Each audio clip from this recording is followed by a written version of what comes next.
Chapter 4:18.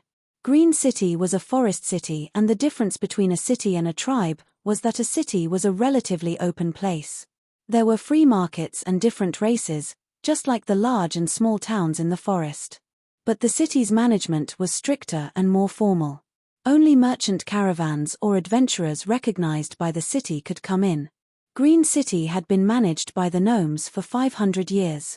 Now there were many merchant caravans, races, and influences that had obtained residency, shop opening, and business permits. The forest city's main source of income was the taxes collected from commerce and residency. There was a large proportion of outsiders in Green City. This storm had caused an uproar in the city, so it was impossible for others not to know about it. In the tavern, the merchants, adventurers, and gnomes were all talking about this matter. "Hey, fellows, do you know?" A gnome merchant said in an exaggerated manner, "Green City almost had a large battle yesterday." Another forest merchant nodded, That's right. Green City is too damn unsafe. Can we still properly do business here in the future?" It's said that the surrounding forest tribes are in chaos. I think Green City is in danger, so it's better to just leave.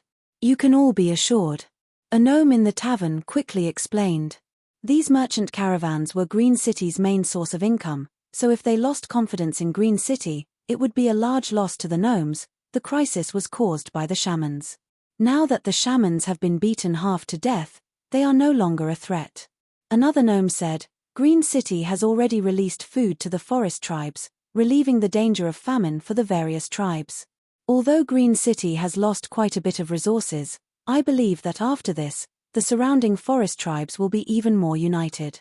Even if there are enemies in the future, we will be able to unite against them." The forest merchants all had resentful looks on their faces. Who doesn't know that your Green City is already on the verge of collapse? Even if you can pass this time, can you pass next time? At this time, an adventurer who knew the inside story asked, "That's right. I heard that the reason why Green City didn't suffer any large losses this time was because of the help of a mysterious human. Otherwise, Green City would have to pay a large price to pass this crisis. How could they be unharmed like now?" "Really? Where did this human come from? How could he be so powerful? Why haven't I heard of him before?" A gnome scratched his head and said, "My grandfather is a green religion priest and has seen this human before. I think he's called Chu Tian. Anyway, it's a human who's not even 20 years old." This name was indeed unfamiliar to the forest tribes. No one had ever heard of this kind of person moving around in the forest, so they were very surprised that Chu Tian could solve this disaster for Green City. However, it was obvious that they were surprised a little too early. At this time, an adventurer charged into the tavern holding the notice given by the Green City gnomes. He had a strange look on his face as he loudly shouted, "Damn, something big has happened. Come and take a look at this. Hansen, what the hell are you doing? Is another war about to break out?" The tavern was filled with clattering sounds as the merchants all stood up and immediately took the notice in the adventurer's hands. They didn't know if they didn't look, but when they saw the contents, everyone's eyes almost popped out. "What's written here?" A person anxiously shouted, "I don't know Elven language. Quickly read it out for me." "This is the latest news. That human's true identity has been revealed. He is the Green City's city lord appointed by the Eternal Forest's Elven King. Fuck. Is this true or false? The Elven King's brain must have been damaged." Everyone broke out in curses. Everyone knew that Green City couldn't hold on any longer, but they had received secret news that the Eternal Forest was prepared to take over, so they were able to stay calm until now. As long as Green City became a city under the Eternal Forest's control, with the elves' powerful military strength, Green City would have a chance to prosper again. In the end, the Elven King took over, but he gave the city to a human. Wasn't this just a joke? If the elves did not send an army, how could a foreign human stabilize the situation? There's still more. Green City's acting city lord Sir Clark has already resigned. After the Green Religion's priest's research, it has been decided that the human Chu Tian will be the acting city lord of Green City. This order will take effect immediately. The human Chu Tian has already moved into the main castle and has begun to take over the Gnome City's affairs. This really was a shocking piece of news. It was like a bomb exploding in their mouths. It made people unable to close their mouths. Was this a joke? It was fine if the eternal forest was messing around, but now the gnomes were also messing around. There's some news that this human was the leader of a small power on the edge of the forest of chaos. It's said that he was a merchant from a small company, but he came to Green City alone to be the city lord. Fuck, a brat still wet behind the ears. What qualifications does he have to be Green City's city lord? Fuck, the gnomes can't do it. Why don't you let father do it? Is Green City finished? This time it wasn't just merchants and adventurers, it also caused a large stir among the gnomes. How could Sir Clark let a human take over as the city lord? This was just too unreasonable. Around half an hour ago, Chu Tian had just been appointed. Although there was a problem with the plan and he couldn't control the forest tribes, it didn't matter too much. The gnomes and shamans had a deep grudge. The Green Country shamans led by Luz could not obtain the gnomes' trust and they could be retaliated against by the Savage Highlands. The most correct method was to support Chu Tian as the city lord. This would ensure that the shamans would be protected by Green City and still have room to grow. The Minotaur Arnold also supported Chu Tian, and there was also the demonic god religion that Dolores belonged to. Although Chu Tian didn't have many cards he could use, with this great merit, Clark still gave him the acting city lord position. Chu Tian brought Dolores to the city lord's castle. On the road, Dolores had a depressed expression. Hey, I've successfully taken the first step. Since I've obtained the acting city lord position, I'm not far from becoming the city lord. You've also been promoted to the city lord's assistant, shouldn't we celebrate? Chu Tian shook the beautiful city lord robe that the gnomes had just made for him, for example, a passionate kiss. If it was normal times, Dolores wouldn't have suggested playing around with this human, but she didn't seem to be in the mood right now. If this decision is announced now, it will definitely cause a large controversy among the gnomes. The Eternal Forest's new city lord for Green City is a human. This is a fact that no one can accept. Aren't you afraid of your subordinates rebelling? There was no denying it. Chu Tian was a human with great abilities. In this conflict with the shaman sorcerers, if it wasn't for Chu Tian's skills, the gnomes would have suffered heavy losses. But in the end, he was still a human and he hadn't matured yet, so now was not the time to reveal his identity. Chu Tian did not have his own influence in Green City and the demonic god religion did not have much influence in Green City. Luz had only submitted to him due to pressure. As for the gnomes, there were a few old fellows that appreciated him, but most of the gnomes would not accept a human as the city lord. Their current method was to push Chu Tian to the heart of the struggle. It looked very glorious on the surface, but the water underneath was very deep. Chu Tian's situation was that of a city lord without an army. This identity was just a symbol, the authority was still in the gnomes' hands. Dolores said, I think the gnomes are purposely making trouble for you. You have done a large merit and you have indeed been recognized by the Eternal Forest, as well as received orders from the Elven King. So the gnomes will not deal with you based on their personal feelings, but the gnomes have been hiding, waiting for you to make a mistake. Chu Tian was just a tied-up acting city lord. As long as he was not the true city lord, it meant the gnomes still had some leeway. Green City's complicated situation would not be solved because of the shaman crisis. There were still many internal and external problems that needed to be solved. With Chu Tian becoming the acting city lord, the situation would become even more complicated. If Chu Tian made a mistake or caused losses, the gnomes could use this to ask the Eternal Forest to change the Elven King's orders and find an elven expert to hold the fort. This would give Chu Tian a chance. This was also the gnomes' strategy of advancing and retreating. No matter how big Chu Tian's merit was, deep in the gnomes' hearts, they still did not recognize his identity.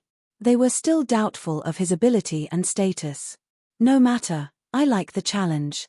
Chu Tian walked into the gorgeous city lord's castle and stood in front of a wide floor-to-ceiling window. The sunlight spilled in from the outside, making the room very bright. When he looked outside, his field of vision was filled with a vast expanse of white. When he opened a door, this was a natural little garden. The grass was soft and there were hundreds of flowers blooming. There was a small river flowing through it, but it suddenly stopped at a cliff, turning into a silver waterfall that fell thousands of feet into the sky. The sea of clouds was like waves, with islands floating on top of it. This was the peak of the mountain range. The city lord's castle Chu Tien was in the middle of the mountain range. It was a castle built on top of a mountain peak, overlooking the entire mountain range and the entire Green City area. The city lord's castle was very large. The entire castle had more than 100 floors. Looking at it from below, half of the majestic mountain had been transformed into a castle. The city and nature were perfectly integrated. It was like a work of art. The holy radiance shined through the dense treasure aura. The entire world was covered in a powerful spiritual pressure. This was truly a rare paradise. Green City's location was very good, but it was a pity there were too few people, so it was very deserted. But this situation wouldn't last long. As long as the Miracle Commerce headquarters were moved here, Green City's influence would grow larger and larger, finally becoming one of the most important cities in the Forest of Chaos. Chu Tien was very satisfied with the castle. He turned to his assistant and said, "All right, we can't be lazy on our first day. Immediately bring all the documents over, this city lord is going to start working." Chapter 419. In the city lord's office, Chu Tien was sitting on a white jade throne inlaid with gems, holding a cup of tea that his assistant had just brewed. The water was good water, it was the spring of life from the Green Temple. The tea was also good tea, it was the elven race's high-quality elven green tea. His life was very comfortable. In front of Chu Tien was a person-tall mirror, the image in it went from blurry to clear, finally forming the image of a girl. Although she wasn't tall, she was slender and elegant. Her skin was as white as snow and her figure was exquisite. What should be big was big, what should be thin was thin, what should be long was long, and what should be round was round. She was filled with the vitality of youth, in short, there were no flaws that could be found. She brought her face closer for a closer look. This allowed Chu Tien to observe her cheeks up close. They were as smooth as porcelain, her large eyes were as clear as crystal, her nose was exquisite and straight, her peachy lips were red, and her black hair draped over her shoulders. She looked obedient and beautiful. Chu Tien proudly shook his robe. "How about it? I didn't lie to you. Why aren't you greeting Sir City Lord yet?" W.A. Meng Yingying's eyes lit up and her mouth spat out a series of questions. "Is this your office? It looks so luxurious. What's outside the window? Is it a garden? Why does it look like it's in the clouds? Did you really become the City Lord? How could it be this fast? Wouldn't you know if you came over to take a look?" Chu Tien waved his hand like this small matter wasn't worth mentioning to him. "How is Oldman's small town situation? Elder sister has already unified the surrounding locals and is now planning to build a commercial and industrial city. The initial plan is to hold 2 million people, this way Miracle Commerce will have large amounts of labor. The new crystal oil mine has been successfully mined and the scale is much larger than imagined, so we can start researching the new generation of source energy weapons. Vivian has developed the fourth space warehouse and the flower fairies have created a stable spiritual space. Our cultivation bases have increased by a large amount and also UN, not bad. No one was lazy. Since everything is developing smoothly, then come over as soon as possible. I'm lacking manpower by my side and need the help of you and the young miss." "All right." Meng Yingying was delighted. She had wanted to go there for a long time. "Yingying, are you communicating with Chu Tien? Why do I hear his voice?" At this time, a very magnetic and pleasant female voice sounded from the side. Then, a tall beauty with an extremely hot figure appeared in the mirror. Who else could it be other than the eldest miss? Chu Tien immediately greeted Missy. When Meng Qingwu saw Chu Tien sit on the city lord's throne, she was naturally very surprised. She never thought that Chu Tien would progress so quickly. Chu Tien didn't have anything to hide from the young miss, so he told her what had happened and the current situation. "Like this, your position is not stable. We need a large amount of money to develop Green City. It's a good thing that Miracle Commerce's revenue has been increasing over the past few months, so we already have quite a bit of money in reserve." Meng Qingwu said without any hesitation, "If we don't count the value of other resources, Miracle Commerce has a total of 25,000 source stones. Now that the company's business is very large, we need to keep 5,000 low-grade source stones. The other 20,000 will be stored in the company's special space warehouse. If you need money on that side, you can use it at any time. I will try my best to convert my resources into more primordial stones for my development. Miracle Commerce already had this much money. This number far surpassed Chu Tian's expectations. This was just the pure source stone reserves. If the resources stored by Miracle Commerce were exchanged for source stones, it would be at least a single digit. Chu Tian was filled with confidence after understanding this. With the young miss as his wife, Chu Tian didn't have any worries at all. There were clear footsteps coming from the hall. It was Dolores coming back. All right, let's not talk for today. This city lord is going to start working hard. Chu Tian said this to the young miss and Ying before closing the communication channel. He looked up. Peng. All kinds of scrolls, accounts, and notes were piled up in front of him like a small mountain. There were several hundred of them, and this completely stunned Chu Tian. What kind of mess was this? My dear Sir City Lord, what are you stunned for? The beautiful City Lord's assistant Dolores revealed a mischievous smile. This is only a small part. The 3 rooms next door are all filled with information the City Lord needs to look over. Is there a mistake? How could there be this much? Think about it. The tax bills of the various regions, the caravan's registration information, the city's personnel, the development of the city, the surrounding forest's dynamics, the forest's influence, the research, the people's livelihood, the city's construction draft, the water project, the farming, the public security. All of this information is here.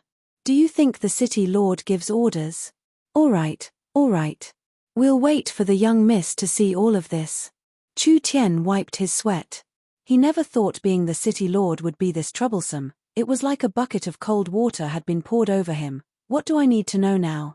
How could there be a city lord like you? Dolores secretly criticized him, but she still replied, Green City's situation is not optimistic. The gnome's financial deficit is already very high, and I've just looked at the most recent year's expenditure. It has actually reached 165% of the income. The gnomes are already on the verge of bankruptcy, and their tax revenue has not even reached 50% in the last 10 years. The trend of decline is very serious. Do you know what this means? What does this mean? The Eternal Forest and Green City have an agreement. After the gnomes give the city to the Eternal Forest, the wealth and resources the gnomes have accumulated over the years will belong to the gnomes, and the Eternal Forest will continue to support the gnomes' expenditure. In other words, from the moment you became the city lord, you automatically took over the gnomes' losses and debts. With a simple calculation of the current income gap, you will need to pay around 26,500 low-grade source stones every month. The Fox clan was very sensitive to money. This point was fully reflected by Dolores. She was able to clearly understand the financial situation in this short period of time. Pu. Chu Tian almost spat out the tea in his mouth onto her. You have to pay several tens of thousands of source stones every month. This kind of leaking pot, how could the Eternal Forest accept it? You're joking. This depends on whose hands it is in. Although the elves are not rich, they can still bear this bit of loss. Moreover, if Green City has a strong elven power, it will quickly recover and the losses will turn into profits. There is no need to do anything at all, so for the elves, this is a business that will not lose anything. Dolores said this and looked at Chu Tian. As for it being in your hands, don't blame me for attacking you. Once you announce the matter of you becoming the city lord, half of Green City's caravans will run away and the other half will already be on their way. This month's tax revenue will be greatly reduced and the financial revenue will be paralyzed. I think you should be praying for your own good fortune.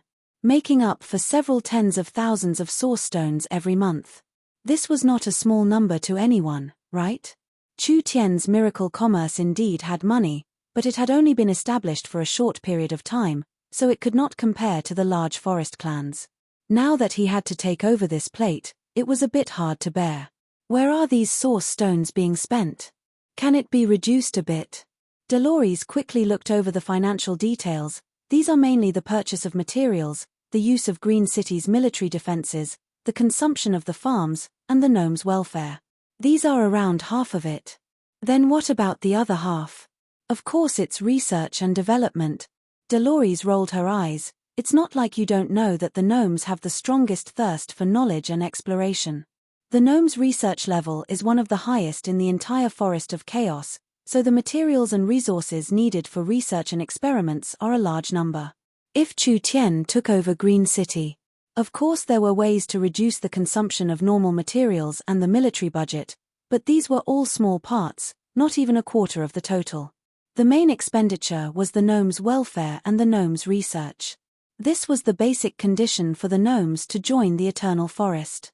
The Elven King had also promised to protect them. Since he had been appointed as Green City's permanent city lord, Chu Tian and Miracle Commerce naturally had the responsibility to shoulder this responsibility. Chu Tian never would have thought that after becoming the acting city lord with great difficulty, he would not obtain any benefits at all. Instead, he would have to support several 100,000 gnomes. This large pressure was enough to give him a headache. Clark is trying to make me back off. But, these gnomes are looking down on me too much. Chu Tian thought about it and said, "Go and issue my first order. When this city lord is in office, the entire city will be exempted from all transaction taxes and business taxes." "You're crazy." Dolores' eyes popped out. "This is no different from cutting off an arm. The financial deficit is already serious enough. Do you think the hole isn't big enough? It's like you just said, half of the merchants are preparing to run and the other half are already on the way. What use is there in me stubbornly holding on to these taxes? Keep them here first and there will be ways to make money from them in the future. As for the financial hole, reduce it as much as possible and I'll make up for the rest." Chu Tian said with a face of disdain, "Isn't it just 10,000 source stones? It's not like I can't afford it." "You." Dolores knew that Chu Tian's background was not simple, but seeing Chu Tian's heroic spirit, not even placing a large sum in his eyes, she couldn't help looking at Chu Tian a bit higher. "Alright, it's fine as long as you think there's no problem." Chu Tian didn't care what kind of stir he caused in Green City or the Forest of Chaos, he just issued his first order. "I'm very interested in the gnomes' research lab. Come, let's go take a look." Chu Tian's second order of business was to understand the gnomes' situation. After all, the gnomes were a rare high-level intellectual race in the forest, which was very compatible with Miracle Commerce. Green City had been built for an entire 500 years. The gnomes' research lab had been built for an entire 500 years. This was not something Southern Shia's environment could compare to. Chu Tian wanted to personally see what was different about it. Chapter 420. The first order was announced. Green City was once again in an uproar. This method was cutting off most of the basic income. This was a hard-to-understand matter in any city. Not to mention that Green City was already in a bad situation and now they were cutting off the income from the merchants. How would the city survive? Clark quickly came to find Chu Tian to ask him about this. Chu Tian did not explain his actions, rather he arrogantly said, "You have to look further. Green City's population is already small enough. What can this little bit of tax be used for? It would be better to make the city the first tax-free city in the Forest of Chaos and raise its popularity first. You can be assured, the gnomes' welfare and regular expenses, even if I pay out of my own pocket, I won't give you a single source stone." This person had a lot of money and was rich and overbearing. This made the gnomes feel confused. Could it be that this human had another power behind him? Otherwise, how could his expression not change in the face of such a large hole in their finances? Even if they could fill in this large hole, this power was not simple. But seeing Chu Tian's solemn promise, although the gnomes were filled with doubts, they couldn't do anything to him. Clark came at the right time. Chu Tian said to him, "I'm prepared to visit the gnome research base and the construction of the city. I wonder if this is convenient for me." These couldn't be shown to outsiders. However, Chu Tian was now the acting city lord. If the acting city lord couldn't even understand the city's situation, how could he manage the city? Clark discussed with the gnome elders for a few minutes. "Of course there's no problem. Please come with us." The gnome research base had always been a secret and was also one of the most mysterious places in this area. Being able to follow by Chu Tian's side this time was a chance for her to broaden her horizons. The gnomes introduced it as they walked. The gnome research base was established at the same time as Green City and has a very long history. It is also the most complete research base in the forest. The Green Religion Temple next to the mountain was the entrance to the gnome research base. After entering the mountain, there were 4 elevators in front of them. Chu Tian and Delores stood in the elevator, and the elevator immediately began to descend. They were surrounded by transparent crystal observation windows. When everyone sat in the elevator and descended, they could clearly feel that they were shuttling through different rock formations. Very, very deep. They descended about 400 to 500 meters. Finally, a huge underground world appeared in front of them. Delores felt her masseter muscles go out of control as her chin fell down and her eyes popped out. She found it hard to believe that there was such a large hole under Green City. This was simply incredible. The gnome explained, "The forest of chaos geology is very special. Our ancestors studied the geology of the forest and were surprised to find that there were many holes in the forest of chaos. There were some deep underground worlds with large amounts of demons, dark elves, and other dark creatures living there. There were also some places that were so deep that one couldn't see the bottom, possibly hiding the secrets of the great ancient era. There wouldn't be any demons under Green City, right? It's not that there isn't a possibility, but we haven't found one yet." The elevator was about to reach its destination. When Chu Tian looked down from above, he could see gnome warehouses next to each other. On the straight tracks, there were actually trains parked there. Each train had a streamlined front and there were several to 30 rectangular containers in the center. It was an underground train station. In front of them, there was a large number of palaces that appeared in front of them. The size of the underground palace could hold several 100,000 people living inside. The entire underground palace was made of metal and was filled with a modern style. There were many metal pipes here. The large ones were several meters thick and needed several people to wrap their arms around them. The small ones were only a few centimeters thick and were not much thicker than a finger. It was very complicated and very dense. The entire research base was connected by these large and small pipes. There was more than one underground palace like this. If one looked from afar, they would see several underground palaces flashing with lights. Between these palaces was a dark abyss that couldn't be seen, and the underground palaces were like lighthouses in a dark world. They were all connected by floating tunnels or cable cars. Although the underground world was deep, it was not as dark or as silent as one would imagine. Other than the lighthouses in the underground palaces, the walls in all directions were covered in glowing crystals and strange glowing plants. Delores even saw a glowing mushroom. Its cap was at least 30 meters in diameter, and it was like a huge light bulb that illuminated a large area around it. Gurgling water flowed out of the cracks in the rocks, turning into a clear waterfall that fell into a bottomless abyss. There were some strange lizards and bats that were currently moving around on the walls. In this space that never saw the light of day, there was actually a strange ecosystem that made people sigh in amazement at the wonders of the Creator. This underground space is unfathomably deep and we still haven't found out how deep it is. However, the underground world is very rich in minerals, and the deeper one goes, the richer the resources. Of course, the deeper one goes, the higher the chance of being attacked by dangerous creatures. Chu Tian fell into deep thought as he looked into the bottomless abyss. Regarding the underground world of the Forest of Chaos, of course he had some understanding. This was a very complex place, especially in this era. It was unknown how many dangers were hidden here and how many treasures were hidden here. If he had a chance in the future, he would have to properly explore it. Of course, it was not the right time yet and he did not have the strength to do so. Clark said in a proud voice, "The gnomes used an entire 200 years to create a complete transportation network. The gnomes' transportation system was made up of trains and cable cars. When they came out of the elevator, a station appeared in front of them. The train was made up of several carriages that were tight and stable. This was the gnomes' underground train.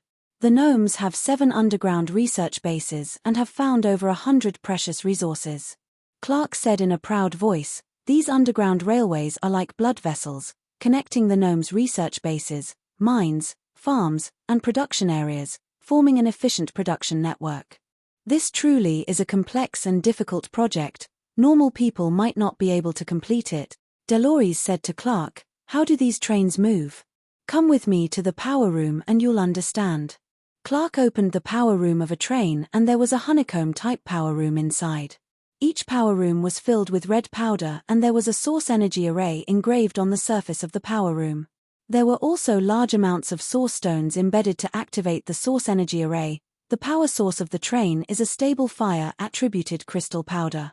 This powder can release a strong flame and energy which is finally absorbed by the source energy array, forming a complete power system that can easily push a several hundred-ton train forward, reaching a maximum speed of 300 km per hour. This made Chu Tian a bit shocked. Although the gnome's technology did not enter his eyes, at least in this era, it could be considered quite advanced. The cost of the flame crystal stones was not high. Using the energy of the crystal stones to move the train forward would greatly reduce the cost of the train, but the source energy array would consume spirit energy. This source stone consumption would not be a small number. Clark explained, the entire transportation network will consume at least 1,000 low-grade source stones every month. This was too wasteful. There was no need for this consumption at all. Miracle Commerce's source energy battery cost was low and it could maintain the consumption of source energy. Chu Tian only needed to make some simple modifications and he could easily save a large amount of source stones. Now we invite Sir Acting City Lord to visit the gnome's research base. The gnome train rumbled as it slowly moved forward. The first place it went to was the underground palace in front of them. The entire underground palace was covered in train tracks and they could clearly see the entire underground palace as they passed through the countless buildings. This is the fire energy research room. This is the water energy research room. This is the water of life synthesis room. This is. When Chu Tian rode the gnome train through the gnome's research base, he could be considered to have experienced just how grand the gnome's research base was. The gnomes loved to explore by nature. It was no wonder they could easily give Green City away. This was because for the gnomes, as long as they had this underground research base and the corresponding funds, it was more than enough. Why is this place this big? Delores looked at the large round space in front of her and asked, "What's inside?" "This is the Underground Creature Research Lab." Underground creature? Clark opened the door to the research lab. Huge prison cells lined up in front of him. Inside each cell was a strange-looking creature. Delores stared at the thing in the first prison cell. That fellow looked a bit strange. Its body was extremely evil and slender, only supported by a few tentacles. However, its head was as big as a bucket, and a dazzling light was condensing in its large eyeball. Suddenly, with a peng sound, Delores was shocked. This creature's eye shot out a beam of light. If it wasn't for the gnome prison's barrier protecting them, Delores would not have been able to dodge this beam of light that could melt steel. Delores asked, "What kind of monster is this?" "You're too ignorant." Chu Tian did not wait for the gnomes to explain before saying, "This thing is called an evil eye, a very common underground creature. Its main ability is to use its eyes to shoot beams of light." Clark and the gnomes revealed looks of admiration to Chu Tian once again. This kind of creature is rarely seen on the surface. The acting city lord is truly knowledgeable. "Che, what's wrong with that?" Chu Tian curled his lips in disdain and immediately looked at the other creatures. He couldn't help admiring the gnomes. They could actually raise all these dark creatures here. It was simply like a museum. He finally understood why the gnomes spent so much money on their research lab. The scale, equipment, and level of these research labs were all at the top of the world. Spending several tens of thousands of low-grade source stones every month was already very frugal. Clark asked, "The gnomes do not have any hobbies other than searching for the truth. Although most of the gnomes' research cannot be turned into profit, this is the joy of the gnomes. So, if you really want to become the city lord, then this research lab. You're thinking too much. You have to understand, I am also a scholar." Chu Tian patted the gnome's shoulder. "This research lab is Green City's true wealth. Compared to it, those castles on the surface are not even worth mentioning. Not only will I not close this research lab, I will also increase the resources, talents, and technology investment by 10 to 100 times, making this research lab even more glorious. Dolores on the side opened her mouth, but did not say anything. Clark and the gnomes revealed looks of gratitude and admiration. Chapter 421. Why wouldn't Chu Tian be happy? The gnomes had spent several hundred years to build such a solid foundation. How much effort did this allow Chu Tian to save? This was like a person wanting to buy a house, but in the end, a luxurious beast carriage, servants, guards, and even a beautiful maid to warm the bed were all given to him. This was too good a deal.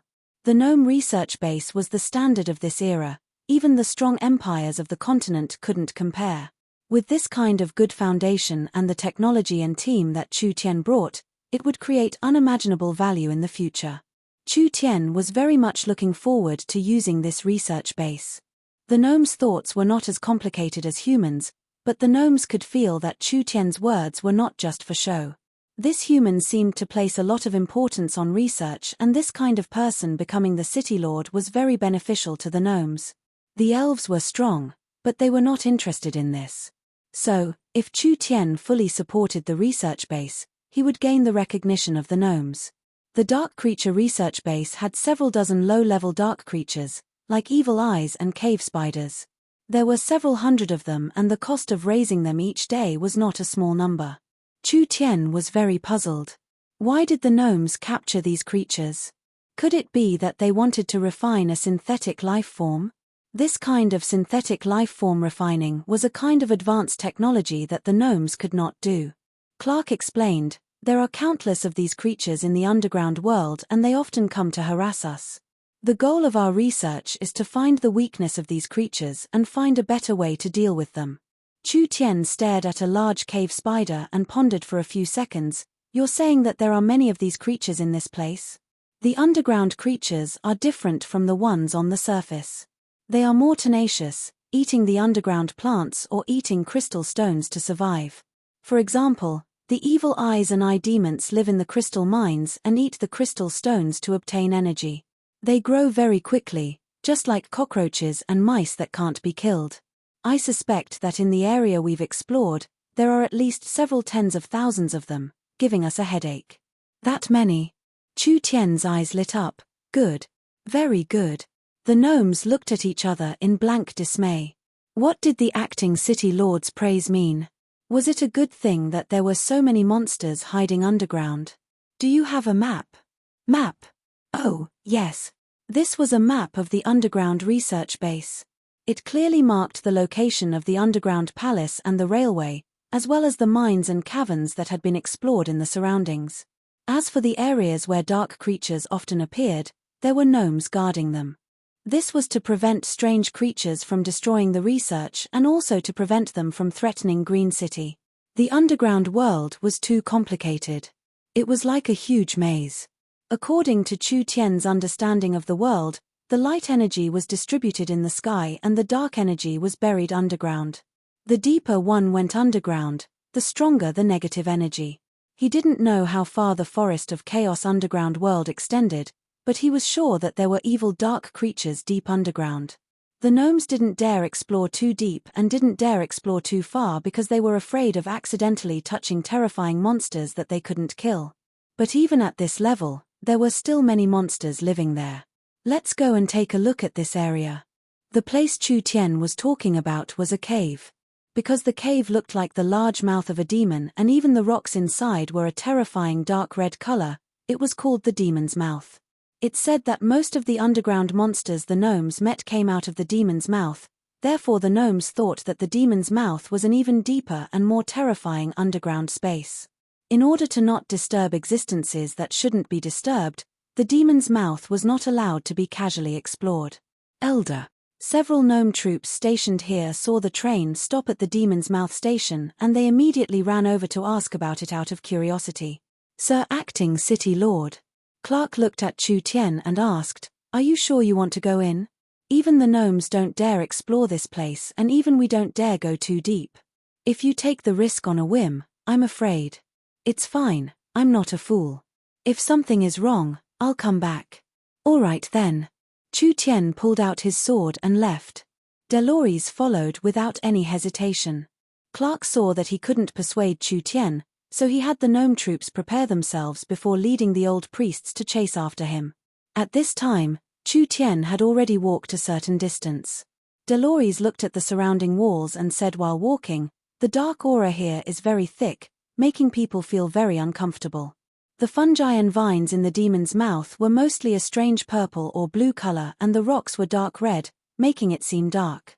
The cave was open in all directions, sometimes it was wide, sometimes it was narrow, sometimes it was as steep as a mountain, and sometimes it was separated by a deep ravine. There were always strange fluctuations and sounds coming from all around, making this place feel an ominous aura. Chu Tien felt the fluctuations in the air. "There's a monster coming." He didn't even finish his sentence. There were sharp sounds coming from all directions as giant figures quickly charged out. They were very fast, and even in this complicated terrain, they could still move at high speeds. Other than Chu Tien, they were all in the true spirit realm. Dolores was prepared to make a move, but she didn't even have time to use the demonic god priest's summoning technique. She suddenly felt like she had been hit several times and her head instantly turned dizzy. She couldn't even stand straight and fell onto Chu Tien's body beside her. Chu Tien quickly supported Dolores. A fierce figure charged out and several sharp claws swept out like lightning, trying to tear Chu Tien and Dolores to pieces. "Fuck," seeking death. Chu Tien's blade was covered in blue flames and a beautiful sword chi slashed out. That monster gave a pitiful cry and flapped its wings to fly away. However, although it wasn't cut in half by the sword chi, it was covered in the terrifying netherworld flame. It didn't have time to retreat before its body was surrounded by blue and white flames, and it let out a shrill cry before turning into ashes. The gnome priests were all very shocked. Chu Tien had just casually slashed out, but it was enough to show his strength. This was definitely not an attack an awakened soul cultivator could send out. Perhaps even a true spirit realm expert wouldn't be able to easily block it. This human young brat really wasn't simple. "Be careful." Clark recovered from the dizziness and quickly shouted, "These are bat demons, they can use spiritual attacks and are very hard to deal with." Chu Tien had indeed been hit by a few weak spiritual attacks, but this spiritual attack couldn't affect him at all. When he had just exchanged blows, he had seen what the attackers looked like. It was a monster with an ape-like human body, but it had bat-like wings. Each one was very big, weighing at least 200 kilograms. Spiritual attacks could affect true spirit realm experts. Then this was truly an incredible monster. Chu Tien noticed that the bat demon's spiritual attack was a large area indiscriminate attack released by ultrasonic waves. He couldn't help thinking that if there was this kind of monster on the battlefield, it would sweep through a large area. This was not exaggerated at all. Even a true spirit realm expert like Dolores was hit without any preparation and instantly lost her battle strength. Wouldn't a normal awakened soul cultivator bleed from their 7 orifices and die? Good, very good. If they could tame this kind of monster and use it for Green City, why would Green City be afraid of invaders? Compared to the Marauders' mounts, the bat demons were not only stronger, but also more intelligent. They had the intelligence of a 6- or 7-year-old human child. If they could be tamed, they would be able to understand some commands. Chu Tien came here with this goal in mind. Not to mention Chu Tien having several beast-taming methods, with the little fox and the demonic god religion's priests, these headache-inducing monsters could be easily tamed. This was not trouble. This was a large amount of wealth. The green religion priests used a secret technique to resist the spiritual attack. Clark forcefully raised his staff and a vine reached out, instantly grabbing onto a fast-flying bat demon. This bat demon let out a pitiful cry as its vitality and water were sucked away, finally turning into a dried corpse that was hung above the cave. They didn't have time to kill more bat demons. The left wall suddenly shattered and several beams of light as thick as an arm shot out at them. A green religion priest quickly released a talisman to condense a shield of light. When the powerful beams of light landed on the shield of light, it shattered it to pieces, barely blocking this attack. Dolores had just recovered. What happened now? Dolores discovered that in all directions of the dark cave, there were many light bulb-like lights appearing at the same time. These lights went from weak to strong, and in the end, they became very dazzling, so much so that she could barely open her eyes. Evil eyes. Damn, there are so many evil eyes. The evil eyes had excellent dark vision, and their range of vision was even greater than an eagle's. Their eyes could break through illusions and camouflage, as well as release a kind of radiation that could clearly see a person through a wall. The evil eyes could not make any sounds, so they used their minds to communicate. Although their intelligence was not high, they had a tacit understanding. This many evil eyes attacking together. This power was more than enough to kill 1-2 true spirit realm experts. Clark raised the long staff in his hand high up, and a layer of emerald green light barrier slanted down to the side. The beams of light shot by the evil eyes were all absorbed by the barrier, and only ripples appeared on the surface of the barrier. Great Forest Goddess, please unleash your great power. Clark released a dazzling green light. In the next second, Clark's entire body exploded.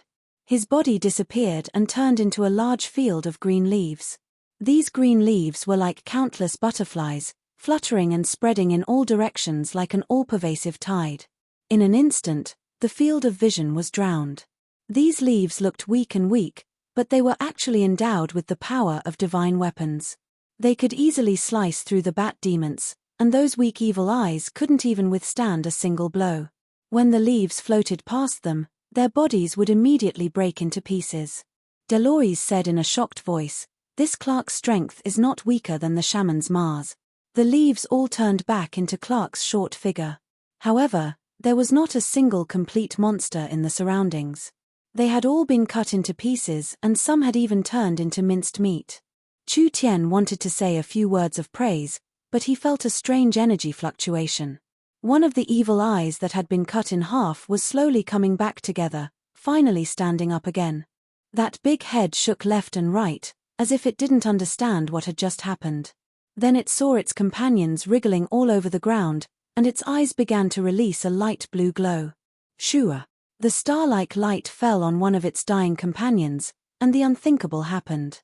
The evil eye, whose body had been broken into several pieces, suddenly recovered and stood up with its tentacles. Clark knit his brows. He picked up a leaf and was about to shatter the strange evil eye. "Slow down, this is a bit interesting." Chu Tian stopped Clark from killing the evil eye. The evil eye's energy depends on its food. If an evil eye eats fire attribute crystals for a few days, its attack beam will become fire attribute. If it eats thunder attribute crystals recently, then its attack beam will become thunder attribute. This evil eye's energy is very special, which means that the place it lives in most likely has special mineral deposits. We might as well let it go for now and find that place. It might be useful to us. Chu Tian had actually already recognized it. The evil eye could release light beams similar to star energy, and the star energy had healing abilities. Therefore, it could heal its injured companions. This evil eye had most likely eaten some special ore, and this kind of ore might be useful to Chu Tian. Chu Tian decided to try his luck and perhaps reap some unexpected rewards. Chapter 422. The burning sword chi swept across the ground. Those dying evil eyes were all turned to ashes. The last remaining evil eye shook its huge head.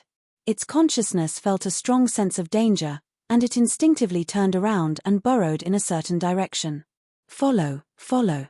The underground world was too complicated and the gnomes could not understand it at all. Although this place was not far from the entrance to the demon's sin, even Clark and the others did not know what was hidden there. After around 40 minutes, the evil eye entered another cave. It should be here. Before Chu Tian passed through the cave, he felt a wave of pure star energy. After passing through the cave, there was a large basin in front of him. The ground was filled with meteor grass and other plants. They were all at least level 3 meteor grass. This kind of quality not only needed tens of thousands of years to grow, it also needed a very good environment to grow. Chu Tian swung his sword to kill the unlucky evil eye leading the way. He immediately began to search this area. This place is. The others were a bit stunned when they came in. This terrain did not seem like it was naturally formed, rather it seemed like it was formed from the ancient era. In the rocks and on the ground, there were all kinds of materials that released starlight everywhere. Star iron. Chu Tian found a piece of iron covered in starlight, This is a high-purity star iron ore. This thing is a high-level source energy array or the best material to make high-level airships. I never thought there would be this much here. If my guesses aren't wrong, this place was formed by a meteorite. There was also star silver and star gold here, which were all priceless materials. Ha, ha, ha, we've struck it rich this time. Chu Tian found a few more crystals and found that the entire basin was filled with glowing crystals, star crystals. There are actually star crystals all over the ground. Dolores and the gnomes looked at him with a strange gaze. Of course they didn't know the value of these things. Star crystals were star crystals, also known as star stones. Chu Tian had picked them up in the Central State Trial Tower, and just a few small pieces were enough for a group of people to break through to the starlight immortal body. Right now, there were star stones everywhere. It was impossible to calculate the number of star stones in one piece. It was likely that several mountains would be piled up. This place was basically a star mine. Star metal was an excellent material, and star crystal was even more precious. Perhaps it would allow thousands or even tens of thousands of people to cultivate the starless body, and they would at least be able to cultivate the diamond body. The starlight immortal body was a non-attributed cultivation technique, and the starlight was a rare neutral energy, so even a member of the church like Dolores could cultivate it. Therefore, this mine was very valuable. With such a large number of star crystals, how many top-notch experts could they nurture? Central State's meteor grass basin was also created by a meteorite. However, the meteorite that created the basin had very little star crystal content. When it hit the ground, it had basically evaporated. It only relied on the residual energy to grow the meteor grass. This star crater was completely different. The meteorite shattered and buried a large number of star crystals in the ground, forming a mine. Since there are this many star crystals, perhaps there is that thing. Chu Tian's expression changed and he suddenly became a bit excited. Quickly look for it, there might be a top-quality treasure here. Once this thing is dug out, I can guarantee that not only will we become rich, the entire Green City will become a great weapon in 2-3 years. It will be enough to become one of the most influential cities in the Forest of Chaos. How could there be this kind of thing? Dolores had a look of disbelief. Could it be that we can dig out a divine weapon? What does a divine weapon count for? Even if we were given a divine weapon, would we be able to use it? Chu Tian lost his rare calm as he anxiously said, the meaning of this thing to us right now is not something even 10 divine weapons can compare to. All right, don't waste words. Quickly find this thing. What kind of treasure would have this much value? It couldn't even compare to 10 divine weapons. Clark gave a soft cough. You have to tell us, what kind of thing is it? Chu Tian did not even have time to explain before the ground in front of them suddenly exploded. The rock was shattered by some kind of power and a majestic and vast energy charged out, quickly condensing into a form. Dolores cried out in shock, what kind of monster is this? The being that broke out of the rock was a 2-meter-tall giant. His body was covered in a strong electromagnetic halo and he was completely bald. He was very strong, but he did not have any facial features. This was not a physical being, but rather an elemental life form. Star elemental. Chu Tian slightly knit his brows. Be careful, this fellow is very hard to deal with. Dolores threw out a bottle and used the summoning technique of the demonic god priest. With a roar, the 6-armed ape was summoned. It was also in the form of energy, and under Dolores's control, it charged straight towards the star elemental. The 6-armed ape's 6 fists turned into a sky full of fist shadows, bombarding the star elemental's body. A shocking scene happened. When the fists hit the star elemental, it wasn't the star elemental that broke, but the 6-armed ape's fists. It was like a drop of water hitting steel. When the 6-armed ape attacked the star elemental, its 6 arms were shattered. The power that was reflected turned into a fierce current that instantly filled the entire space. The star elemental silently moved forward and slapped out with its palm. The 6-armed ape did not even have time to struggle as its body was like water meeting high temperature, instantly disappearing without a trace. Dolores's expression turned very ugly. This is bad, its destructive might is at least in the 4th true spirit layer or even higher. We'll be done for if we're hit by it. Clark led the Green Religion priests to attack at the same time. Countless vines wrapped around the star elemental like a dumpling, but this kind of attack was still useless. The star elemental just shook its body, and the vines that could even wrap around a mammoth were all turned into fragments that scattered in all directions. Clark already knew this was bad. This monster's strength was much higher than they imagined. The star elemental raised its arm and a storm of energy gathered in its palm. Clark quickly waved his hand and summoned a barrier that was covered in vines. Quickly run. Could they run? When the star elemental arm swept out, a several dozen meter-long starlight blade instantly swept out and exploded Clark's defenses. The terrifying power directly blew several people away like pieces of paper. Almost everyone received a certain amount of damage. The star elemental's body turned into an electromagnetic beam, and with a few flickers, it directly rushed towards Clark. Although it didn't have any intelligence, it had instincts. It knew that Clark's cultivation was the highest, so he was the first target. This is bad. Clark's cultivation was not low, but he didn't have the strength to deal with this kind of fellow. The star elemental used its powerful energy to form a barrier around its body, and even a full-strength attack couldn't break it. The star elemental also had a terrifying destructive might. It was not something these people could block. Hong! The star elemental sent out a palm. Clark raised the wooden staff with both hands to block, and the terrifying energy formed a shockwave that instantly spread in all directions. The surrounding space shattered like there was an earthquake, and giant rocks kept falling down. K.A. Clark could clearly feel the staff in his hand cracking. He almost couldn't block it anymore, but the star elemental's power was still becoming stronger. Great Elder. The Green Religion priests quickly joined hands, and several giant logs drilled out of the ground. Each log was covered in inscriptions, and they quickly wrapped around the star elemental's body. A powerful sealing power suppressed the star elemental. Since it would cause a backlash if it was attacked directly, then they would use the sealing power to weaken it.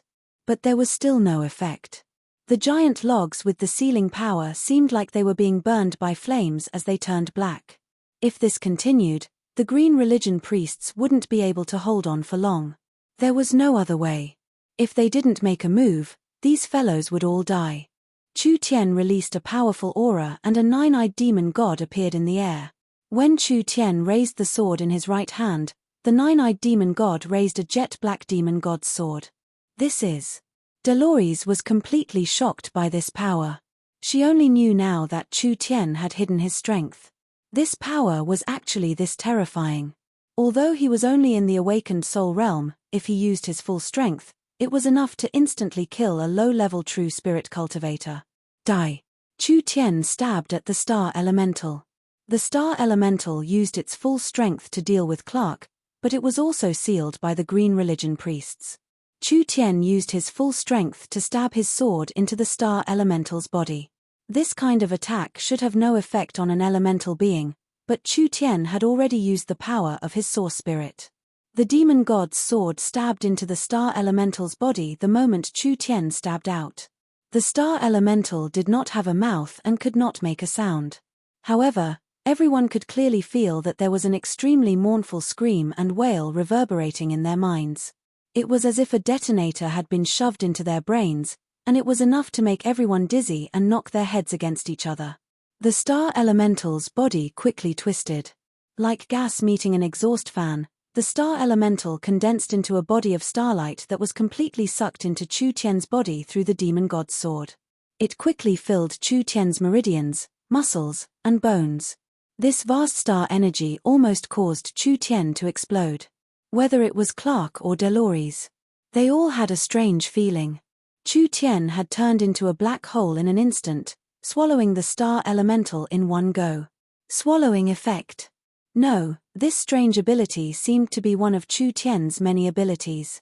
They could also feel various auras from Chu Tian's body, like his soul, his mind, his space, and his time. These people were all true spirit experts. They were all toppled at this moment. How was this possible? After Chu Tian swallowed the star elemental, he immediately fell to the ground. Every pore on his body released starlight, and he could only use his sword to support himself. Blood flowed from his nose and eyes. This was the side effect of his source spirit's backlash. Everyone did not even have time to let out a sigh of relief. There were suddenly several explosions coming from the distance. Clark's eyes almost popped out. There are still many star elemental. Dolores also saw that there wasn't just one star elemental here, there were many star elemental. There were a few that were very large and their auras were several times that of the previous one. Quickly run. Clark did not even think as he threw out a vine to wrap around Chu Tien, wanting to quickly escape. Wait a minute. Chu Tien pointed at the place where the star elemental had been killed. In the gradually fading light, a strange gem flew out. We have to take this eye of the star. Dolores charged forward to grab the gem and they quickly left this area. Fortunately, the star elemental did not seem interested in chasing, otherwise with their lightning-fast speed, they would not be able to escape no matter how fast they were. Chapter 423. It could only be said that they were lucky this time. The star elementals did not have any intelligence, they only knew how to instinctively attack creatures that intruded into their territory. But when the intruders left, they did not chase after them, allowing them to leave the underground world alive. Otherwise, with the speed of the star elementals, even if they couldn't kill them all, they could at least kill half of them without a problem. Chu Tien did not have time to explain. His body was filled with a vast amount of star energy, and if he did not quickly refine this energy, perhaps his body would explode at any moment. When he returned to the surface, he quickly went to a secluded valley in Green City. He sat down on a giant rock and began to cultivate. Each pore released the aura of star energy and his body was covered in starlight energy, as if it could break out of his body at any moment. This situation was very dangerous, but it was a very good opportunity. The starlight energy was refined by the star elementals over countless years. The amount of energy he swallowed in an instant was not inferior to absorbing a ton of star crystals. Once this energy was refined, it would allow Chu Tien's starlight immortal body cultivation technique to go up another level. If he hadn't cultivated the starlight immortal body, Chu Tien's body would have been tempered by the power of the stars for a long time, so he would have a high tolerance for the power of the stars. If it wasn't for the fact that the power of the stars was pure energy without any attribute, it would be very gentle. Otherwise, if this energy was poured into his body, even if he didn't explode, he would still be half crippled. It had begun. Chu Tien began to circulate his cultivation technique. The star energy stopped rampaging through his body and began to evenly distribute throughout his body. It slowly seeped into his skin, muscles, and bones, almost completely fusing with his body. He began to refine it again and again. Chu Tien could clearly feel that his body was quickly being strengthened. Under the refinement of the power of the stars, each muscle was filled with endless vitality, becoming 10 times stronger than before. Finally, the elemental energy accumulated in his body was completely turned into the power of the starlight immortal body. Naturally, the effect was immediate. Chu Tien could clearly feel the cultivation technique in his body strengthening rapidly. The starlight condensed on the surface of Chu Tien's body was no longer as transparent as a diamond. Instead, it emitted a burst of light from the inside out. His entire body seemed to have become a man of light, so bright that it was somewhat dazzling. Under the powerful energy pressure, the rock he was sitting on immediately cracked inch by inch, almost being crushed into a pile of powder. Chu Tien understood. He had succeeded. This state was the sacred light body that had achieved great success.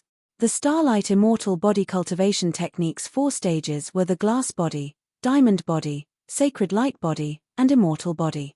The glass body was at the small success stage, the diamond body was at the proficient stage, the sacred light body was at the large success stage, and the immortal body was at the perfection stage. This meant that the cultivation technique had reached the perfection stage. Compared to the glass body, the diamond body not only greatly increased its defense, but its reflexes were also greatly enhanced. Compared to the diamond body, not only did the sacred light body's defense increase, the sacred light body's greatest effect was regeneration. Even if Chu Tien's internal organs were heavily injured, as long as he had spirit energy to activate the sacred light body, these injuries would quickly be healed. Other than that, the sacred light body also had high resistance against curses, corrosion, and demonization attacks. Chu Tian's defense and battle strength had increased by a large amount. In other words, when the starlight immortal body was cultivated to the large success sacred light body state, it was no longer a pure defensive cultivation technique, rather it was a cultivation technique with strong healing abilities. Even if it was a fatal injury, it could still be healed. However, the biggest pleasant surprise was not the increase in his cultivation technique. With the increase in his cultivation technique, Chu Tian could clearly feel the bottleneck in his cultivation had loosened. This also meant that the opportunity had arrived and he could use it to attack the true spirit realm. How could he miss this good opportunity? Chu Tian quickly condensed his blood essence and began to charge towards a higher realm. Chu Tian had lived an extra life after all and had experienced this process before, so naturally he was familiar with it. He lifted it as if it was light and steadily attacked the bottleneck. After 3 days, there was a heaven-shattering sound that came from the mountain valley. The spiritual energy in the surrounding several miles gathered, and it was like an invisible mouth swallowing all the spiritual energy. Finally everything became calm. Chu Tian slowly opened his eyes and his eyes shined with a glow that was as sharp as an eagle's. He let out a long sigh and like a sword or a bolt of lightning, he instantly shattered the giant boulder in front of him. Success. True Spirit Realm. The True Spirit Realm was different from the Awakened Soul Realm.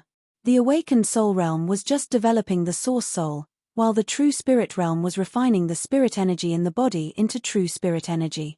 When one reached the True Spirit Realm, their spirit energy would increase by a large amount with every increase in cultivation. Chu Tian had crossed an entire large realm, but there was no earth-shattering phenomenon. This was completely different from the past. It had to be known that around a year ago, when he broke through to the Awakened Soul Realm in the Yin Corpse Valley, it caused the entire world to tremble. Every time his cultivation increased several times, there would be shocking phenomena.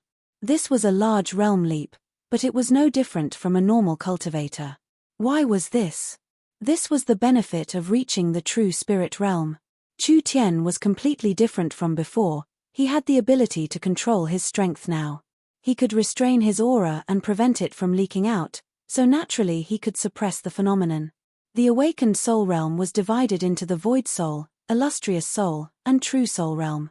The True Spirit Realm was also divided into the early, middle, and late stages.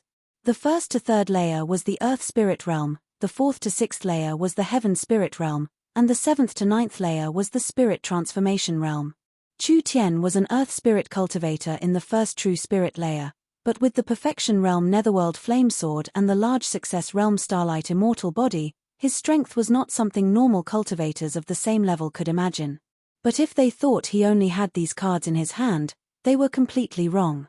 The True Spirit Realm could be considered a dividing line. After Chu Tian reached the True Spirit Realm, he could now use the abilities that he found hard to use. For example, spatial energy. The starting point of spatial energy was the True Spirit Realm, and if it was used in source energy arrays, the lowest level spatial source energy array was a level 3 array. This was also why Chu Tian wanted to recruit Vivian.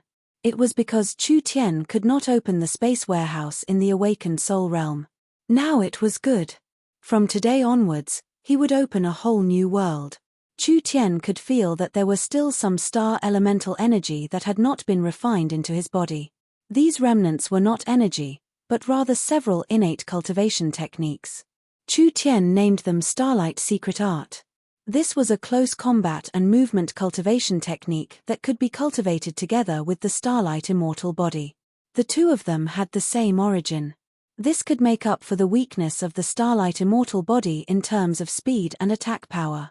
Although its value to Chu Tian was very limited, if it was passed on to Yingying, the young miss, and the others, it would greatly improve their battle strength. Even the young miss, who did not have an innate fighting source spirit, would have a decent battle strength. My harvest this time is too big. Chu Tian took out something from his chest. This was a stone similar to a star crystal, but it was different from a normal star crystal. This star crystal had a picture of an eye on it, releasing an ancient and mysterious aura. Eye of the star, a very precious material. The core of a large starlight meteorite. The core of the star elemental was this eye of the star. Chu Tian could even use this Eye of the Star in his hand to create another star elemental. If Chu Tian swallowed this Eye of the Star now, his starlight immortal body could reach the perfection realm. This sounded very tempting, but Chu Tian would not do this. Chu Tian understood that this precious material had an even more important use, which was to mark spatial coordinates. It could be used as the core of a space gate. This Eye of the Star was not big, it couldn't be used to create a large space gate, but it was enough to create a space transport array. The space transport array and the space warehouse were two different things. The space warehouse was just a locked space, using the space as a foundation to transport materials. A space could not contain life forms. The space transport array was different. This was an array that could transport life forms. In other words, if Chu Tian created a transport array in Green City, then he could create a transport array anywhere on the continent. Using the Eye of the Star to mark spatial coordinates, both sides could teleport. This was the value of the Eye of the Star. In this underground space, there seemed to be more than one Eye of the Star. If he could obtain a large amount of Eyes of the Star, Chu Tian could create transport arrays all over the continent. In the future, it would be very convenient to transport people, and this would have an immeasurable effect on Green City's development. Chu Tian took back the Eye of the Star. The Eye of the Star was the core of the transport array, but just the Eye of the Star was not enough. He still needed to find some precious spatial crystals. These spatial crystals were not as precious as the Eye of the Star, but as a rare spatial attributed material, it was not easy to collect them. However, the gnomes should have some in storage, so Chu Tian could borrow some to use. When Chu Tian walked out of the valley, Dolores immediately came forward to greet him. "You came out this quickly?" Chu Tian shrugged his shoulders. "Of course, who do you think I am?" "Yi, where did Clark and the others go?" "The plague has suddenly broken out these past few days, infecting many gnomes in Green City. The gnomes have all gone to investigate." "Plague? You still don't know?" "Actually, there has been a plague in the forest, but most of the time it was in the southern forest. It has recently been spread to Green City. Come, let's go take a look." There was something wrong with Green City. The entire city was covered in an indescribably strange atmosphere. Before Chu Tian came to Green City, the plague had already broken out in the southern forest. There were several local armies that had been completely wiped out, and large areas of the forest had been contaminated by the plague. The situation was quite serious, but it was only in the forest. He didn't know what was going on, but the plague had broken out in Green City and infected 30–40,000 people in just a few days. The situation could be said to be very dangerous. This really was seeing a living ghost. Chu Tian had used the tax exemption policy to keep the merchants, but now he had to run away on a large scale. Dolores said, "Sir Clark suspects it was done by the undead religion, so I think he has already brought people to the undead religion to demand an explanation. However, Clark does not have any evidence, and even if he did, he would not be able to do anything to these necromancers." Chapter 424. The undead religion believed in the death god and the nether god. This was a very mysterious religious sect. The ancient sects of the 10,000 corpse ancient ruins were similar to the undead religion, the only difference was whether they had faith or not. No matter what, cultivators that dealt with ghosts and yin corpses were kept at a respectful distance by most people. When Green City was still flourishing in the past, the Lich had brought a large group of necromancers to Green City. They controlled tens of thousands of yin corpses, simply never getting tired of doing hard labor. They had contributed greatly to the gnomes building a city in the mountain range. It was because of this that the gnomes allowed the undead religion to build a temple to increase their followers. Who would have thought that after these years, the undead religion would become stronger and stronger, even faintly threatening the gnomes? Especially this plague outbreak, this was clearly the work of the undead religion. Clark led the gnomes to surround the undead religion temple. The necropolis was a grey castle with a pointed arch. Many gargoyles were squatting around the castle like statues. They looked like decorations, but in fact, they were dangerous monsters of death. There were several circles of green protectors surrounding the castle at this time. Several thousand gnome elites were surrounding the entrance of the undead religion temple, currently confronting the necromancers. Both sides were ready to fight at any moment. Clark's face was filled with anger. Samuel, do you really have to be enemies with Green City? Hey, hey, hey. The leader of the necromancers gave a cold laugh. Clark, Green City is no longer the gnomes, you should be very clear on this point. Even if we are enemies with Green City, what does it have to do with you? Have that turtle-like city lord come out. I really want to see what kind of person he is, actually making you gnomes shamelessly send a city to bow down to him. This person's words were very harsh. Chu Tian's brows jumped up as he revealed a look of dissatisfaction. Dolores whispered in his ear in a serious voice, Samuel, an important priest of the undead religion temple. His strength isn't bad, around the third true spirit layer. He should be in the top 5 of the necromancers here. Then why isn't he a lick? Samuel was not a lick. He was a living person, but he was covered in bandages and wore a huge cloak. It was impossible to see his appearance, so it was impossible to distinguish his race. Do you think every necromancer is a lick? Dolores rolled her eyes in annoyance. The lick transformation is one of the top ceremonies of the undead religion. Only the most outstanding and powerful people have the qualifications to do it. However, even if they have the qualifications, their physiques might not be suitable for turning into a lick. In the entire Green Country undead religion, there is only the founder lick, and it's said that he is an old monster that has lived for over 2,000 years, even older than the old elves in the eternal forests.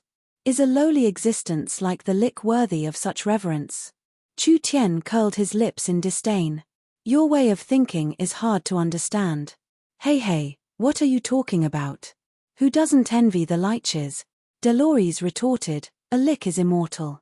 Immortality is something that many people yearn for even in their dreams. How many monarchs and emperors of the continent wish to become an immortal lick? I don't believe that you won't pursue immortality. The lick in people's hearts was a very mysterious existence.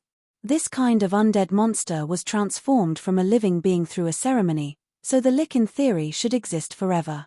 Your way of thinking is completely wrong. Chu Tian softly said, don't think that the lick is that good.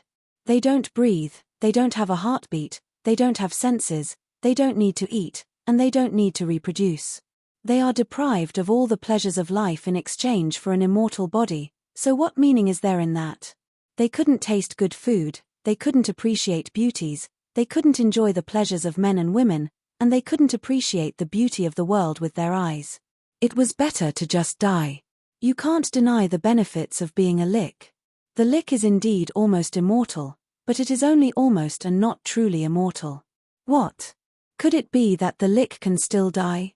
The lick in theory have an unlimited lifespan. There are some strong lick that can even make a phylactery out of their soul. Even if their body is destroyed, they can still be reborn through the phylactery. However, the existence of the lick is not eternal. The lick can escape the aging and destruction of their bodies, but they cannot escape the aging of their souls. There were many living beings and non-living beings in this world that were said to be immortal, like the flower fairies that Chu Tian met. These beings did not have an upper limit in theory, but the flower fairies were more fragile than most beings. They were very dependent on their environment, and if their environment was destroyed, it was hard for the flower fairies to survive.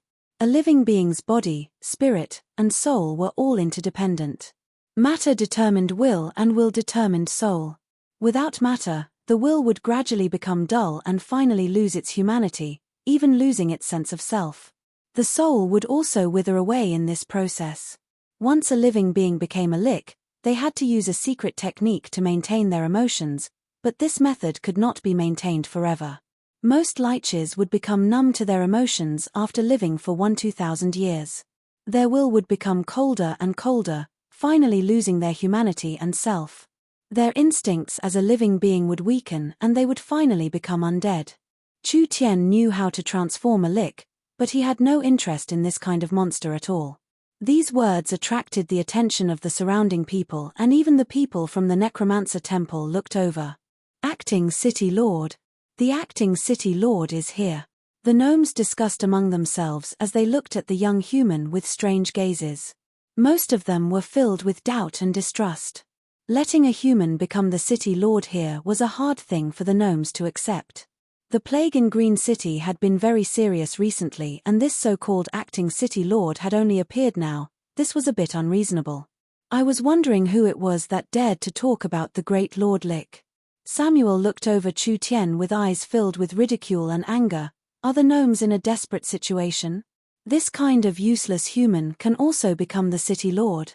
It wouldn't be strange for this city to be destroyed.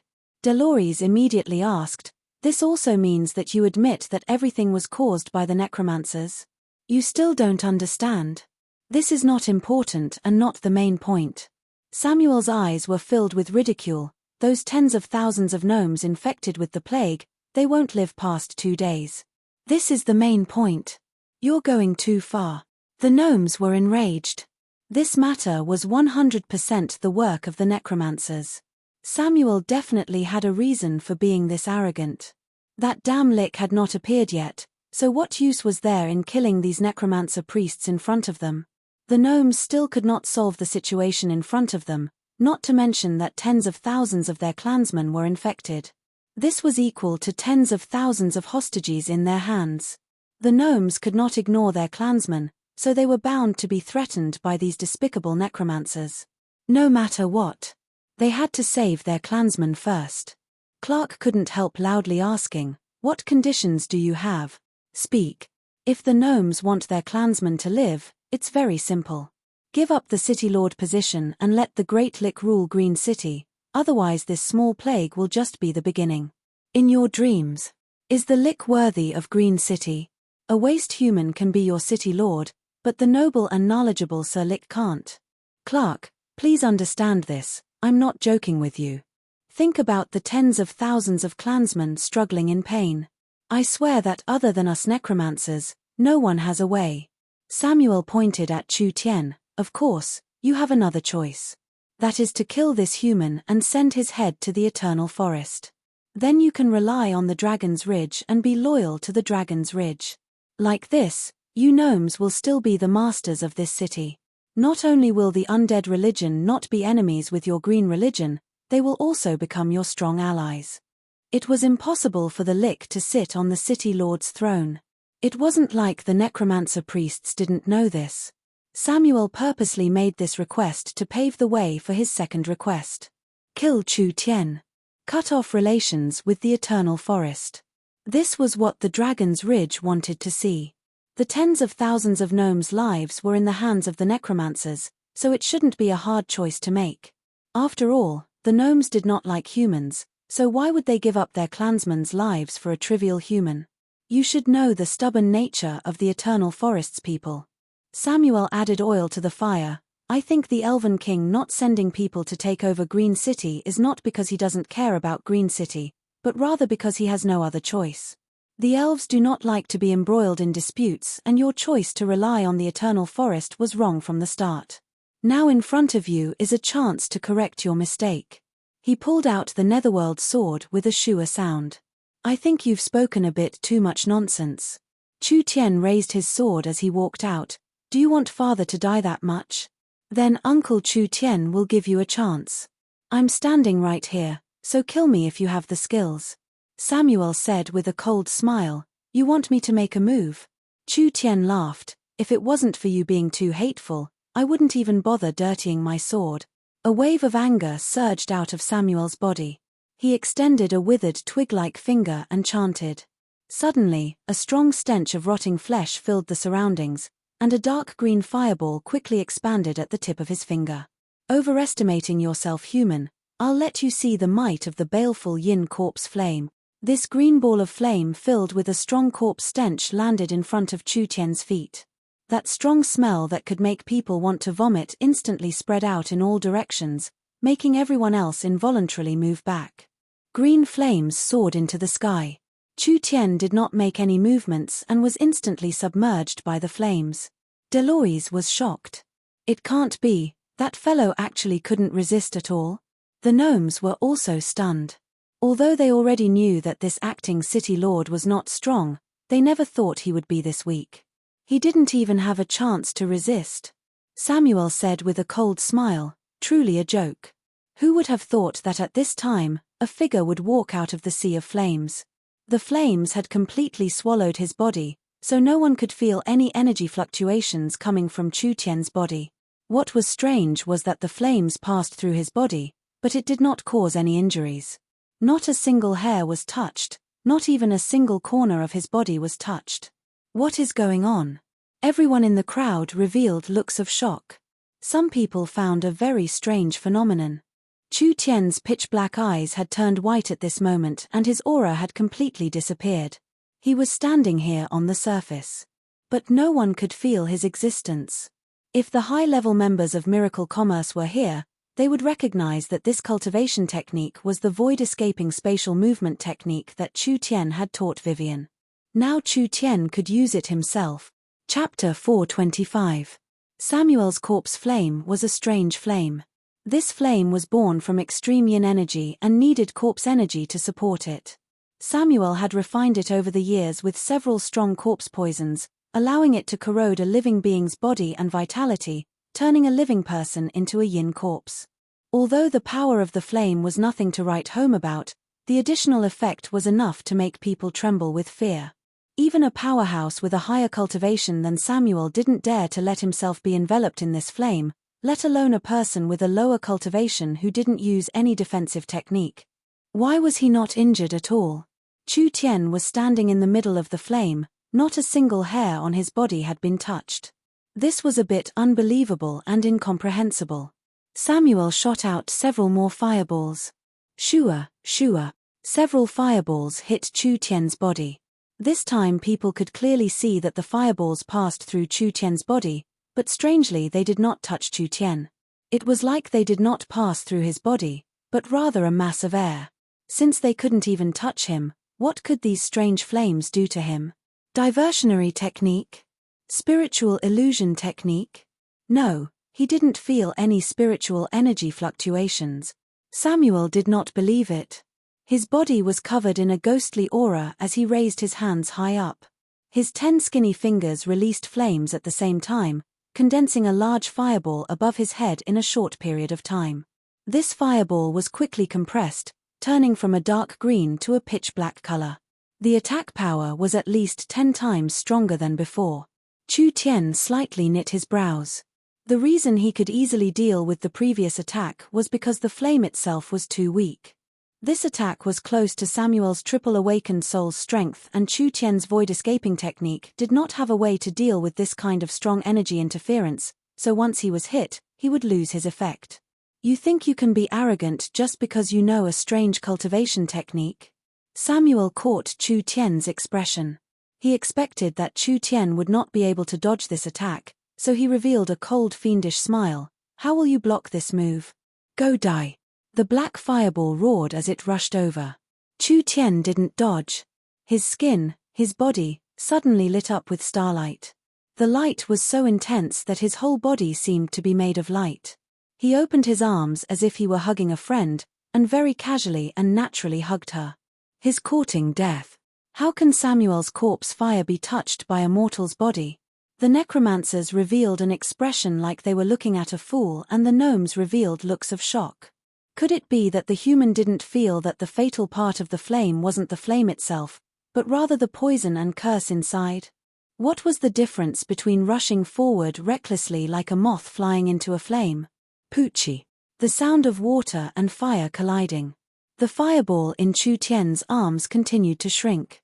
The sinister corpse chi and corpse poison energy could not penetrate the light on his body and cause any damage to Chu Tian at all. Instead, it was completely blocked out, and in the end, it was completely annihilated by the power of the holy light. Everyone was shocked once again. He was still unscathed. How did this human do it? There weren't many people in Green City that could calmly block Samuel's attack. Actually, this was one of the effects of the sacred light body. Not only did the sacred light body have a strong defense, it also had a strong resistance to this kind of dark death energy. It could even be said that it completely countered it. Samuel finally understood. The people sent by the Eternal Forest were not ordinary people. This kind of defensive ability could make him an outstanding talent in Green City. If he wasn't careful in dealing with this kind of opponent, perhaps there would be endless troubles. Chu Tian raised his sword and turned into a burning sword chi that swept out. Samuel's cloak released a large amount of dark energy that was like several hundred wandering spirits surrounding him, immediately forming a layer of defense. Chu Tian's sword chi hit it, but it couldn't harm Samuel at all. "You're only SOSO. When Samuel's voice was halfway through, Chu Tian suddenly turned into an afterimage and disappeared. This speed was so fast that even Samuel, who was in the rank 3 true spirit, could not react to it. In an instant, more than 10 extremely fast sword lights passed through Samuel's body like threads. One after another beautiful sword lights shot out. The yin souls that were protecting his body were instantly scattered and a large portion of them were evaporated by the netherworld flame's power. Samuel was completely enraged. "Great underworld god, please open the gates of hell and release the power of the dead into the world." A large amount of ink like black fog appeared around the necromancer priest. This spirit energy condensed into a fierce skeleton image. This was the necromancer's source spirit. When the incomparably strong death aura spread out, it was like a drop of ink on a piece of paper. Wherever it spread, it would be coated in a layer of black. The surrounding green grass became like obsidian, and then like fragile glass, it shattered inch by inch.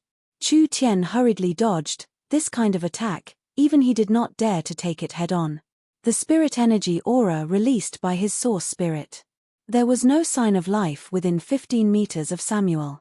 Countless strands of energy floated in the air, and with Samuel chanting an incantation, they all condensed back into a solid form. 10,000 ghosts seeking life.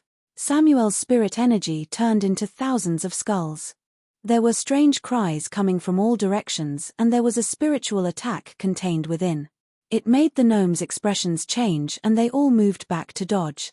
These skulls had fierce expressions and their hair was disheveled.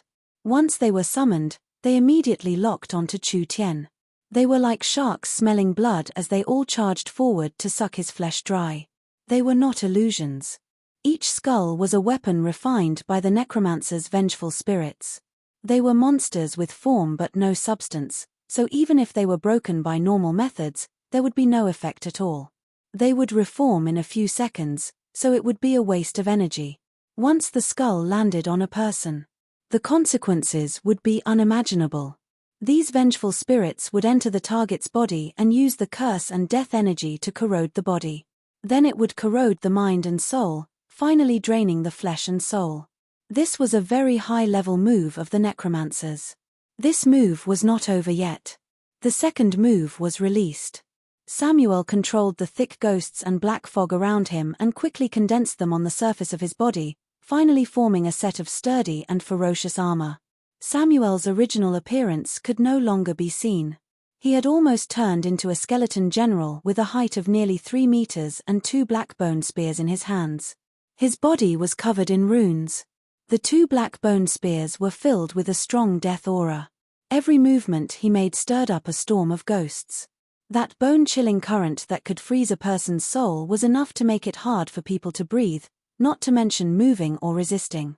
"I want to see what you will use to fight me." Samuel's voice became wild and terrifying. It was like several hundred hoarse voices overlapping together, making people feel a chill down their spines. "Then come." The black demon god's sword soared into the sky. Chu Tian did not hide his strength anymore. He released his source spirit and a wild destructive energy filled the surroundings, instantly shattering all the skulls around him. This was not just shattering them, it was also a destructive attack from the root, making it impossible for them to regenerate. No matter how many skulls slammed into it, they were shattered by the demon god's sword 3 feet away. Chu Tian's figure paused, and the raging flames on the blade spread to his body. In an instant, they covered Chu Tian's entire body, making him look like a flaming demon. A skeleton general. A flame demon. Both sides charged at each other at the same time. Everyone could clearly feel that Chu Tian had fused with the weapon spirit and fused with the weapon, instantly increasing his strength by several times, completely overshadowing Samuel. A sword glow soared into the sky. Pa! The 2 spears of death were cleanly cut into pieces. The sword beam still maintained its power and bombarded Samuel's body.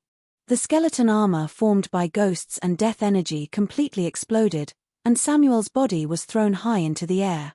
One attack. Chu Tian only used one attack. Clean and direct, without any fancy moves, he used a single attack to crush Samuel. Chu Tian's figure flickered and his flame body split into 8, shooting out like meteors, evenly distributed in 8 directions around Samuel. The sword glows in each figure's hands became incomparably dazzling, condensing a terrifying strength. "No, you can't kill me." Samuel struggled as he angrily roared, "Otherwise tens of thousands of people will be buried with you." Clark's expression also changed. He didn't have a way to save his clansmen yet, so if he killed this fellow now, it would be impossible to stop. He did not have a chance to stop him. Chu Tian's movements were too fast and the 8 figures moved at the same time, releasing the netherworld flickering flame slash.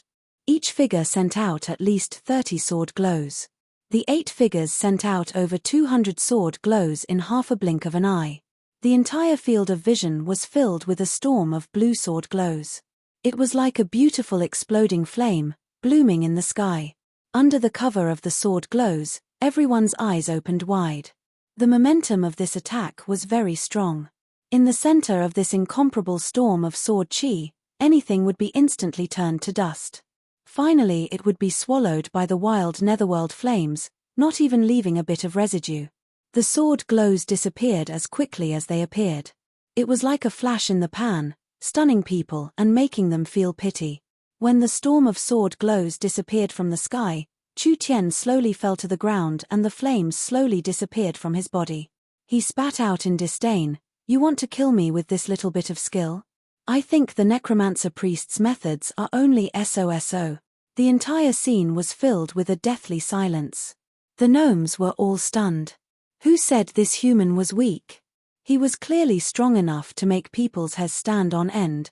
A human that wasn't even 20 years old had the greatest potential. If he was given 30 to 50 years of time, how strong would he grow? You killed Samuel. The other necromancers reacted after a few seconds. Anger, shock, and fear filled their hearts at the same time.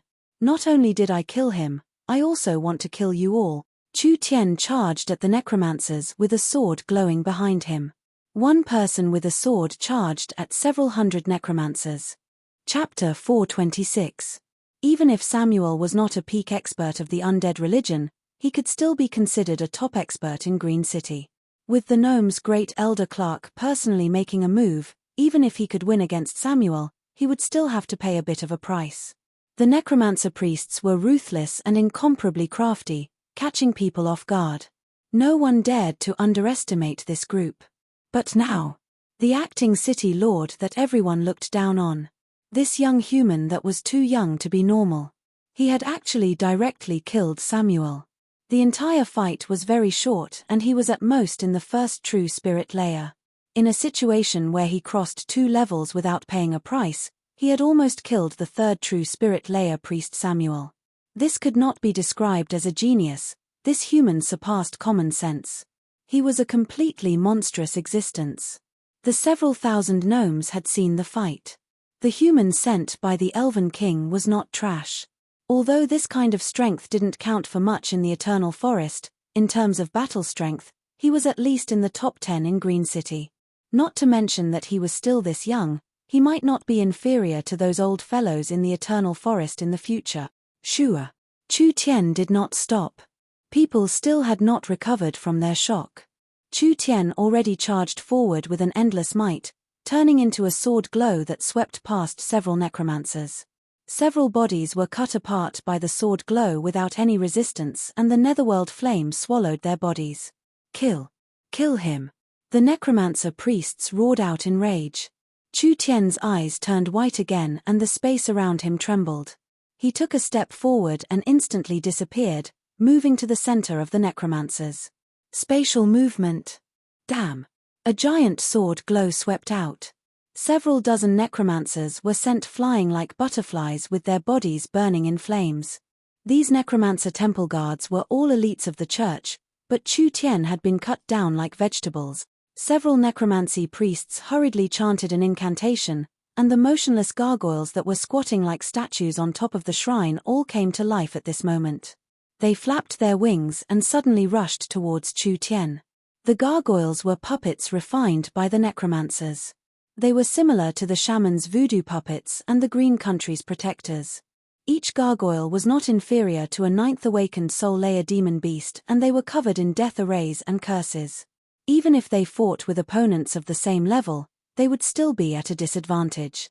300 gargoyles were awakened, instantly forming a terrifying force. The 300 gargoyles spread their wings and a grey wave of light blasted out, covering a large area.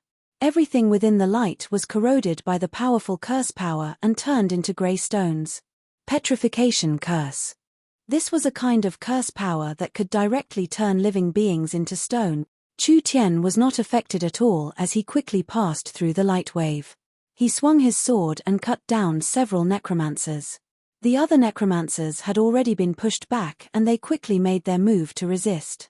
The graveyard around the shrine was dug open and zombies covered in stitches were awakened. It was like there were springs in their bodies as they shot out from the ground. These stitched-up puppets were all zombies transformed from yin corpses. Although their bodies were stiff and slow, they were filled with various poisons and curses. Each one had a shocking close-range attack power. Although they were not as agile and fierce as the gargoyles, there were over 1,000 of them. Chu Tian completely ignored the dense undead zombies in front of him. He raised his sword and cut a necromancer in half. These were cultivators that controlled death energy. These frightening undead monsters. He treated them like grass. There were several hundred necromancers and over 1,000 undead monsters, but they couldn't stop Chu Tian at all. Kill him. Quickly kill him. The gargoyles released a dark purple energy and 2 bolts of lightning shot out from both sides, roaring as they slammed into Chu Tian's body. In the end, the gargoyles did not hit Chu Tian, rather they passed through Chu Tian's body and hit each other.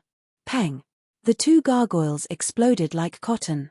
The undead zombies spat out fireballs, wind blades, icicles, poison arrows, and poison darts. Chu Tian kept dodging, escaping from the concentrated attacks. The other attacks all passed through his body like they were hitting air, unable to cause any damage to Chu Tian. Chu Tian was using the void escaping technique while his body was covered in light. Even if the necromancers occasionally broke through the void escaping technique, with the sacred light body's defense, these curses, weakening, and corrosion attacks could not affect Chu Tian's body. The various energy attacks could not cause any damage to Chu Tian at all. Kill, advance, kill again, advance again. Chu Tian relied on a single sword to forcefully cut a path through, and then went back and forth to cut his way through. That aura was like a hot knife through butter. Several necromancers that were not weak were cut down by the sword, including 2 necromancer priests. The gargoyles destroyed several dozen zombies and cut down close to 100 zombies, but Chu Tian was not injured at all from start to finish. Not to mention the necromancers. The gnomes were all shocked. Was this fellow even human? They had never seen a person that could easily pass through the concentrated attacks, not even a single hair was injured. Instead, the other side was completely defeated, unable to resist at all. A gnome hesitantly asked, "Great Elder, the necromancers have all been killed, perhaps our clansmen. There is no way to change the situation now, we can only think of another way to solve it." Clark helplessly gave the order, "Make a move first and overturn the undead temple." Although he was not injured, he had consumed a lot of spirit energy. Chu Tian's attacks gradually weakened and the gnomes finally joined the battle at this time. A single Chu Tian had sent the necromancers into chaos, and now with the elves involved, they did not even have a chance to escape. They killed their way from the outside of the temple to the inside. Less than 40 of the several hundred necromancers were killed. They could only helplessly retreat into the temple and open a purple barrier, easing the situation a bit. "Didn't you mobs want me dead?" Chu Tian was a bit tired, but his eyes were still incomparably terrifying, making the necromancers tremble in fear. "Now you want to kill me, why are you hiding like a turtle?" The temple's barrier was very strong. Perhaps it could not be opened in a short amount of time. But it didn't matter now, it was impossible for these necromancers to escape. "Listen to me, I'll give you one last chance to live," Clark said in a deep voice. "Immediately tell us the method to save our clansmen, otherwise you will be turned to ashes along with the temple." "Ha, ha, ha." A necromancer priest broke out in laughter. Do you really think we'll tell you? Green City is doomed to be destroyed, the gnomes are doomed to die, and this place is doomed to become a death zone. We are just entering the embrace of the nether god first, but you will suffer eternal torture in the abyss of pain and death. These fellows were actually this wild. Stupid human, do you really think we've lost? The necromancer priest turned around and looked at the tall altar behind him. I'll let you experience what is called true death and fear. Chu Tian revealed a surprised expression. The death temple released a strange aura. A few altars and statues shattered at the same time, and a large amount of death aura sealed in them gushed out, forming a powerful death storm inside the temple. In the process of the energy storm, cracks appeared all over the shrine and it shook as if it would explode at any time. Clark's expression changed. Such a strong death energy, do they want to explode? Quickly retreat. No, we can't retreat, this is some kind of ceremony. Chu Tian shouted at Clark and the others, stop them. Too late. This ceremony was faster than Chu Tian imagined. The bodies of the dozens of surviving necromancers were shredded by the storm, and the scattered limbs of the zombies were also swept into the storm. Countless flesh fragments were brought to the center by the high-speed rotating storm, and finally pieced together like a jigsaw puzzle, unexpectedly forming an 8-meter-tall behemoth. What is this thing? The gnomes were stunned. This 8-meter-tall behemoth was formed by the compression of hundreds of corpses. Its huge head was formed by 8 or 9 heads squeezed together. Its shoulders, chest, and abdomen were all hideous and terrifying human faces. Its limbs and torso were all pieced together from minced meat. This was a monster formed from the resentment, hatred, and strength of several dozen necromancers, as well as the bodies of over 100 soldiers. It was like a giant mountain of flesh, standing in the darkness and releasing a terrifying aura. Abomination. Chu Tian's expression changed. The abomination was a very high-level undead monster. Resentment, hatred, slaughter, death, and all kinds of darkness gathered into one, this was the so-called abomination. This was a kind of undead monster that was not naturally formed. Because of the special nature of undead, when large amounts of undead monsters were gathered together, the energy in their bodies would naturally circulate and there would not be any signs of rejection. Therefore, for cultivators that used death energy, the abomination was a very good puppet. The abomination's strength was not certain, it mainly depended on the materials it was made from. Several normal yin corpses could make an abomination, but the abomination created like this was not that strong. Now there were several dozen necromancers and over 100 zombies that were not weak, forming an abomination. This was simply a disaster for Green City. This abomination not only gathered the power of these materials, it also knew how to use the magic of these people. It was not something easy to deal with. Clark. The abomination opened its mouth to speak. The several dozen mouths on its body opened their mouths at the same time. You have made a stupid choice. For this choice, you and your city will be buried in death. This voice was very heavy and it made people's hearts tremble when they heard it. What Clark was truly afraid of was not the abomination itself, but rather the person making this sound. That's right, this was not the abomination's will because the abomination did not have a will. Someone had used a long-distance method to control the abomination's body and the abomination's body was being controlled by that fellow. There was no need to guess, he was 100% the Lick. The Lick was not in Green City, but he was relying on the abomination's body to communicate with these people. Chapter 427. The abomination had fused several dozen necromancers into its body, with around 10 of them being in the true spirit realm. To create this abomination, it had used up the power of the dead sealed in the undead temple, which was a large loss to the undead religion. But the more they paid, the more they could exchange for it. This abomination's strength had reached the 5th true spirit layer, which was already very strong and hard to resist. It had also fused with the Licker's thoughts. In other words, the one controlling the abomination's body and power was the Lick. When the abomination had a clear mind and consciousness, it could use various secret techniques and cultivation techniques, which increased the abomination's battle strength by several times. Dong, dong, dong. The abomination took incomparably heavy steps. The gnomes felt like the ground was about to collapse, but the abomination's speed was very fast. Even if there was a mountain in front of it, it could still easily smash it to pieces. This majestic aura had a very strong impact on people's minds. Sealing array. Clark and the Green Religion priests made a move. The ground exploded and several dozen giant wooden stakes came out of the ground. Each stake had a sealing rune engraved on it, and when they connected together, it formed a source energy array. The abomination was sealed in the center of the source energy array. Countless strands of energy spread over the abomination's body, finally forming several green vines. One end was connected to the giant wooden stakes and the other end was like an iron lock locking the abomination in the center of the source energy array. This array was very strong.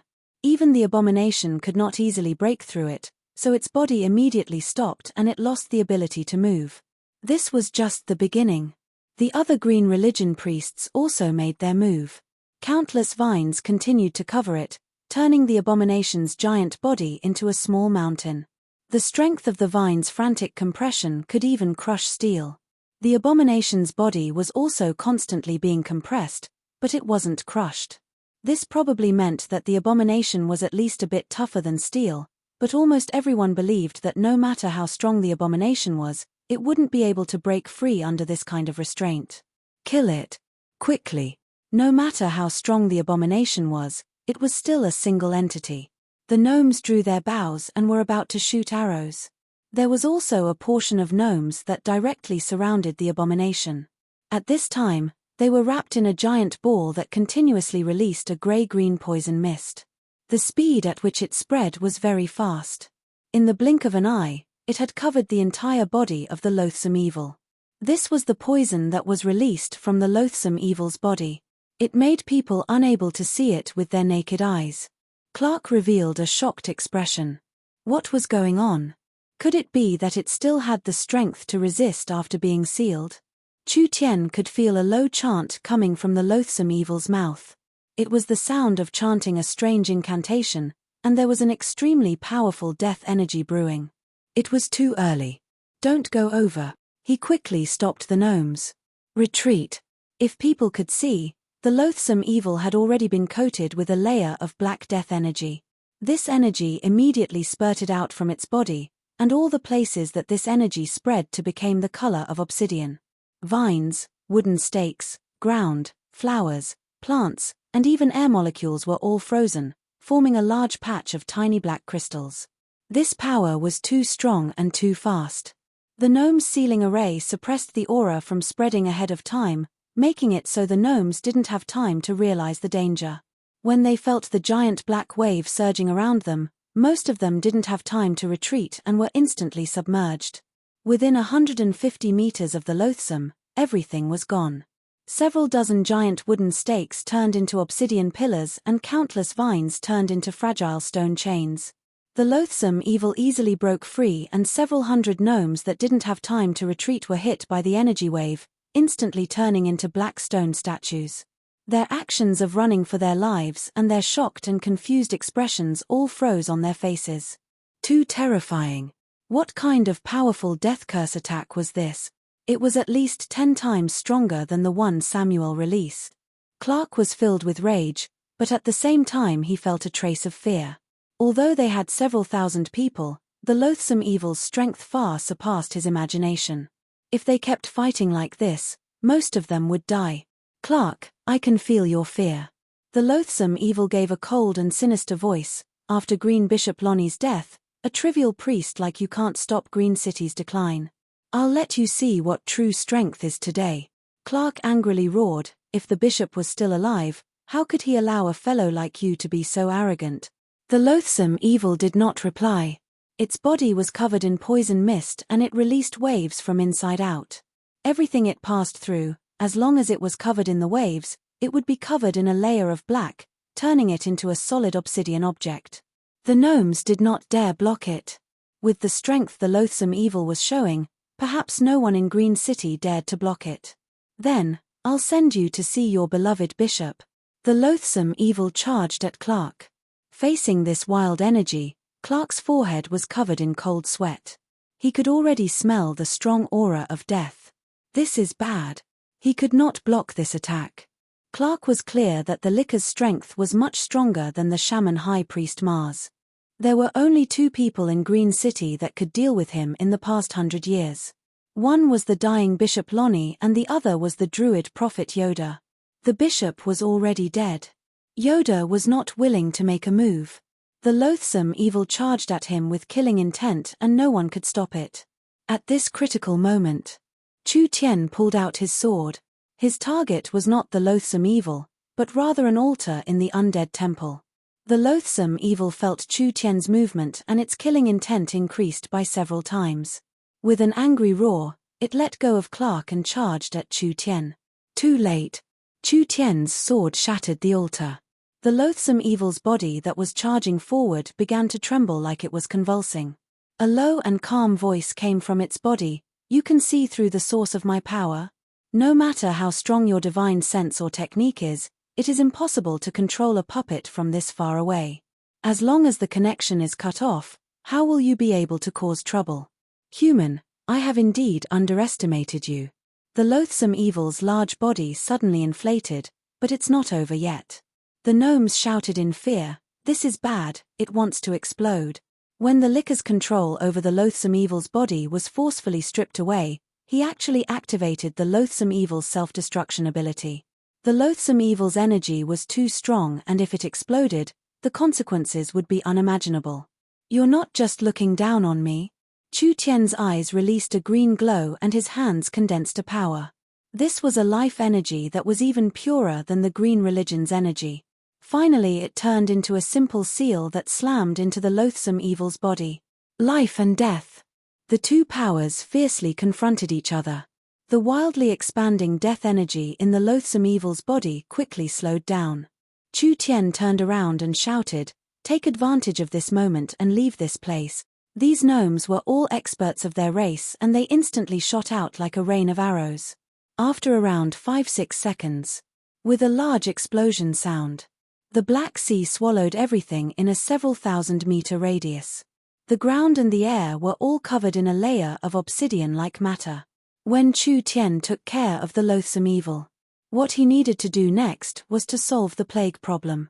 The plague in Green City broke out without any warning and around 40,000 to 50,000 people were affected. Most of them were gnomes and most of them were young children or adults with low cultivations. They were a relatively weak group. These infected people all had blue and black bodies, their limbs were weak and most of them were unconscious. This was clearly not a normal disease. Most of the gnomes' cultivations weren't bad, so it was hard for a normal disease to have this kind of effect in a short period of time. Chu Tian had not just saved Clark's life. He had also saved the lives of several thousand gnome elites. No matter how much prejudice Clark had against Chu Tian before, he was now completely convinced by Chu Tian. This human's ability and talent far surpassed his imagination. He indeed had the qualifications to become Green City's city lord. Perhaps he had the ability to solve the plague problem. What is going on with the plague? For so many people to be infected at the same time, there must be a source of infection. Clark had not completely recovered from the feeling of escaping death, but he was not a normal person, so he had already calmed down. "We've checked the food and drinking water, but we haven't found any signs of infection. There is no direct evidence that it is contagious, but the number of people infected is still increasing. We haven't found the cause even now." Chu Tian did not say a word. He began to examine the patient. It was a little girl who looked less than a meter tall. At this moment, she was in a trance and had fallen into a coma. Her teeth were constantly grinding, making cracking sounds. Under her originally white and tender skin, the blue and black blood vessels could already be seen. Her body temperature was very high. Her heart was beating very fast. Chu Tian placed his hand on his forehead and carefully sensed the situation in his body. Chu Tian's initial thoughts were not wrong. This was not an infection caused by microorganisms, rather it was a kind of dark energy. After the dark energy seeped into the body of a living being, it would gradually affect and transform the living being. This was the so-called demonization reaction, but it was not completely demonization. Instead, it was following a set pattern, like a curse, changing the biological form bit by bit. Chu Tian took out a talisman paper, quickly drew a talisman array, and lightly stuck it on the little girl's head. A grayish-black aura immediately spread out from her body. Clark saw this and hurriedly asked, "Can you find out what it is?" "This is the aura of a ghoul." Chu Tian made a judgment. "I estimate that in about 2 days, if the ability to purify the contaminated body cannot be purified, most of these infected people will turn into ghouls. This should be a long-planned conspiracy." Clark was shocked. What? Turn into ghouls? Ghouls were half-undead monsters, directly transformed from living beings. They had low intelligence, were easy to control, had great strength, and had a fierce temperament. Necromancers or cultivators with special cultivation techniques liked to make these things in large quantities. They were stronger than skeleton soldiers and normal zombies, suitable for hard labor and also suitable as cannon fodder. Clark thought of the several tens of thousands of clansmen turning into ghouls and immediately felt an uncontrollable rage. These damn necromancers. Is there a way to cure her? "Sir Acting City Lord, you have to save my daughter." "Sir Acting City Lord, please save my big brother." "Sir Acting City Lord." The surrounding gnomes surrounded Chu Tian. Although the gnomes always looked down on humans, even Great Elder Clark couldn't find anything. In the end, it was easily found out by this human, which meant that this human had a bit of skill. "Everyone listen to me." The gnomes all calmed down. Chu Tian explained to everyone, "Contaminating so many people at once, the source of the contamination is not food or water. I suspect that the necromancers are arranging a large-scale array, wanting to pour a large amount of death energy into Green City. These weak people being infected early is just a sign. If my guesses aren't wrong, a large amount of energy has already filled the skies of Green City and can explode at any time." "What? Could it be something else is going to happen?" Chu Tian explained, "The necromancers must want to contaminate Green City into a land of the dead, turning all the living beings here into undead, making all the plants here rot, and making the soil forever be covered in death energy. Like this, the eternal forest will not accept this land and even the other powers will not accept this land. Green City will collapse on its own." Contaminating an entire forest city? Was this really possible? A forest city could not compare to a human's land. A forest city was so vast, so how strong of an energy was needed to contaminate it? Chu Tian did not know how the Lick did this, but it seemed like this was the only explanation. After Chu Tian went into closed-door cultivation, he felt that Green City was covered in a strange atmosphere. Now he could determine that this was a kind of energy and it was a controllable energy. There were not many changes to the plants in Green City, which meant that this energy was being controlled by humans, actively contaminating the weaker gnomes. Wanting to do this was not easy. First one had to have a strong source of energy and then one had to have high skills. This Lick was not simple, he had some skills. It was no wonder. After all, he had lived for 2,000 years. For a fellow to live for 2,000 years, his wisdom and knowledge was not something normal beings could compare to. "Don't worry, I'll heal the infected as soon as possible. However, this won't solve the root of the problem. Our top priority now is to find the mastermind. Only by killing that damned Lick can we completely solve the problem." There was still hope. The gnomes excitedly cheered. This was the first time they realized that humans were not as bad as they imagined. At least this acting city lord was very capable. As for those damn necromancers, they were even more hateful than the shamans.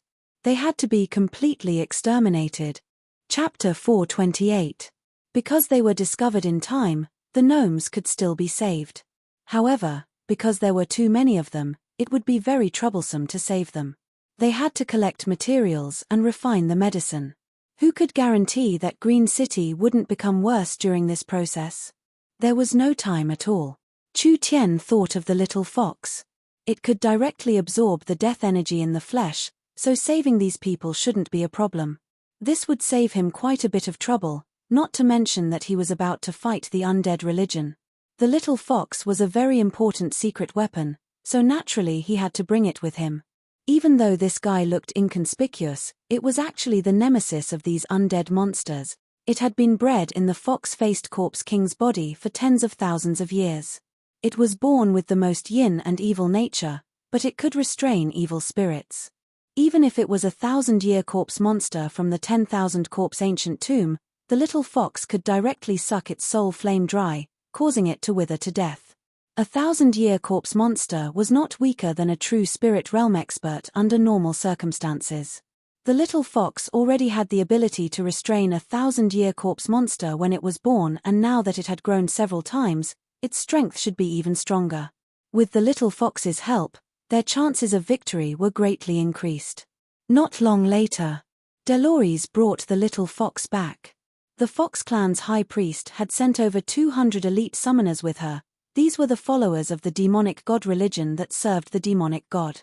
The little fox could be considered unparalleled right now. The Fox clan treated it like a divine god, having large amounts of fox people protecting it every day. This lineup was even more exaggerated than Chu Tian's. "We respectfully greet your majesty the demonic god." Several hundred Fox clan members were kneeling on the ground.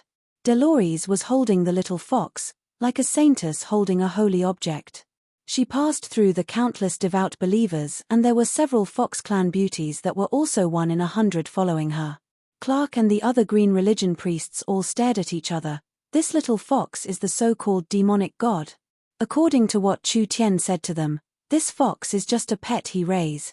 Although the demonic god religion were locals, their strength wasn't bad. Now they were raising Chu Tian as a pet to worship as a divine god. This was a bit unbelievable. "Great Elder, does this little fox really have this kind of ability?" "Yeah, we didn't sense any energy fluctuations from it." This kind of matter was hard to believe no matter who it was. Chu Tian had already left and they couldn't ask what he did. They saw the demonic god religion summoners send the little fox over in a very exaggerated manner. The fox girl lifted the little fox high up and the little fox lazily stood up. Like a lion that had just woken up, it opened its paw and shook the snow-white fur on its body as it lazily looked at these people. Finally its eyes fell onto the rows of patients on the stretchers and it suddenly sucked in its stomach as it took in a deep breath. The gnomes were dumbfounded. The little fox's movements caused the energy in the entire valley to change. It was like what was breathing was not a palm-sized fox, but rather an ancient giant whale. The bodies of the thousands of patients twitched slightly. Strands of weak black energy seeped out of their pores and gathered in the air, forming a huge sphere. The sphere looked like a burning black flame, and the black smoke-like energy kept surging up like fuel. The smaller the black sphere, the more vigorous it became. "Great Elder, quickly look."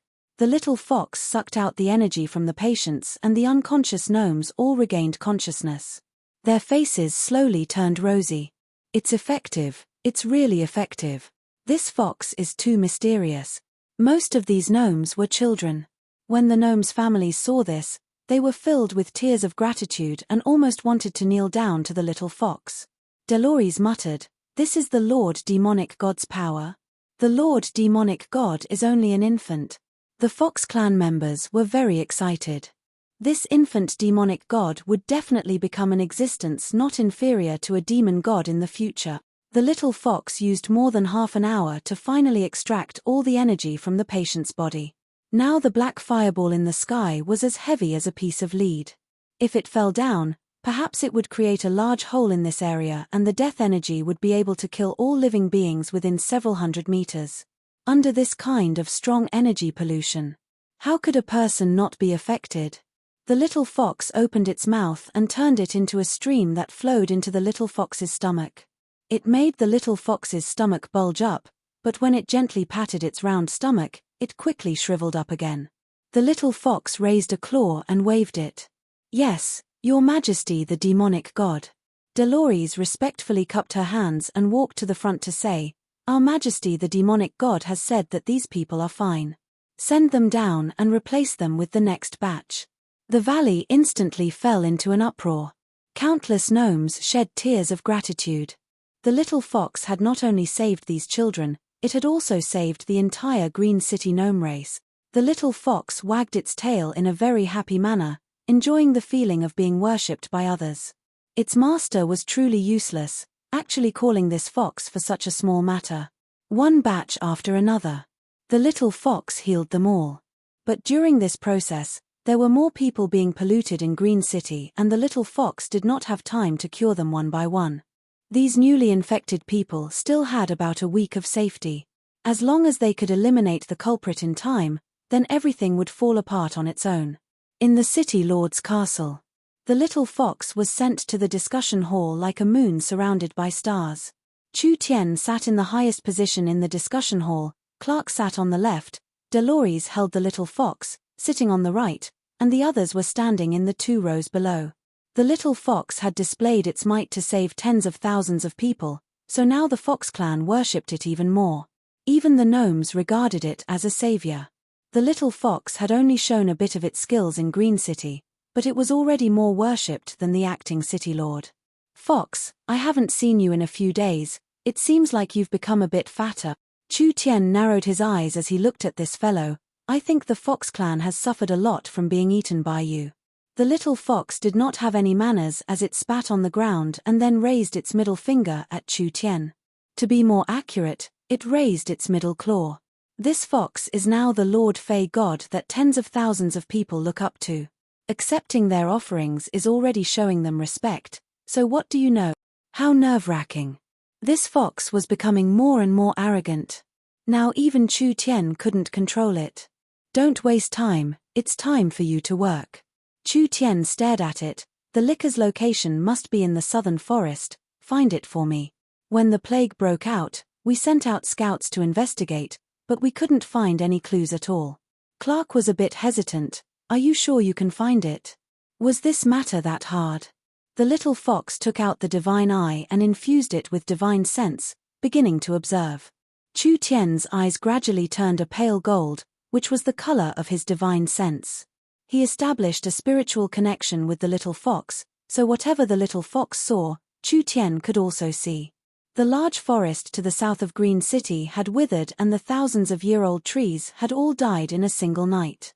There were large amounts of demon beast and native corpses everywhere. They had all been contaminated by some kind of energy and were currently transforming into undead creatures. Before long, these creatures would become an undead army. This kind of contamination was not something that could be completed in a single day. The necromancers had been planning this plan for a long time. Slow down, it's right here. Chu Tian suddenly called out, this basin has a barrier, so it's most likely inside. Fox, go in and take a look. Chu Tian locked onto a basin. Because he could feel the aura of the barrier, Chu Tian knew that there was something strange about this place. Although the scene was blocked, the dense death energy coming from inside could not fool Chu Tian and the little fox. The little fox activated the divine eye in its hand and allowed its vision to penetrate into the barrier. Large amounts of grey buildings appeared in its field of view. There were altars arranged in a certain pattern on the ground, connecting together to form a large array. There were several hundred grey-robed masked warlocks currently jumping around on the altars casting techniques. These altars seemed to be built on some kind of ruins. This could explain the source of this powerful energy. The Lick must have borrowed the energy from the ruins to attack Green City, which was why it had such a powerful effect. We've already found the Licker's lair. A sharp glow flashed in Chu Tian's eyes, but looking at their appearance, this ceremony has already reached its end. In just a few days, the entire Green City will be filled with this death energy, turning it into an eternal land of decay. The surrounding areas will not be spared either, so we don't have much time left. Everyone's expressions were not good. Who would have thought that the situation would be this serious? The shaman sorcerers only wanted to destroy Green City, but the necromancers were even more ruthless. They wanted to pollute the entire area and exterminate all life, turning this land into an undead territory that only the undead could live in. The entire Green City was facing a life and death situation. The so-called no eggs can remain intact when the nest is overturned. Not only did they need the gnome army, they also needed the help of the local powers. It would be best if they called Luz's group over, giving the shamans a chance to atone for their crimes. What was in that basin? Chu Tian felt that the source of the death energy was a very ancient ruin. The Lick had used the ruins to build the barrier and released the death energy from the ruins into Green City. This ruin was not simple. In terms of the intensity of the death energy, It was not weaker than the 10,000 corpse ancient tomb. It was several times denser, otherwise it would not have been able to destroy the large green city. Chu Tian's communication device rang.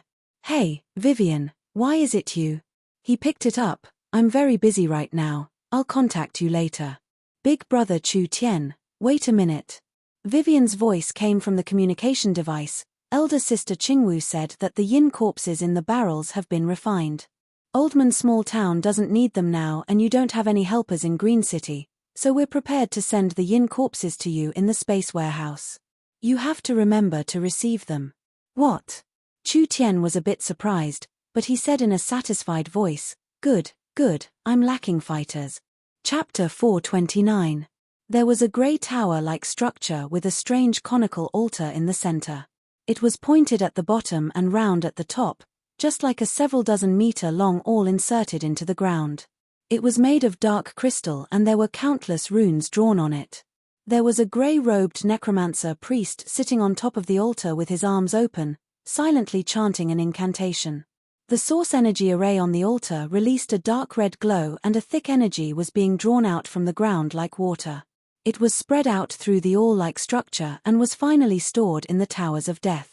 As more and more energy was accumulated in the towers, some of it leaked out and collided with each other, creating black lightning. Several hundred Towers of Death gathered a terrifying amount of energy. The necromancer priest slowly put down his hands. His hands were completely withered like tree branches and the face under the cloak was also a completely withered face. There was only a layer of lifeless dark purple skin sticking to his bones and there were blue-purple undead flames coming from his eyes. Without a doubt. It was not a living being, rather it was a lick. The licker's withered face did not have any expression and in fact it could not make any expressions. It was very difficult for a lick to have any emotions. He had even forgotten the feelings of joy, anger, sorrow, and joy. Even for a normal being, 2,000 years was enough to make them old and tired, not to mention a lick that did not have any sense of touch, smell, sight, or hearing, or any desires. He had long forgotten what it felt like to be a living being. From the moment he turned into a lick, he was destined to lose the instincts a living being should have. What he was doing now was just a method that was engraved in the depths of his soul, allowing him to avoid harm. He was like a machine that followed this order. As for success or failure, it did not matter to him at all. A lick that had lived for 2,000 years had already lost all traces of life, it was destined to only have one thought left. The licker's floating body coincided with the moon and an incomparably complicated incantation came from his mouth. The surrounding Towers of Death began to tremble and with a thunderous sound, the 100 Towers of Death released energy at the same time. It was like a volcano releasing death energy into the sky, finally forming a dark cloud that covered the sky. "Sir, the energy in this relic is too powerful. It's practically inexhaustible," a necromancer priest said to the lick in a low voice. "As long as we accumulate a certain amount and bombard Green City in one go, those stupid gnomes will instantly die. At that time, Green City will be your territory and no one will be able to contend with us. We can use this power to mass produce undead, and we will definitely become the overlord of this area. That human will come." The lick opened its mouth to speak. More accurately, it did not open its mouth because the licker's human organs were no longer useful. Naturally, it could not use its vocal cords to communicate.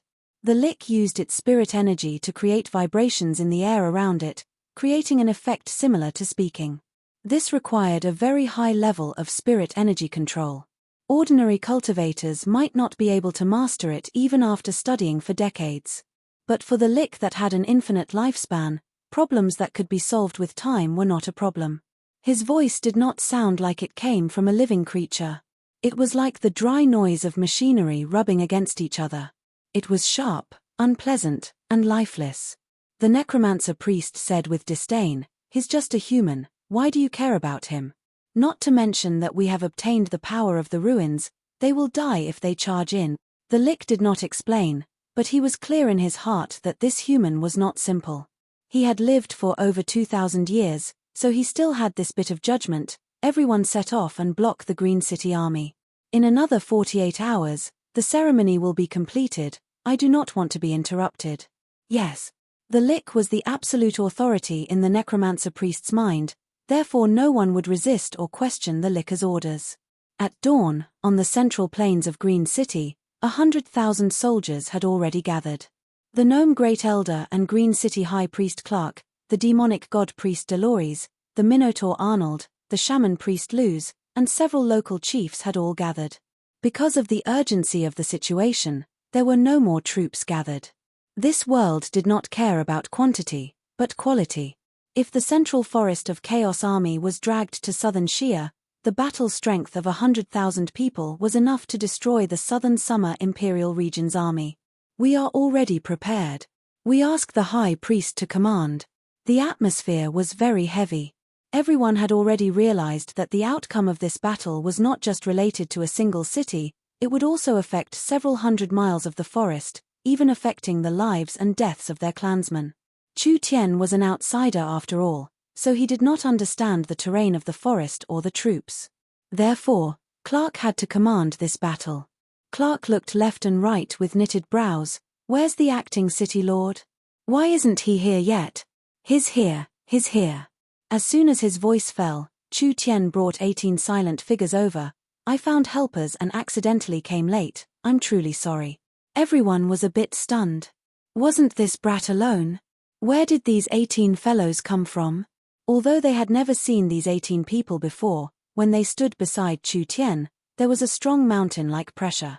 The divine blood yin corpses had been tempered by the divine blood for a long time, so naturally they had been reborn. From the skin to the bones, from the flesh to the marrow, they had all been tempered. Not only did they have the defensive power of a peak defensive cultivation technique, they also had the indestructible property of a spiritual god. The divine blood yin corpses no longer had any weaknesses. Whether it was the normal elemental energies of water, fire, wind, or earth, or the lightning that undead monsters feared the most, the divine blood yin corpses had a strong resistance to them. Even if they were cut in half with a single attack or their heads were blown to pieces, these attacks that could be considered fatal to living beings or even undead creatures would find it hard to kill them. The undead aura on the divine blood yin corpses had been completely washed away. That trace of spiritual god's power was enough to intimidate normal living beings. This was not a difference in strength, but rather the pressure of a high-level life form on a low-level life form. It was like an elephant looking at an ant. Second true spirit layer. It was around the second true spirit layer. Clark's pupils slightly shrank. Even in Green City, it was very difficult to find 18 people in the second true spirit layer to be guards. Not to mention the fact that these 18 divine blood yin corpses were like 18 statues of gods. Even people with deep strength like Clark could not help but feel a sense of danger. These were not normal experts. Everyone, don't be surprised. These 18 fellows aren't people, they are just puppets I made when I was bored. Chu Tian had an uncaring expression. It was like the divine blood yin corpses were made from a bored person's urine and mud. The situation was urgent this time, so I brought them over. I think they'll be of a bit of help. The divine blood yin corpses were still yin corpses in the end, they could not produce life. Therefore, yin corpses, especially those refined into puppets, had no life force, no ability to think, and even their souls had been refined. Therefore, they could be transported in the space warehouse like goods. Alright, there's no time to lose, let's immediately set off. Clark did not have time to ask. We'll split into 4 groups and each group will have 10 small groups. We'll attack along the following routes. Clark began to closely arrange everything. 100,000 people was a very large number. This kind of large army could not be spread out in the forest at once, so they could only split into different groups to attack at the same time. When the sun rises, the undead will be weakened to a certain degree. We'll send these fellows back to the embrace of the Nether God. Alright. Kill. Everyone's morale was high. This battle was not only important to Green City, it was also very important to Chu Tian. Chu Tian was missing a chance for the entire city to acknowledge him. Let's go. At the break of dawn, the Green City army of 100,000 set off, splitting into several dozen small groups. They entered the forest as fast as they could, heading in the direction of the valley. These 100,000 people were natives of the Forest of Chaos, so they couldn't charge at each other in the forest like they did on the plains. However, when the army was split into countless small teams, they could move through the forest at high speeds, but they could maintain a high fighting state. Like this, even if there was a sudden change, they wouldn't be defeated like a mountain collapsing. Dolores turned around and shouted at Chu Tian, "The withered forest is in front of us." Chu Tian nodded, "Be careful and be on guard." The withered forest was the first forest to be contaminated by the death energy. The entire forest was soaked in a thick death energy, and there were no signs of any living creatures. Hundreds of thousands of indigenous people had died here, and it had become a tourist spot for living creatures. The little fox called out a few times, "Pay attention, there are large amounts of undead in front of us." Almost at the same time, warnings came from all around them. Following this was a beast-like roar as countless gargoyles fell from the sky, charging at their prey like eagles. "This is bad. It's the gargoyles." The undead religion's undead puppets were very hard to deal with, not to mention the gargoyles were carrying necromancers on their backs. When the gargoyles charged down, pitiful cries came from all directions in the forest. This sudden and fierce attack had clearly caught everyone off guard. After the first round of attacks, there were heavy footsteps coming from the ground. 5 abominations led over 10,000 corpse-eaters and countless zombies, densely covering the forest. They seemed like they had been waiting for a long time. There were a large amount of them, forming a large defensive line that was used to cushion Green City's attacks. "Fuck!" Arnold roared out, "Why are there so many undead? Kill them for me." Chapter 430. Chief Arnold released his spirit energy and the energy turned into the shape of an incomparably strong bull. The Minotaur's source spirits were made of different bulls and Arnold's source spirit was the Golden Barbarian Bull King. The Golden Barbarian Bull King was a very strong demon beast. This source spirit could not only increase one's strength, defense, and explosiveness, the most important thing was that the Golden Barbarian Bull King was a dual-attributed demon beast. Not only did it have an earth-attributed attack and defense, it also had a rare spiritual energy. In the legends, the Golden Barbarian Bull King used its gaze to kill its prey. This ability was called the Deathly Gaze. Of course, in essence, this was a very strong spiritual attack. Arnold's source spirit was the Golden Barbarian Bull King, so he had the Golden Barbarian Bull King's innate talent. It was a pity that spiritual attacks were useless against undead.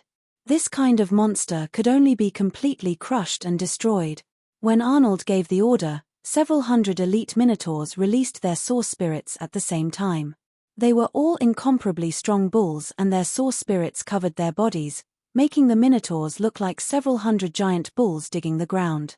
That low roar that shook the forest immediately spread across the entire forest. Several hundred of them wildly charged forward. The earth shook and the forest trembled. The minotaurs relied on their powerful bodies to charge forward, destroying everything in their path. Whether it was trees or rocks, they were all shattered. They were incredibly fast, and the zombies and corpse-eaters in front of them did not have time to react. They could only see hundreds of different colored minotaurs turn into hundreds of shockwaves as they charged forward, creating large fissures in the forest. Their bones were shattered and their bodies were torn apart. These zombies and ghouls were as weak as paper in front of the minotaurs. They were sent flying or trampled one by one. The minotaur's powerful charge was clearly displayed at this moment. Chu Tian was very shocked. These bulls actually have this kind of strength. Although Arnold doesn't have any brains, his battle strength is not bad. Dolores had to admit this point. The Minotaur's charge had caused too much of a commotion, and the undead army's main force quickly focused their attention here. There were at least 20 to 30 necromancers riding on gargoyles and leading dozens of gargoyles to intercept the rampaging Minotaurs. No matter how strong the Minotaurs were, they were still flesh and blood. No matter how strong the body of a necromancer was, it could still turn into a pile of rotten meat in an instant. But just as the necromancer was about to attack with all kinds of necromancy spells, Clark and a few half-elven priests riding hippogriffs soared through the air. The necromancers could only send the Minotaur's attacks at the green religion priests.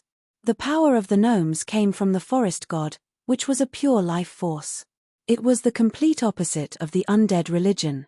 Clark and the others had long since been on guard.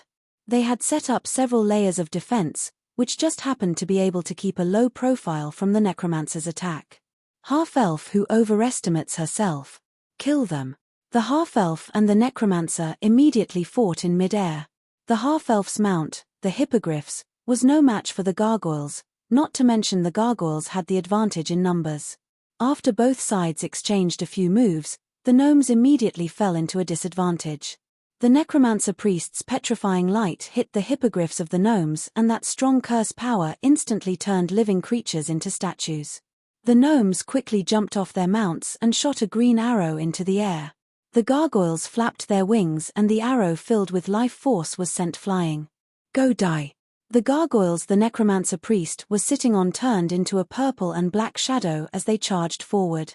When they were about to smash the gnome's head to pieces, a crow suddenly came out of nowhere and entered the necromancer priest's chest. The necromancer priest shouted out in fear, "Shaman witchcraft." The sound of flesh being torn apart rang out. Countless crows came out of the necromancer priest's chest and mouth, instantly turning the necromancer into minced meat. So it was the shaman sorcerers riding bats to join the battle. The shaman witchcraft was basically useless against the undead, but for the necromancers controlling the gargoyles, it was a very dangerous power. A necromancer priest angrily roared, "That trash Mars really can't do anything right. He actually has this many traitors under his hand." Luz was riding on the back of a giant witchcraft bat. Without saying a single word, he released a large amount of colorful poisonous insects that were like a rainbow cloud, quickly filling the surroundings.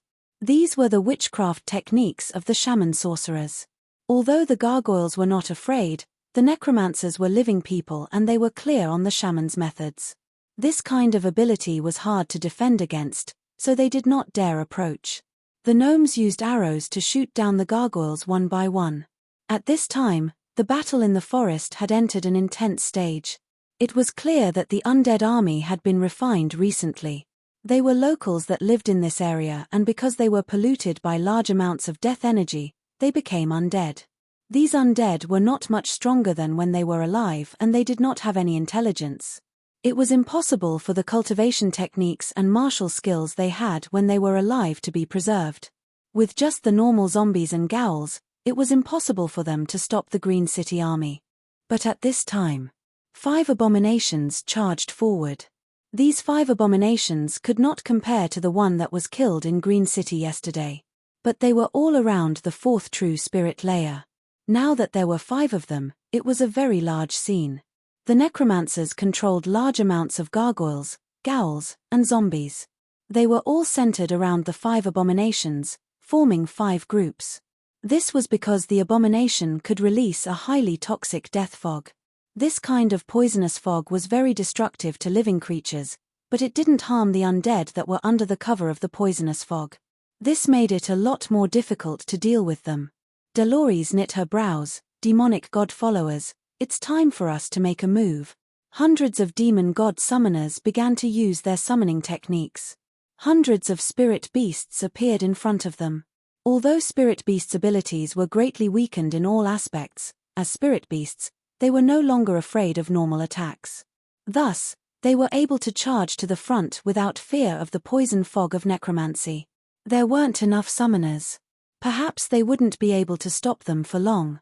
When the battle was in full swing, there was another change. There was an explosion coming from the distance and large amounts of dark red clouds that were like a sticky substance poured into the sky.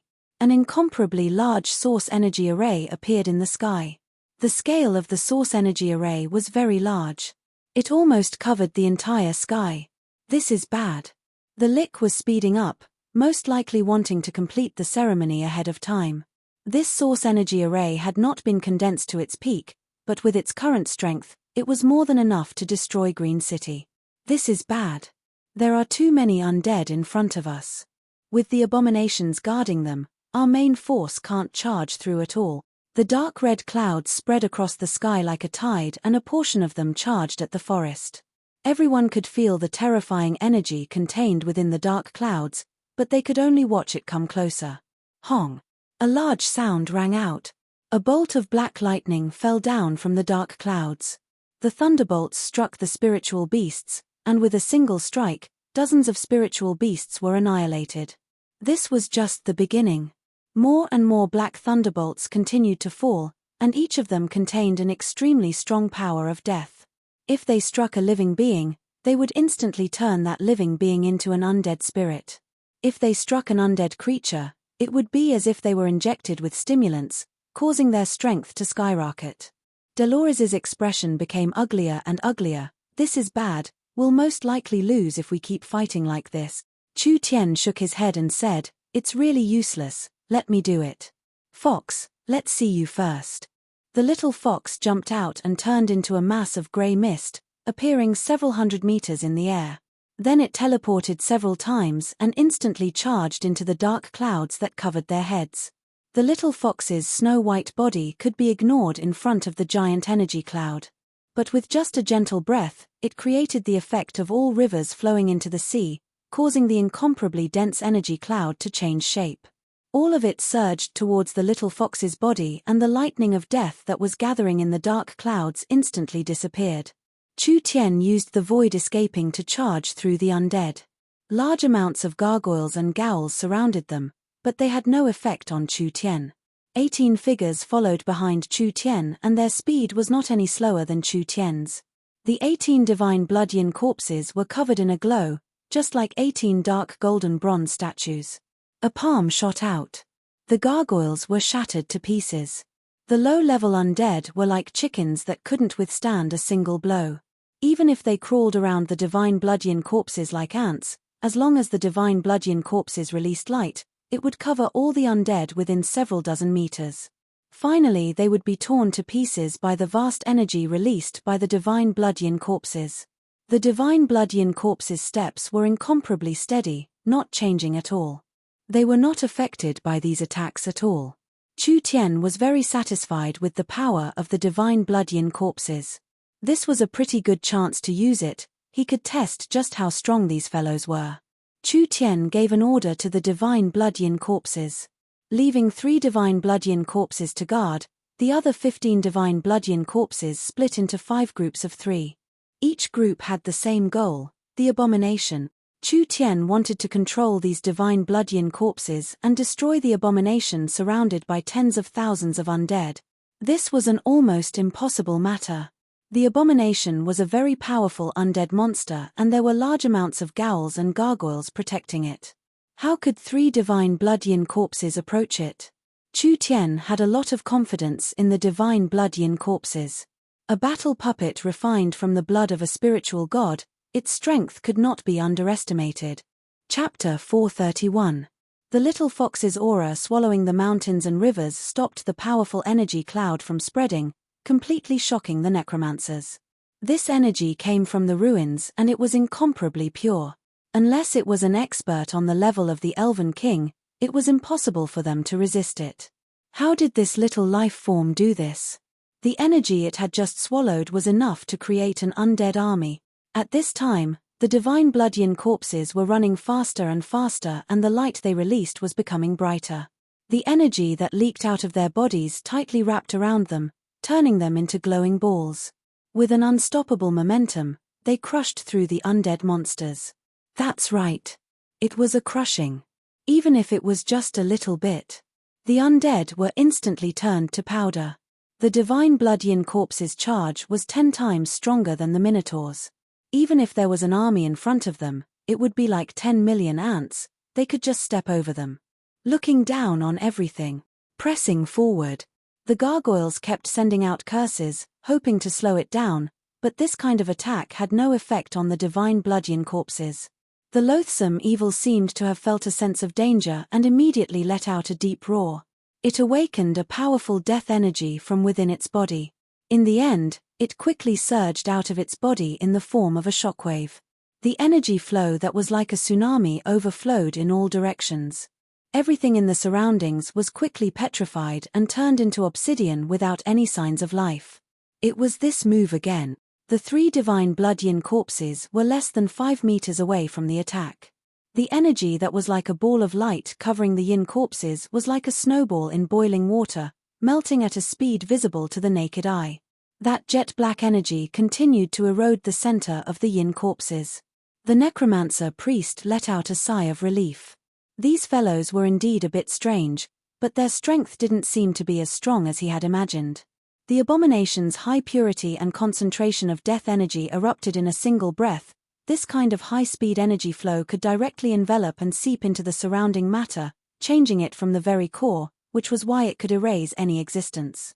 The energy on the surface of the divine blood-yin corpses was not strong enough, so the high-speed energy shot through this energy and landed on their bodies. Without any protection, it was impossible for them to block this kind of attack. They would instantly turn into 3 black obsidian statues. As expected, the moment the divine blood-yin corpse's protective energy was completely eroded away, the black energy wildly sprayed over its body like paint. The divine blood-yin corpse was quickly covered in a layer of black from head to toe, and it was glossy like obsidian. Was he killed? That was all there was to it. Delores frowned in confusion. However, just as everyone was shocked and the necromancer was ridiculing him, she discovered that Chu Tian revealed an enigmatic smile. Then, a shocking scene occurred. The 3 figures that had clearly turned into human-shaped obsidian statues were still moving forward and maintaining their previous speed. They pounced on the abomination from 3 different angles and punched the abomination's body at the same time. People could clearly see the black traces of the divine blood-yin corpse quickly fading. It wasn't fading, the energy didn't disappear, it was just leaving the body. It went from every corner of the body to the right arm and finally gathered in the fist. It condensed into a small piece that was sent back into the abomination's body. The 3 punches landed on the abomination's body. The energy released from the punches caused the abomination's body to instantly turn into stone, and then it exploded. The abomination was directly knocked to the ground, and a third of its body disappeared. The abomination's power did not harm the divine blood-yin corpse. This power was absorbed by the divine blood-yin corpse and used by the divine blood-yin corpse to send a punch back at the abomination's body. This kind of attack was unheard of. Don't think that the abomination is that easy to defeat. The necromancer priest quickly controlled the abomination. Ignorant people, I'll let you see the true power of the abomination. The abomination was an undead creature. It couldn't even be considered a normal undead creature because the abomination did not have a soul flame. It was just a mixture of flesh and energy, so it did not have any weakness. Even if it was cut into pieces, it would not die. Roar. The loathsome evil let out a deafening roar, and its body continued to tear apart. It quickly opened its countless mouths, and countless long things that looked like blood vessels and tentacles exploded out, like fireworks exploding in all directions. They were faster and sharper than arrows, and they stabbed into the bodies of the ghouls one by one. The ghouls let out painful howls as their originally strong bodies withered at a speed visible to the naked eye. Large amounts of flesh and blood were sucked out and they finally turned into a bag of bones that fell to the ground. The abomination instantly recovered a large amount of flesh and energy. The missing parts of its body were replenished, and the red tentacle-like things were still wandering around its body, stabbing into the ghouls' bodies and devouring the surrounding ghouls as if they were hungry and thirsty.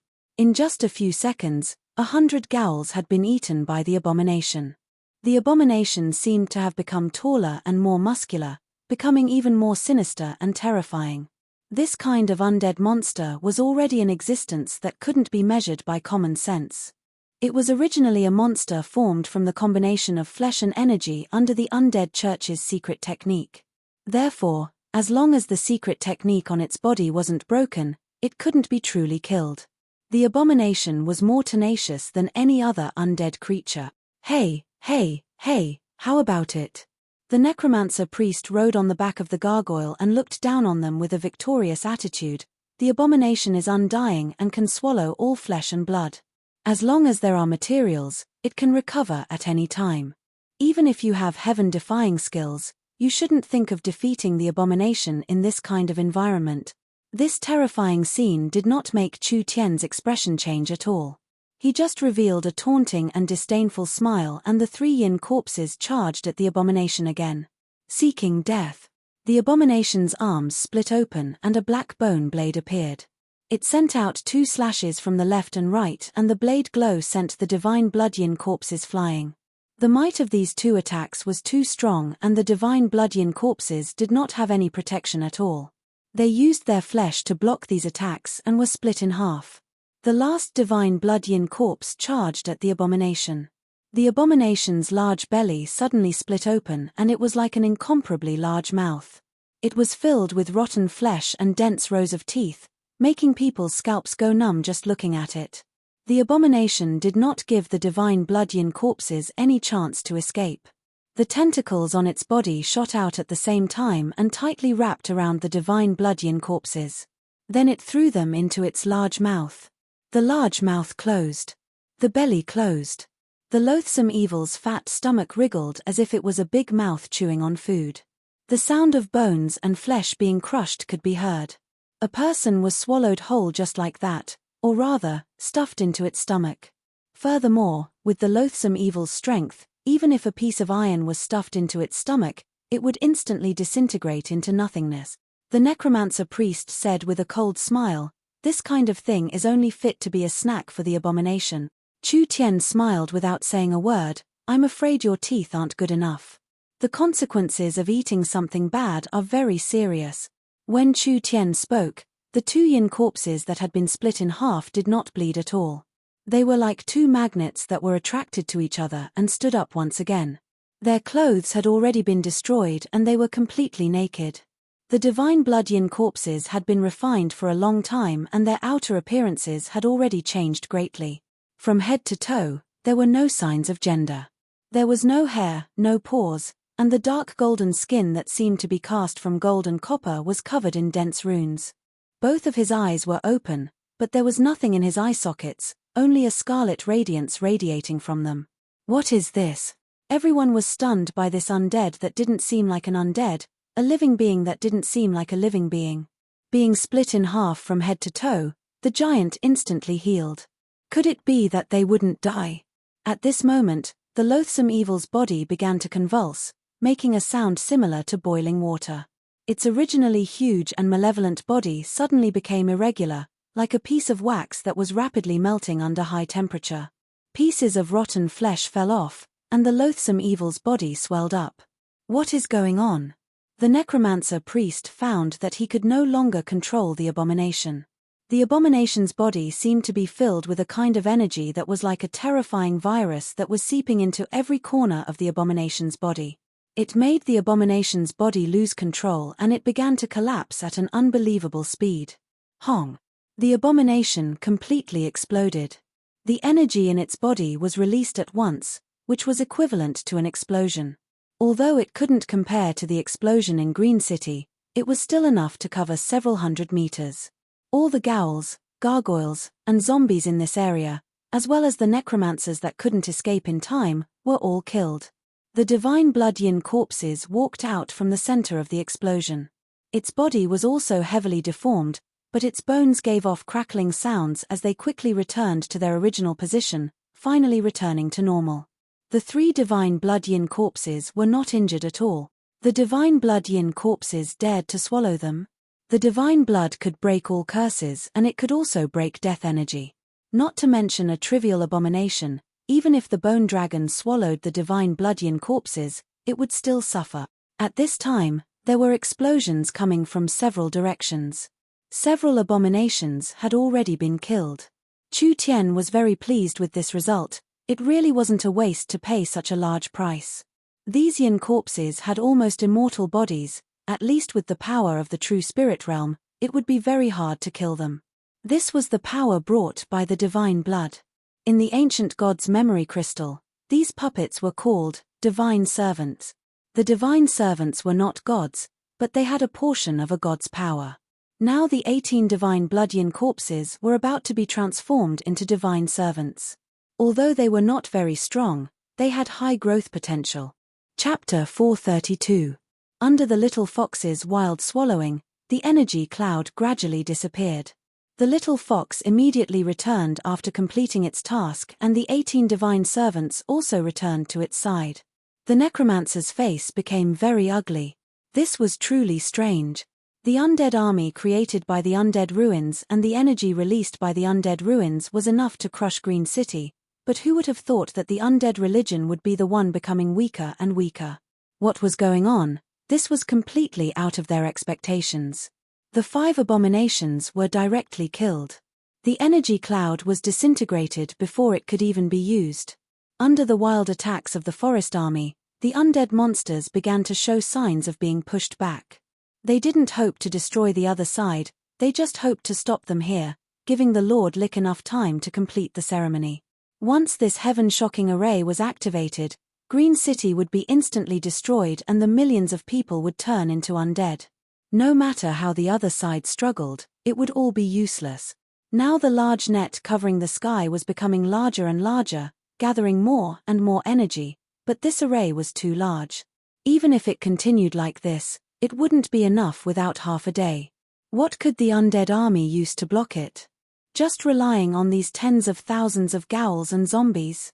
We can't waste time here. Chu Tian knew that the Lick was completing the ceremony ahead of time and this place was quite far from the valley, so they didn't have time to waste. He shouted to the others, "We'll charge over and kill that Lick." "All right, charge over." Although their losses weren't small, everyone became braver as they fought. After all, this concerned the fate of the entire clan, so no one could afford to lose this battle. Chu Tian led the 18 divine servants in the lead. Relying on the void escaping to protect himself, even if he passed through the army, it would be hard for him to receive any damage. The 18 divine servants followed behind him. These puppets had shocking defenses, being immune to curses, death energy, and dark energy attacks, so they were unobstructed. Of course, the little fox was the most important. It could swallow the attacks coming from all directions. When large groups of undead monsters surrounded them, the little fox just needed to gently suck them in. Whether it was the gargoyles, ghouls, or other high-level undead, the soul flames of the undead monsters would be sucked out. The little fox's special ability was an instant kill. 1 person, 1 fox, and 18 puppets, unscrupulously shuttled through tens of thousands of undead. Wherever they passed, the undead would fall to the ground. So many necromancers had besieged them, but they couldn't do anything to them. Chu Tian's power alone was enough to suppress most of the undead. How could the Green City people not be shocked? How could the Church of the Undead not be shocked? People had no choice but to accept Chu Tian wholeheartedly. If this human didn't interfere, perhaps Green City wouldn't even need to wait for the undead religion to make a move. The shamans would destroy Green City first and the undead religion would be the mantis stalking the cicada, unaware of the oriole behind. In the end, it would be hard for Green City to have a good ending. In the end, this person ruined the shaman's plan. Now, it brought such a huge blow to the undead church. The undead couldn't hold on any longer. However, at this moment, the scales of victory began to tilt. From the direction of the basin, a large number of densely packed black shadows appeared, impressively tens of thousands of yin souls. Each one had a fierce green face and sharp fangs. They were the most ferocious of the yin souls, being made of strong death energy. They had form but no substance and there were a large number of them. The yin souls let out sharp howls, and their bodies began to turn red. They fell down from the sky like meteors, and the already withered and dead forest immediately exploded into hundreds and thousands of holes. This was an indiscriminate bombardment. Whether it was the undead army or the forest army, they were all in the range of the spectre bombs. The spectre bombs did not release flames or normal shockwaves, rather it released a strong death energy and spiritual energy. This attack did little damage to the undead army, but it was very harmful to normal beings. This wave of explosions did not end yet. Another large group of gargoyles appeared in the sky. These gargoyles were carrying soldiers covered in black armor and energy. When Chu Tian saw the appearance of these soldiers, his expression slightly changed. Dread knights. The Lick truly had some skills. He could even create this kind of thing. There weren't many dread knights, but there were still several hundred of them. Don't look down on several hundred dread knights, their battle strength was very terrifying. If Chu Tian's guesses weren't wrong, these dread knights were collected by the Lick from the forest. They were made from the corpses of the old chiefs of the large tribes. Those old chiefs that died of old age or accidents were all very strong. When they were turned into dread knights, They could recover most of their strength from when they were alive, and they could even keep a part of their cultivation technique from when they were alive. The black heavy armor on the bodies of these high-level undead wasn't real armor, but was condensed from dark energy. The appearance of these undead basically retained the appearance of when they were alive, but their eyes were spewing soul flames, and their whole body was wrapped in a dark undead aura. 4,500 Dread Knights joined the battle. This was a very strong battle strength. Although a single Dread Knight could not compare to an abomination, 4-5 of them together were stronger than an abomination. Now that there were several hundred Dread Knights joining the battle, this was equivalent to adding in the battle strength of over 100 abominations. This would immediately put a large pressure on Green City. A Dread Knight raised its large sword to attack at a shocking speed. If he didn't use the Netherworld Flame Sword, Chu Tian could only barely keep up. The large sword was covered in black energy and it could instantly send out over 20 sword glows, all attacking different parts of Chu Tian's body. The Dread Knights were not just fast, their attacks were also very strong. With Chu Tian's void escaping, he could not block them, so he could only retreat. A sword chi swept out and the Dread Knight raised its sword to block the Netherworld sword chi. It only retreated a few steps before stabilizing itself and chasing after Chu Tian like a shadow. The little fox did not give it a chance this time. The soul flame in the Dread Knight's helmet floated a few times before leaking out of the gaps in the armor. Finally it was swallowed by the little fox. Chu Tian heaved a sigh of relief. He wasn't afraid of the Terror Knights, but these guys were too strong. There would be no end to the fight, and Chu Tian didn't have time to waste here. Before the forest army could recover from the bombardment, the Terror Knights had already launched a round of attacks. This time Green City and the forest locals were caught off guard, so they suffered heavy losses. The Necromancer was overjoyed to see this. The Dread Knights were the personal guards that Lord Lick had refined. Lord Lick must have sensed that the situation here was not good, so he sent his personal guards over. With the help of the Dread Knights, the pressure could be slightly alleviated. He couldn't take it anymore. They didn't have enough soldiers. They hadn't even reached the basin. Clark revealed an anxious expression. It would be bad for Green City if they kept fighting like this, but when Clark was filled with anxiety, a sudden situation appeared. Look! A group of magical beasts is coming. In the sky above Green City, there was a large group of demon beasts charging over.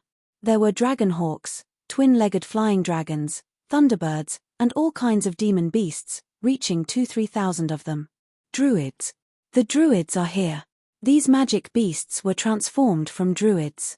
The druids directly attacked the undead army. These powerful magic beasts had terrifying destructive power, and under this round of crazy attacks, the undead army that had just turned the situation around instantly fell into a disadvantageous position. The little fox continued to jump through the Dread Knights.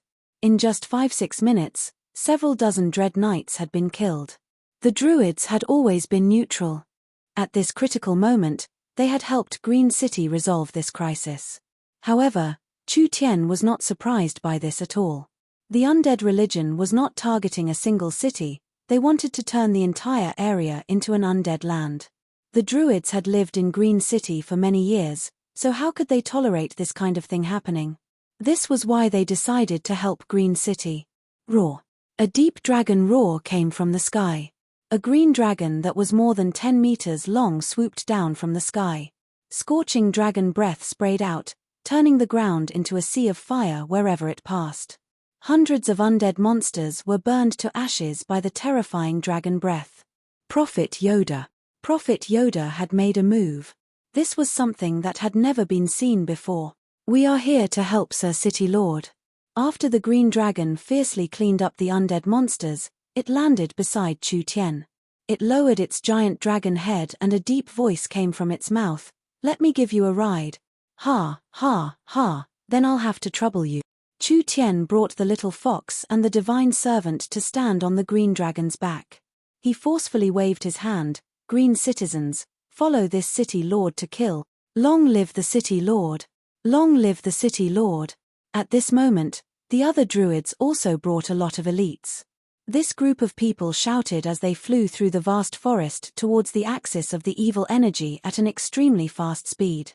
When they looked into the distance, They could vaguely see the basin in front of them. The entire basin was like a giant basin that was filled with dense dark energy and death energy. There was a giant pillar of energy that pierced through the clouds, stirring up the entire sky.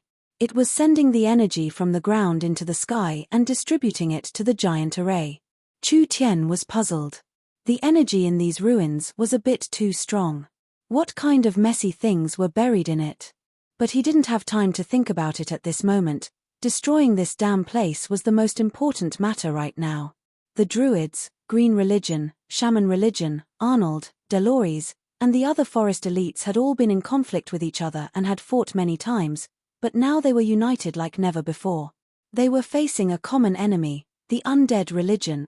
Chapter 433. The lick floated above the conical-shaped altar. This altar was still continuously sending out energy, which was then distributed to the surrounding towers of undead souls. The towers of undead souls then completed the arrangement of the undead soul formation, allowing the energy to be continuously sent into the sky, converging into one, and finally pouring into the dome, forming an astonishingly powerful formation. The undead army had been completely routed. Chu Tian brought Yoda, Clark, Arnold, Delores, and the others, as well as thousands of elites. They had already surrounded the altar at this moment. "Stop," Clark said to the lick floating in the air like a ghost. "You've already lost. Now you're talking about winning and losing, and you're being carried away." The lick looked down at everyone, standing in the air, his cloak fluttering in the wind. A pair of eyes burning with blue flames revealed a cold and silent expression. Even though the lick didn't have eyes, Chu Tian could feel that the other was looking at him. "I've never seen a human like you before. You flatter me. I've never seen a lick like you before." Chu Tian grinned. "Even though you've caused a lot of trouble, I can still give you a chance. Stop the ceremony, stop the undead army, surrender to me and I won't destroy you." The lick didn't have any emotions. Even if Chu Tian pointed at his nose and scolded him, he wouldn't feel any anger, so Chu Tian didn't care about his choice of words at all. "If you perform well, I can make a body for you to reincarnate." "Reincarnate?" The lick indifferently said. "I'm not interested." If it was a normal lick, this would be an irresistible temptation. Because after becoming a lick, one would gradually lose their humanity until they completely lost the feeling of being alive. The lick would use all kinds of methods to find themselves before they were completely numb. Returning to being a living being was undoubtedly the best choice, but this was something that was almost impossible to do. Turning a living being into an undead was extremely difficult. Transforming a dead spirit into a living being was even more difficult than ascending to heaven. The lick did not believe in Chu Tian. He did not even believe that anyone in this world could do it.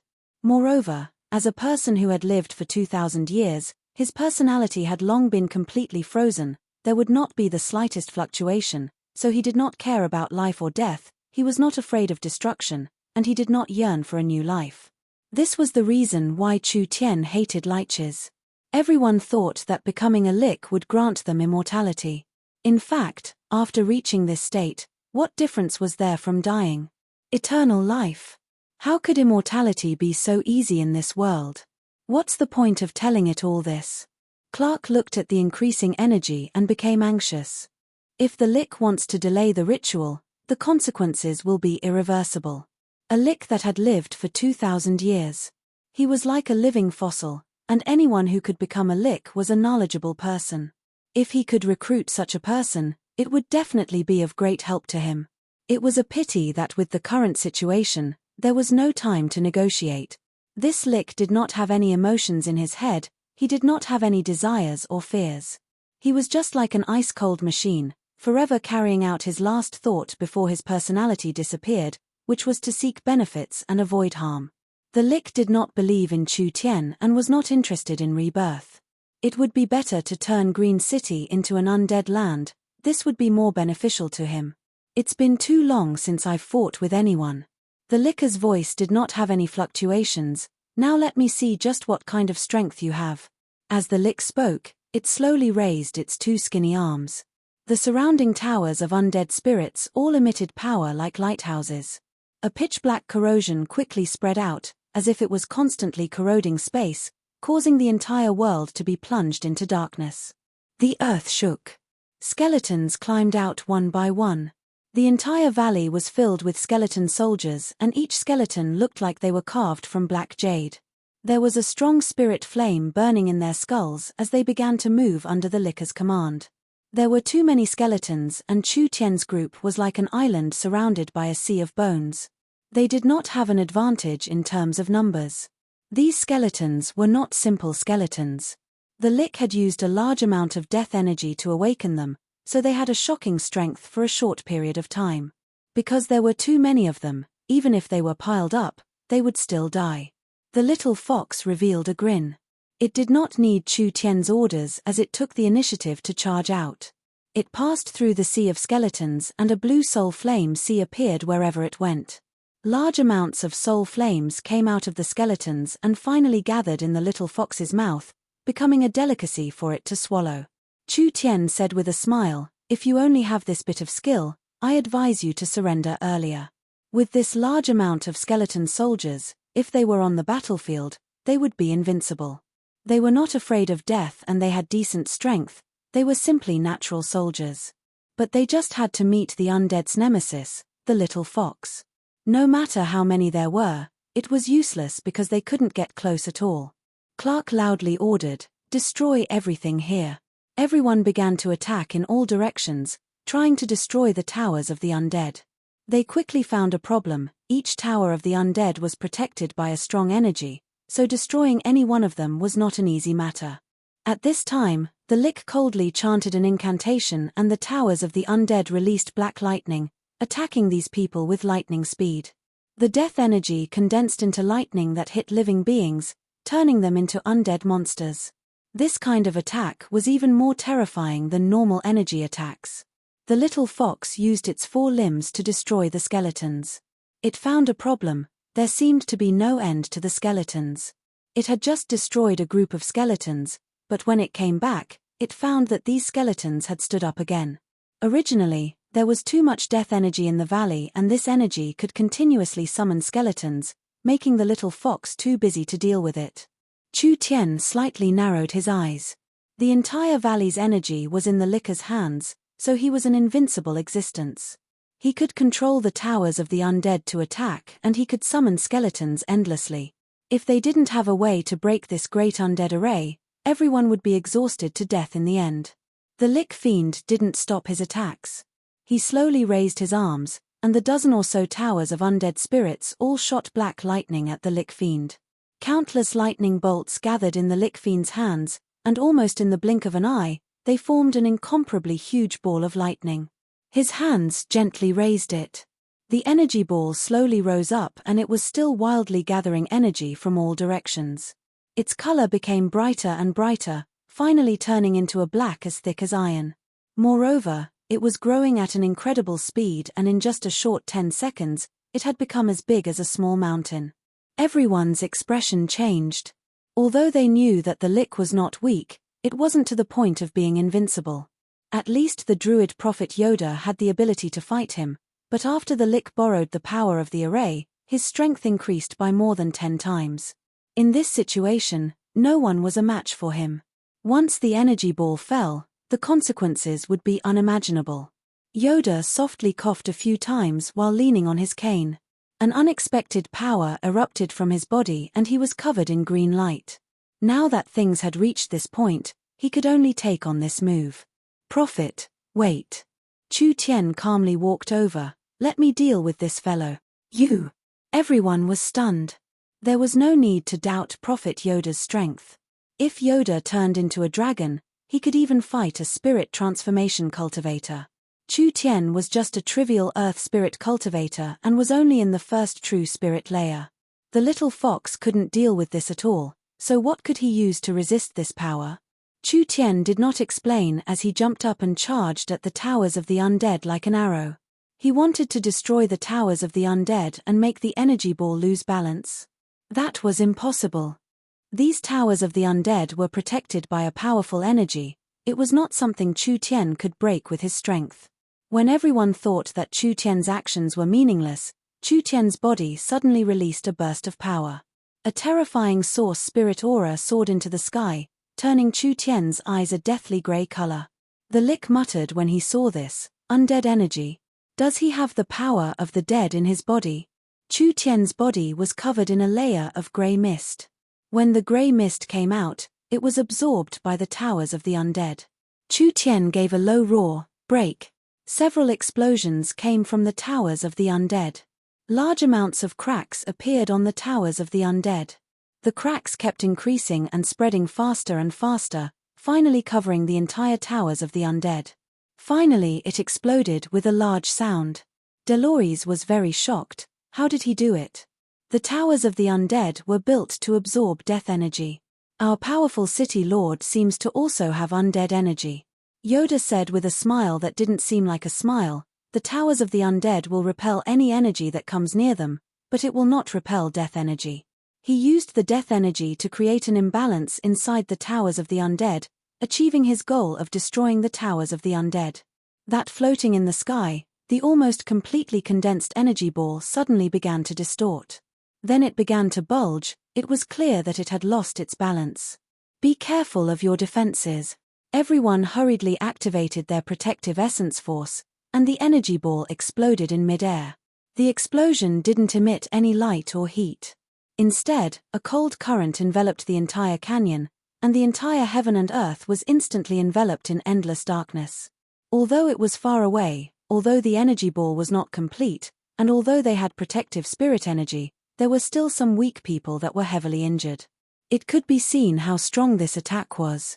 Suddenly, the endless darkness was swept away by a stream of air and was finally swallowed into the little fox's stomach. Chu Tian looked at the Lick on the altar. What other skills do you have? The Lick did not say anything. He had to admit that this human was hard to deal with. Since it was like this, he could only use his last move. The earth began to tremble. Everyone could clearly feel a strong sense of resentment being released from the depths of the earth. A large amount of grey fog gushed out from the cracked surface of the ground. Shortly after, the ground continued to shatter, as if something was propping it up. First, a pile of incomparably large grey wings stretched out from the ground, followed by an incomparably large body and incomparably large claws. Bone dragon? Chu Tian was shocked. Is there a dragon tomb below us? Chapter 434. Bone dragon, as the name implied. This was an undead formed from the bones of a dragon. The dragon race was a large group. There were high-level dragons like giant dragons and flood dragons, as well as low-level dragons like earth dragons and dinosaurs. The bone dragon that appeared in front of Chu Tian, although it was not a peak-level giant dragon, it was still an undead formed from a dragon. Turning a high-level dragon into an undead was not an easy matter. No matter how strong the Lick was, he was still in the heaven spirit realm. Even if he had 100 years, he might not be able to create an undead bone dragon.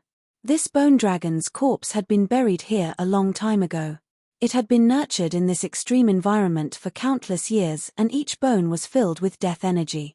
It was already an excellent undead material, and as long as it was awakened with a special method, it would immediately become a terrifying undead monster. After the Lick had awakened the bone dragon, his body, which was floating above the altar, suddenly shot out in a straight line. His body ignited in blue flames in midair, like a burning butterfly. He actually started to burn rapidly and finally landed on the body of the huge bone dragon that was shrouded in grey energy. What is it doing? Sacrifice technique. Chu Tian was a bit surprised at the Licker's actions. The Licker's body is used as a sacrifice to transform the body, pouring all of its soul flame and spirit into the bone dragon's body, merging with the bone dragon and breaking away from the Licker's body. The dragon skeleton contained an incomparably strong resentment and curse. This was something that any soul would find hard to endure, but the Lick was not affected at all, so he slowly refined the bone dragon's thoughts. In order to make this powerful body his own, he had no choice but to merge with the bone dragon ahead of time. Roar. The bone dragon roared at the sky as if it had been reborn. Its skeleton-like body was filled with blue flames. From its head to its tail, from its body to its wings, its entire body seemed to be wrapped in a layer of grey membrane. Blue-white flames flowed within this membrane. That was the Licker's full power. The bone dragon's eyes released a purple glow. The licker's soul flame was already sealed in the bone dragon's body. This was no longer just a bone dragon, but a lick dragon. The licker's powerful strength and the bone dragon's destructive power fused into one. With a casual flap of its giant wings, a fierce energy flowed into the surroundings. Its 30-meter-long body was covered in a powerful energy and there was not a single blind spot from head to toe. However, when the lick dragon was formed, it immediately felt a strong attractive force that quickly stole its energy. This fellow was none other than the little fox. The lick dragon angrily roared and with a lightning-fast speed, a giant flaming dragon claw suddenly slammed into the little fox. It was like slamming an ant to death as it slammed the little fox into the ground.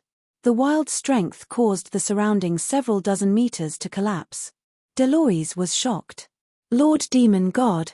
A grey mist appeared on Chu Tian's shoulder and the little fox suddenly turned around and came back.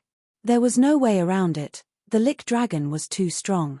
It was different from the undead monsters that didn't have any thoughts. The lick dragon still had the licker's memories and wisdom, even the licker's spells. The lick was clearly on guard against the little fox. Therefore, it used a secret technique to seal the soul flame. As long as the soul flame was still there, the lick dragon wouldn't be destroyed. As for the energy that was sucked away, it didn't count for anything. The lick dragon didn't care at all. As long as it was within several dozen miles, the lick dragon could directly absorb energy from the undead towers. Its energy was endless and there was no way to defeat it. The lick dragon's giant body circled in the sky. Although it had been turned into a lick dragon, the ceremony did not stop. Rather it became even more ferocious and if this continued, Green City would be destroyed in at most an hour. Stop him. Clark led the gnomes to make a move. Giant logs rose from the ground and each log was several dozen meters long. They were all covered in runes that wrapped around the lick dragon's body. Who would have thought that before this energy could be added to the lick dragon, a flame would come out of the lick dragon's mouth and instantly burn everything to ashes. This flame did not dissipate because of this and when the flame fell on the sea of skeletons, it was like a flame falling into alcohol as it quickly spread in all directions. Large amounts of skeleton warriors were ignited by the flames. Not only were these skeletons not destroyed when they were ignited, rather it was like they were filled with a powerful energy. Their bodies were covered in flames and whether it was their speed or strength, they all increased by several times. Their madness increased by over 100 times as they wildly attacked like a swarm of bloodthirsty ants. Die here and become one of us. The lick dragon's emotionless voice reverberated through the sky and could be heard even from several dozen miles away.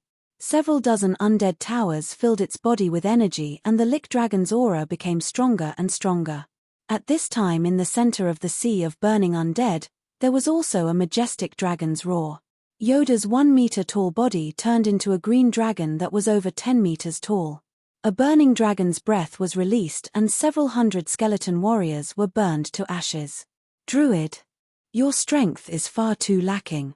The lick dragon charged down and the green dragon charged up. These two powerful beings released dragon's breath at the same time and the two flames released sizzling sounds. Finally the two giant figures collided with each other and the lick dragon pressed the green dragon to the ground. Both sides began a fierce battle. The green dragon was only several meters long and the lick dragon was over 30 meters long, so the green dragon did not have any advantage in size. Not to mention that Yoda was injured and the lick dragon was not only strong, it also had an inexhaustible energy. Yoda could not beat the other side. As expected, the two dragons fiercely attacked each other at the same time. The green dragon spat out a dragon flame filled with the aura of life, burning most of the lick dragon's wings. The lick dragon's death energy condensed into flames that burned the green dragon's back and abdomen, causing large pieces of rotten flesh to fall down like rain. The green dragon's life force was very strong. If it was a normal creature, even if it was a mammoth, this flame would have turned it into an undead mammoth. The green dragon was clearly not lightly injured.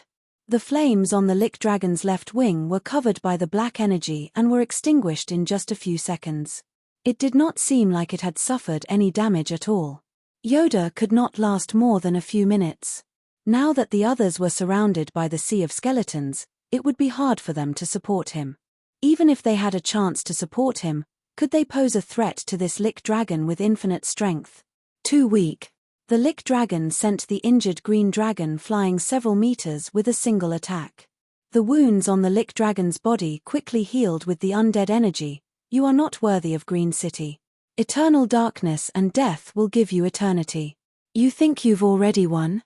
When the Lick Dragon heard this voice, it was a bit stunned. It found that this unfathomable human had taken advantage of its battle with the druid to jump onto the altar. What do you want to do? What do I want to do? Chu Tian stood in the center of the altar's array and released his nine-eyed demon god source spirit. An aura that looked down on the world seemed to suppress the Lick Dragon.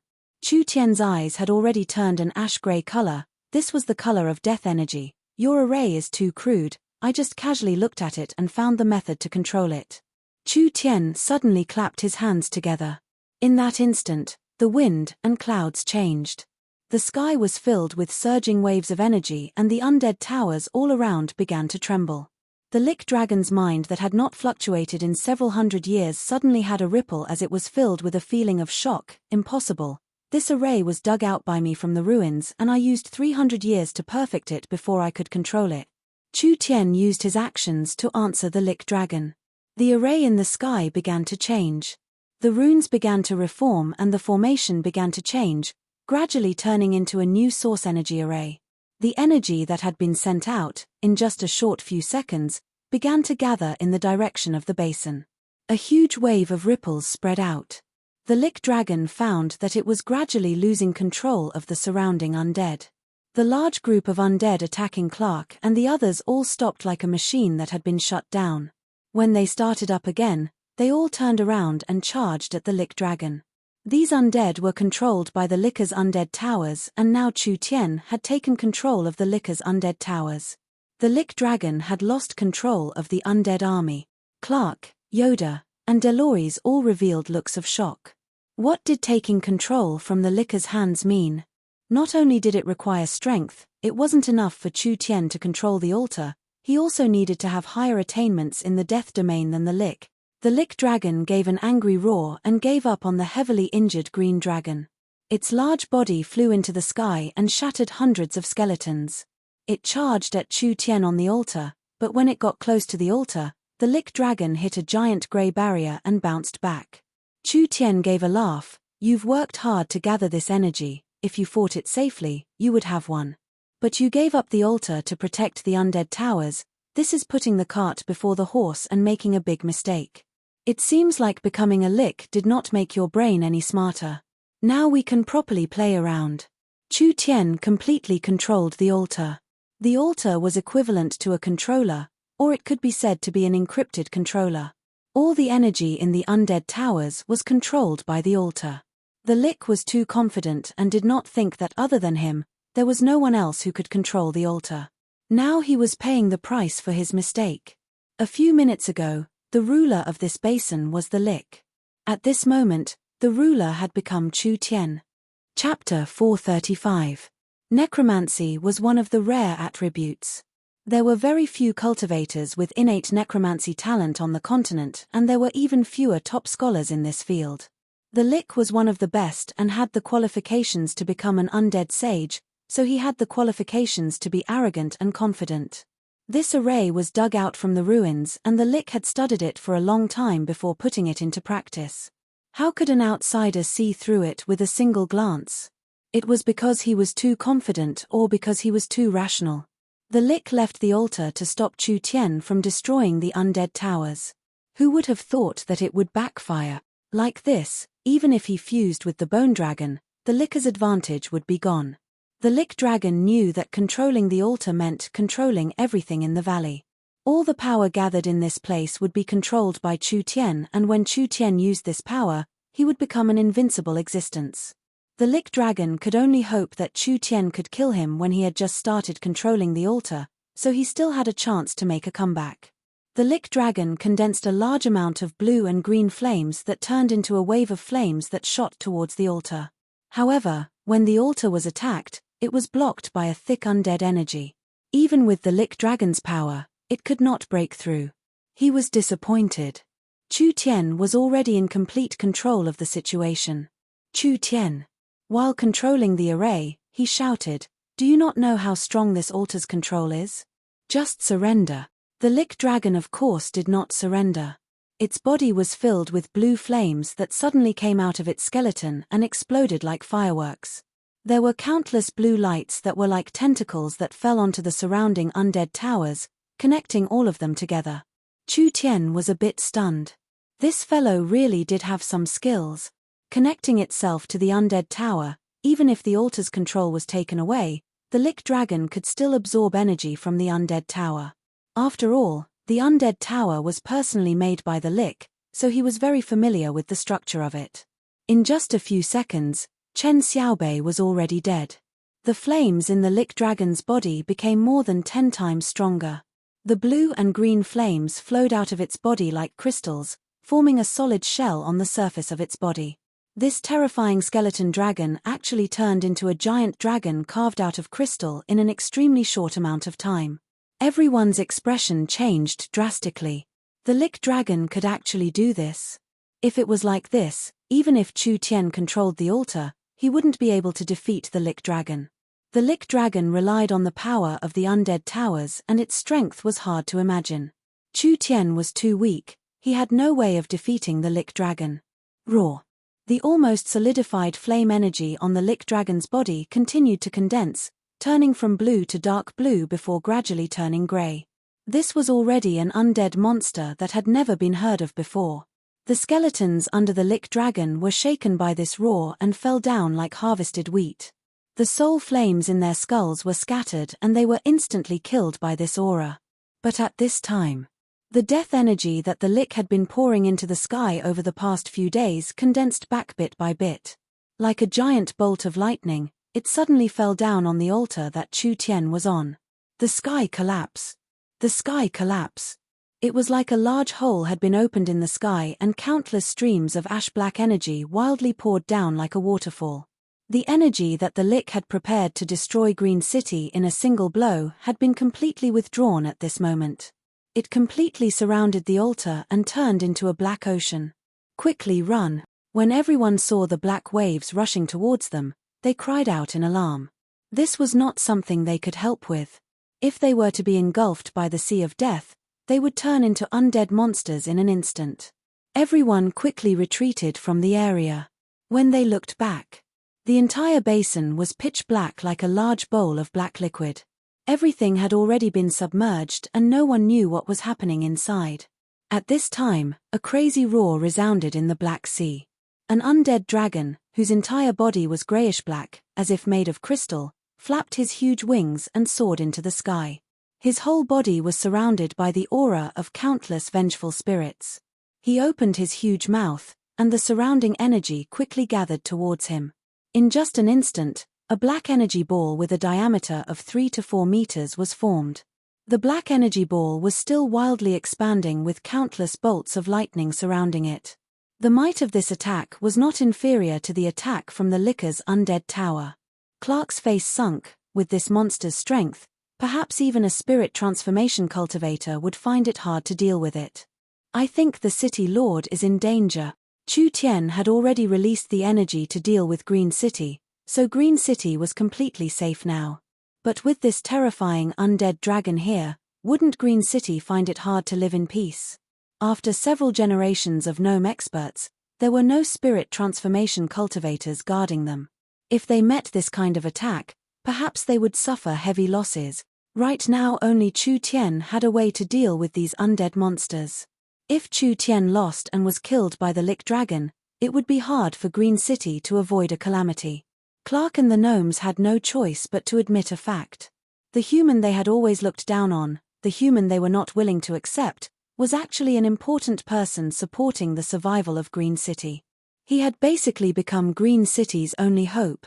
The lick dragon flapped its wings and the black hole-like energy ball flew into the center of the basin. Wherever it went, space trembled and the momentum was earth-shattering. It was very shocking to hear. At this time, a giant black sword flew into the sky and cut the energy ball in half. The black ocean quickly gathered in the center and finally formed an incomparably large figure. He looked like a 10-eyed demon god that could support the heavens and earth. 9 of his eyes were closed and only a single ash-black eye was open. He was incomparably large and had a pair of wings on his back. He looked down on all living beings and he held a giant black sword in his hand, just like a war god from the underworld. What is this? When things developed to this point, everything had already surpassed one's imagination. The Lick Dragon could feel that this powerful demon god monster was actually created by Chu Tian using the power of the array and the undead energy.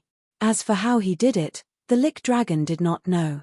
Even with his 2,000 years of knowledge, he had never heard of such a terrifying and powerful cultivation technique in this world. Not to mention him.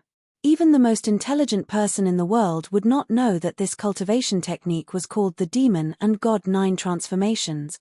The demon god gave a low angry roar and slowly raised its giant sword. The black aura in the surroundings all surged towards the giant sword dragon, finally turning into flames that soared into the sky. Chu Tian could not maintain this state for long. Therefore he gathered all of them together to decide victory. The solidified crystals on the Lick Dragon's body began to boil again and the flames engulfed its entire body, making it look like it had doubled in size. It looked like a black phoenix that came out of the underworld, directly using its burning body to release an earth-shattering attack. The demon god raised its giant sword glow and slammed it down on the black phoenix's body. The energy released this time created a shockwave that created quite a large storm for several dozen kilometers. Break for me. The god-demon sword's destructive power and boundless deathly energy fused together, instantly exploding forth with astonishing power. The god-demon sword sliced through the black phoenix's head, and by the time the blade came out from its tail, the god-demon sword had reached its limit and exploded. Chu Tian was sent flying and heavily fell to the ground. At this moment, his body was injured both inside and out. Regardless of whether it was his spirit or strength, he was severely overdrawn. He would probably need at least 10 days to half a month to recover. But it didn't matter. The Lick Dragon was cut in half and all of its energy dissipated. The dragon skeleton that was pieced together by the secret death technique fell apart and large amounts of fragments spread over several miles. The death energy in the death basin completely dissipated. Everything returned to normal in a short period of time. It's over. It's all over. This shocking battle made those who personally witnessed it unable to recover for a long time. The little fox was wildly swallowing the death energy in the death basin and cleaning up the aftermath. After around 2 hours, the Green City army rushed over. When they saw the messy basin, they were all stunned. This was a battle that changed the landscape. This kind of battle was something even peak true spirit cultivators could not do. Finally, the immobile Chu Tian was carried out. Although the side effects were large, Chu Tian's consciousness was still clear. He did not waste words and just ordered Clark, immediately send people to seal off the basin, no one is allowed to enter. Clark did not dare underestimate Chu Tian at all. Understood, Sir City Lord. Not long after Chu Tian was sent back to Green City, everyone in Green City knew of Chu Tian's bravery. Chu Tian's strength alone had saved the entire Green City. He was the savior of the green religion and the gnomes, which created a large response in Green City. Everything that followed was logical. On the third day, the green religion's gnome elders announced to the entire city that the acting city lord Chu Tian had officially become the sole city lord of Green City. The entire Green City had to listen to Chu Tian's orders. Although there were many twists and turns and many changes, he finally sat on the city lord's throne. The first thing Chu Tian announced was a name change. To welcome a new beginning for Green City and to represent that Chu Tian had officially become the city lord, Green City could no longer be called Green City, it would change its name. From today onwards, the Forest of Chaos Green City would forever become a thing of the past. This city would be renamed to Miracle City, Miracle City. This was a city in the center of the Forest of Chaos. Although it had an outstanding location, it was not a very remarkable city and it was not a very strong city. Miracle City was still a mess. This moment would inevitably be recorded in history. Chapter 436. There were too many messes in Miracle City. Although the internal problems had been solved, the external threats were still very serious. The famine caused by the shamans had not been solved yet, the undead had polluted the southern forests, and Miracle City's environment was very special. Being too weak at this moment, it was hard to avoid conflicts with the surrounding large powers. Adding in the change of ruler, the top and bottom needed to work together, so they were in a period of chaos.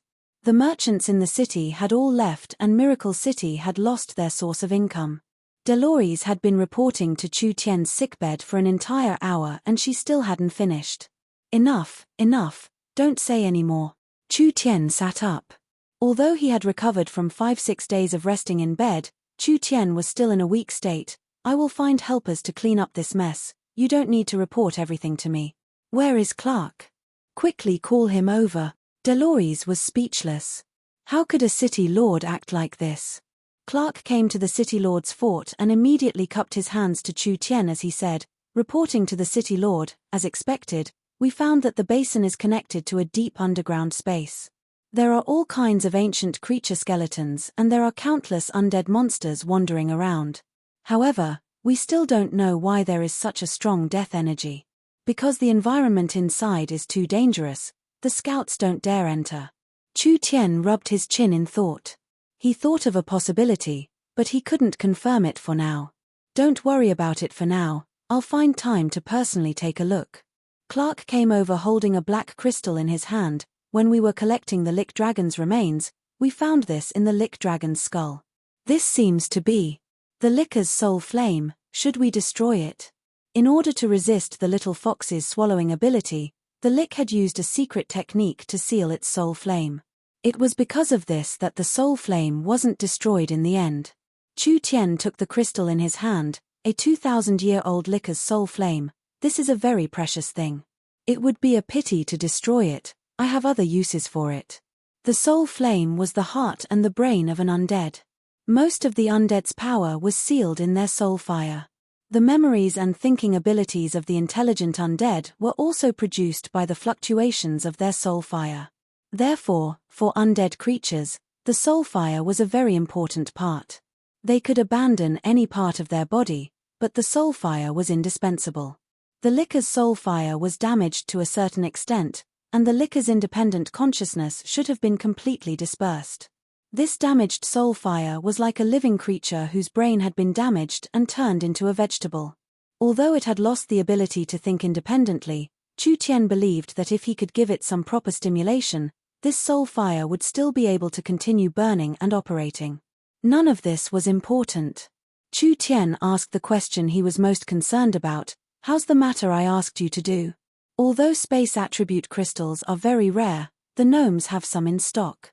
We have already completed the work according to the blueprints and methods provided by the city lord. Clark hesitated for a moment before asking, space attribute materials are rare, but there aren't many places where they can be used.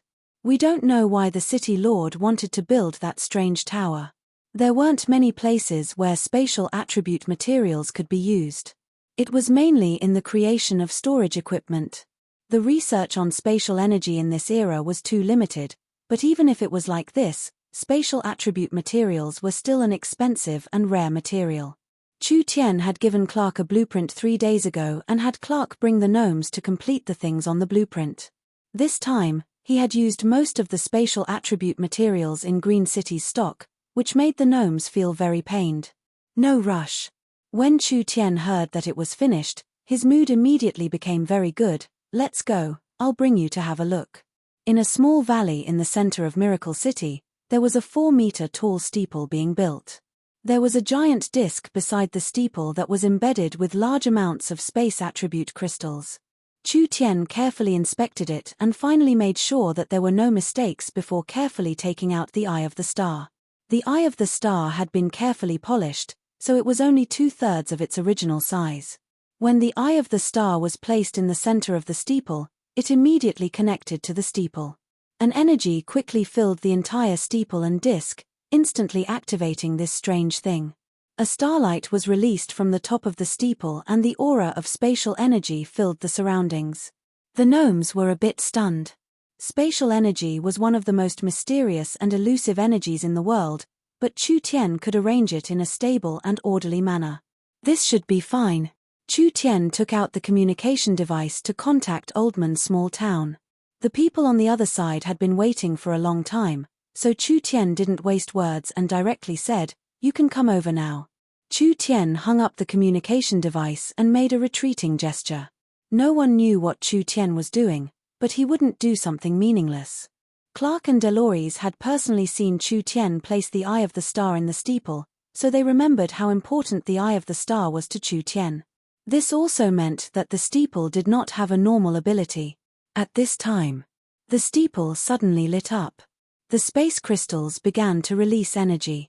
Everyone felt like the ground was being affected by some kind of energy as it began to slightly tremble. There was a dazzling flash of light, and on the disc beside the steeple, large amounts of human figures appeared. Chu Tian. Before the light disappeared, a surprised and excited voice sounded in Chu Tian's ears. There was a soft and boneless body that jumped into his embrace, giving him a large hug. If it wasn't Yingying, who else could it be? Chu Tian picked up Yingying. "How is it? I didn't lie to you, right? It really is mysterious." Meng Yingying's face turned a bit red and she immediately left his embrace. "How did you do it?" "We were clearly in Oldman's small town, but when we opened the scroll, we were instantly brought here. This is the effect of the transport tower." Chu Tian proudly looked at his work and said, "Miracle City has the first transport tower on the continent. Whether it is the ends of the earth or any corner of the world, as long as you use the spatial transportation technology, you can instantly arrive in our Miracle City. The scroll I gave you using the space warehouse was actually made from the Eye of the Star fragment and space crystal powder. It has the spatial coordinates of Miracle City's transport tower recorded on it, so it can complete a group transport. It wasn't just Meng Yingying that was sent over this time. Meng Qingwu, Nangong Yun, Chen Bingyu, Vivian, and most of the main members of Miracle Commerce had all arrived. "Ha, ha, young miss, Vivian, Nangong, long time no see." Chu Tian found several small abysses. "Yi, Lulu, you're here too? That's great." The little flower fairy Lulu had brought her sisters here. Her face was filled with surprise at this moment. Meng Qingwu, Nangong Yun, and Chen Bingyu didn't react at all. They couldn't understand no matter how they thought about it. They had been in Oldman's small town a moment ago, but they had suddenly come to Miracle City in the blink of an eye. The two places were separated by tens of thousands of miles. They actually crossed it in the blink of an eye. This was simply a miracle. The most shocked was Vivian. Vivian herself was a spatial talent. Her maximum teleportation distance was not more than a few hundred miles, because the further the distance, the harder it was to lock onto space. She had never heard of anyone in this world who could cross a distance of tens of thousands of miles in one go. "I know you have many questions you want to ask, but now isn't the time. Let me introduce you." Chu Tian turned to the people who were like blocks of wood and said, "This is the gnome Great Elder Clark, this is the Fox Clan's demonic god priest Delores, and this is..." Clark's face was filled with excitement. "Nice to meet you, nice to meet you." "Then who are these people?" "This beautiful and noble human young miss who has both beauty and intelligence is the vice chairman of Miracle Commerce and also Miracle City's vice city lord." Chu Tian then pointed at the petite Vivian on the side and said, "This elven young miss has an even bigger background. She is the Eternal Forest's Elven King's daughter Vivian and will be Miracle City's vice city lord from now on." Meng Qingwu and Vivian, they were the two vice city lords appointed by the Elven King. Clark didn't know who Meng Qingwu was, but he had heard of Vivian. This was the Elven King's most talented daughter and he felt it was very strange at the time. Why didn't the Elven King directly give his daughter the position of City Lord and instead gave a nameless human such an important position? Although Vivian wasn't considered strong right now, she was still stronger than this human, right? Not to mention that she was the Elven King's daughter. If Vivian was in the city, the other powers would have to consider if they could deal with the Elven King's revenge if they wanted to. Of course. Now Clark understood. After seeing Chu Tian's abilities and methods, the gnomes no longer looked down on this seemingly young but incomparably powerful human. They had complete trust in the Elven King's ability to judge people. "It's not convenient to talk here, let's go to the City Lord's main hall." The two sides naturally needed some time to get used to each other. Although Chu Tian had already become the City Lord, the gnomes were still the main power of Miracle City. Chu Tian would need the gnomes' resources and manpower for a long time, so there were some things that needed to be clearly explained. At the very least, Chu Tian wanted the gnomes to know what miracle commerce did. Boss, it can't be. Nan Gongyun shouted while flying on the griffin, our city is too big, I've never seen a city like this before.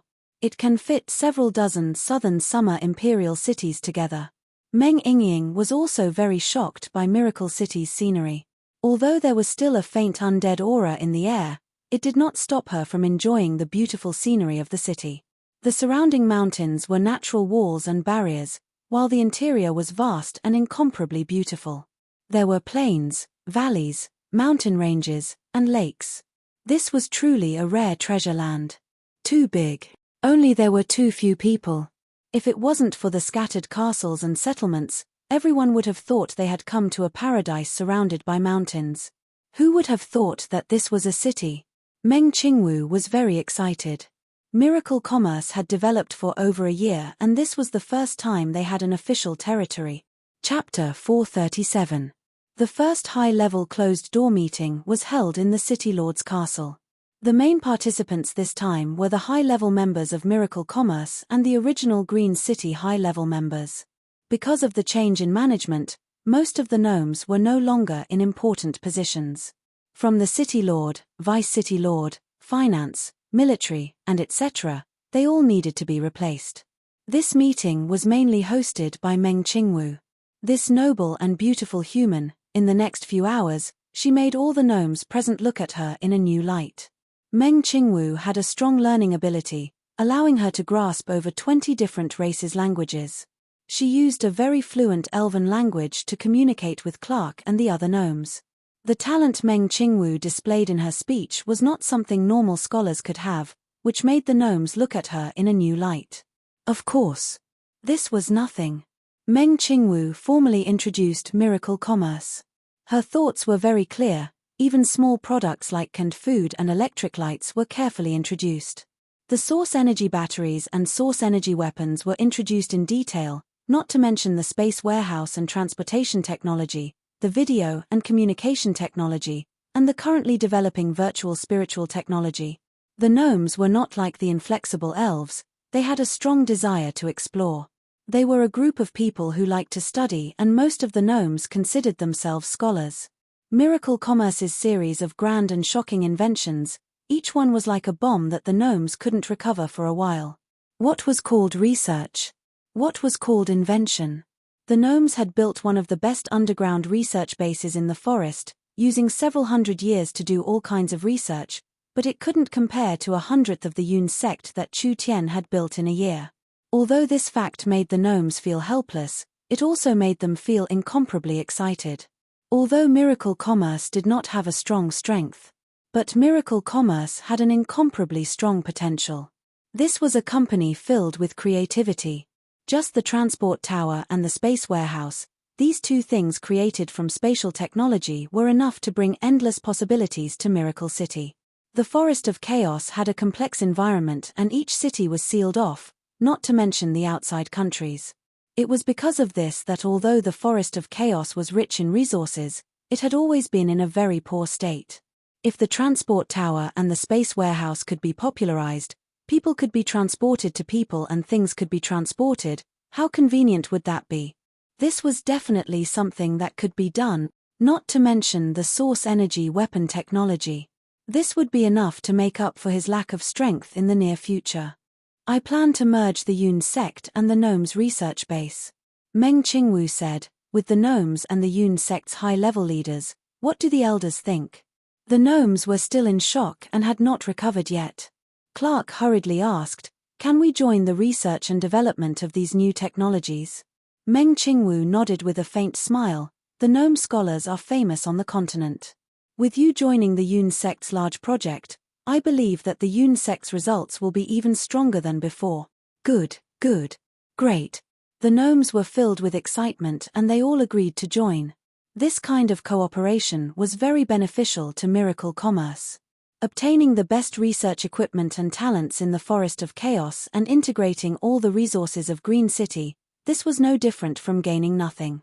If other powers took over Green City, they would have to pay for the gnome's research, but it was completely different if Miracle Commerce took over. He was purely investing in himself. It didn't matter if he spent tens of thousands of source stones every month. Meng Qingwu never thought it would be this smooth. The gnomes did not even give her any conditions. Perhaps this was the difference between different races. If it was a human sitting in front of them, they would have asked for a sky-high price and how to divide the research results. The gnomes did not need this, which meant that their thoughts were too simple. There weren't many races on the continent that were as greedy as humans. This was also why most of the gnomes did not like to interact with humans. Now that the introductions have been made, I think everyone should have a basic understanding of each other. Chu Tian, who had not spoken since the beginning, stood up at this moment. We should properly discuss how to clean up the mess in front of us. There were several problems that Miracle City was facing.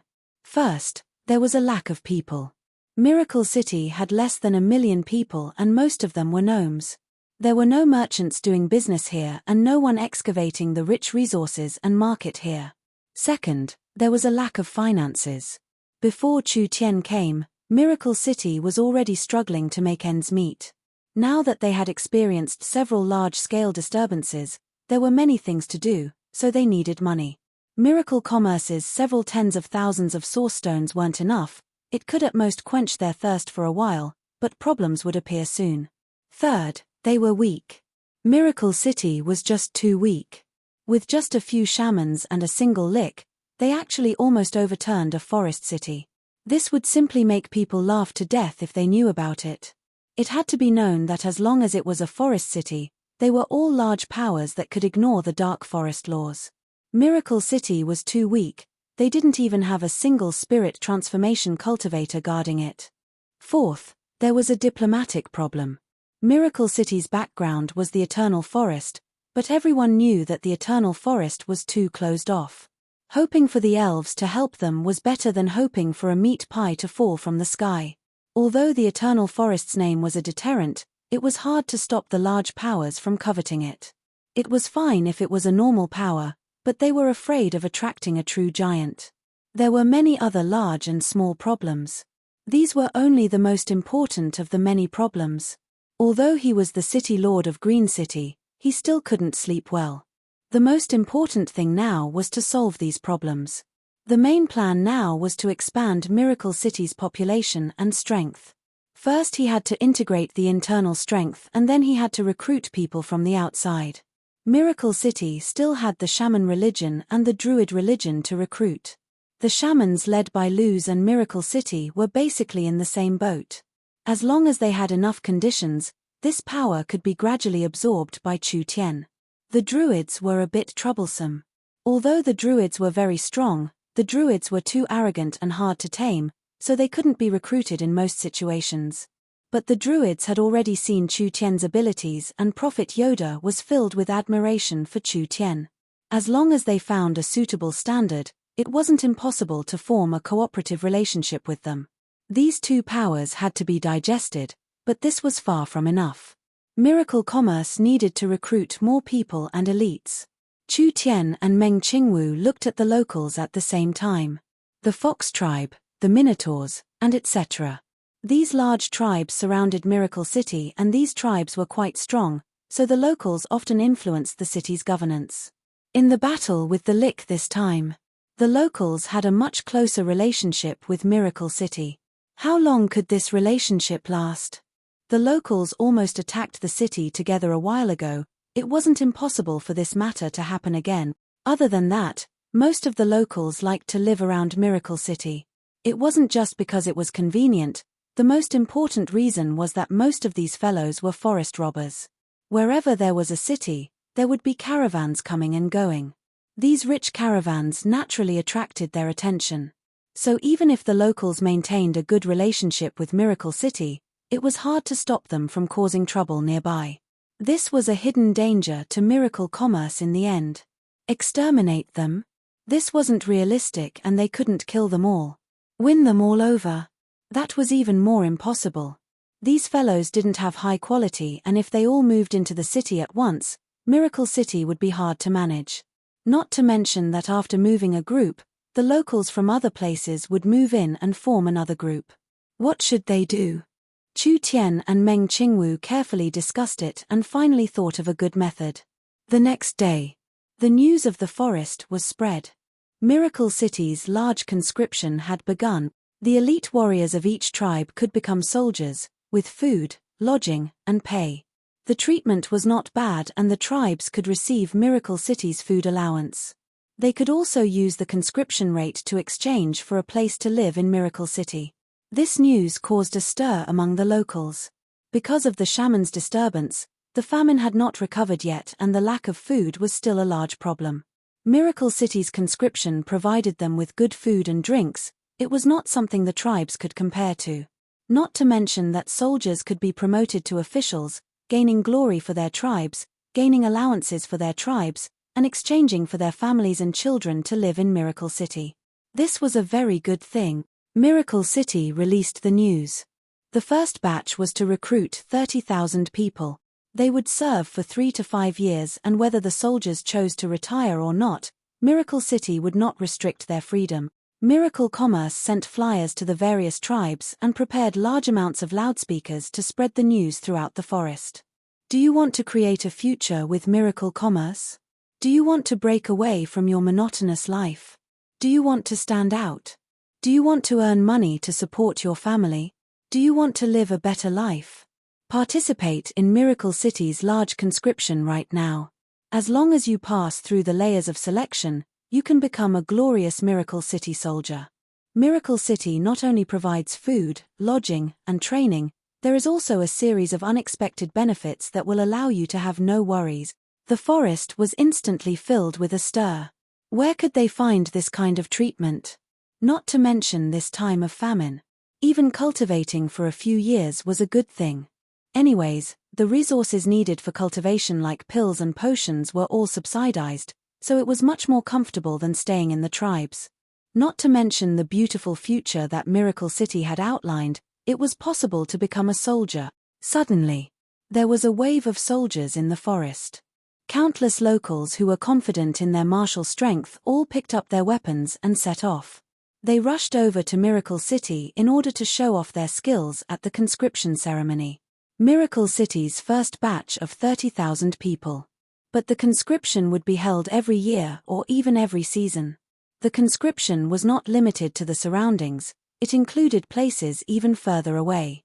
The conscription was not limited to fighting, it also included logisticians.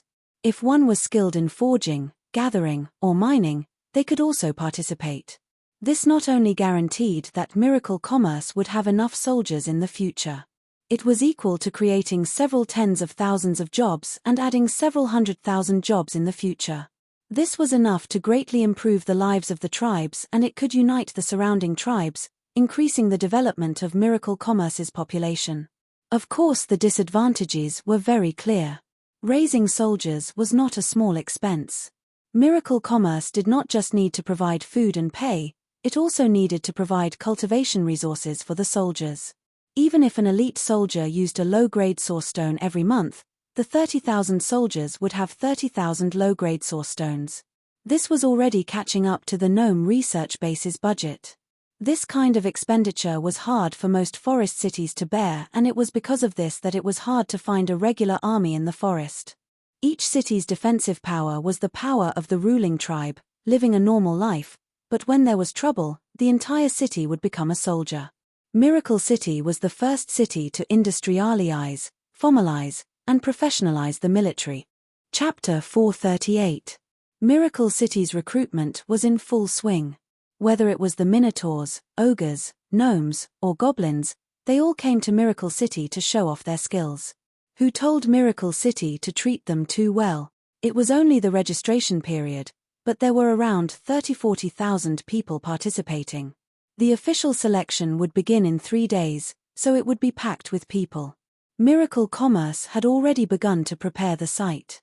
Dolores was the city lord's assistant as well as Miracle City's chief financial officer, so she already understood Miracle City's financial situation. Although Miracle Commerce was considered rich, with this kind of spending, there would be problems in less than 2 months. At that time, not only would Miracle Commerce suffer heavy losses, Wouldn't the credibility of the new city lord fall? How was this a recruitment? This was simply asking for her old life. Dolores quickly went to find Chu Tian, but when she entered the city lord's office, she didn't see even a shadow of Chu Tian. There was only Meng Qingwu sitting there reading various documents. "Are you looking for Sir City Lord?" Meng Qingwu looked up at Dolores. "It's really unfortunate. He brought Yingying, Nangong, and Vivian to build the site and prepare for the recruitment ceremony. I'm afraid he won't be back for several days." Dolores had a depressed expression. "I'll go find him." "Don't worry, sit down and drink some tea first. It's useless for you to find him, I'm in charge of the city." Meng Qingwu revealed a faint smile. Meeting a hands-off boss like Chu Tian, she didn't know if she should be happy or depressed. "I know what you're worried about, but relax, there won't be any problems." How did Chu Tian attract a beautiful silver-haired fox girl? When Meng Qingwu saw Dolores, she couldn't help feeling a bit depressed. However, she wasn't as obvious as Meng Yingying. Moreover, Meng Qingwu was a very rational person, so she was quite satisfied with Dolores. At least she was more hardworking than Nangong and Yingying. With this city lord assistant, Meng Qingwu's work would be much easier. "You're new here, so you don't know much about us. It's inevitable that you're suspicious of us." She stood up and poured a cup of tea for Dolores. "I won't hide it from you.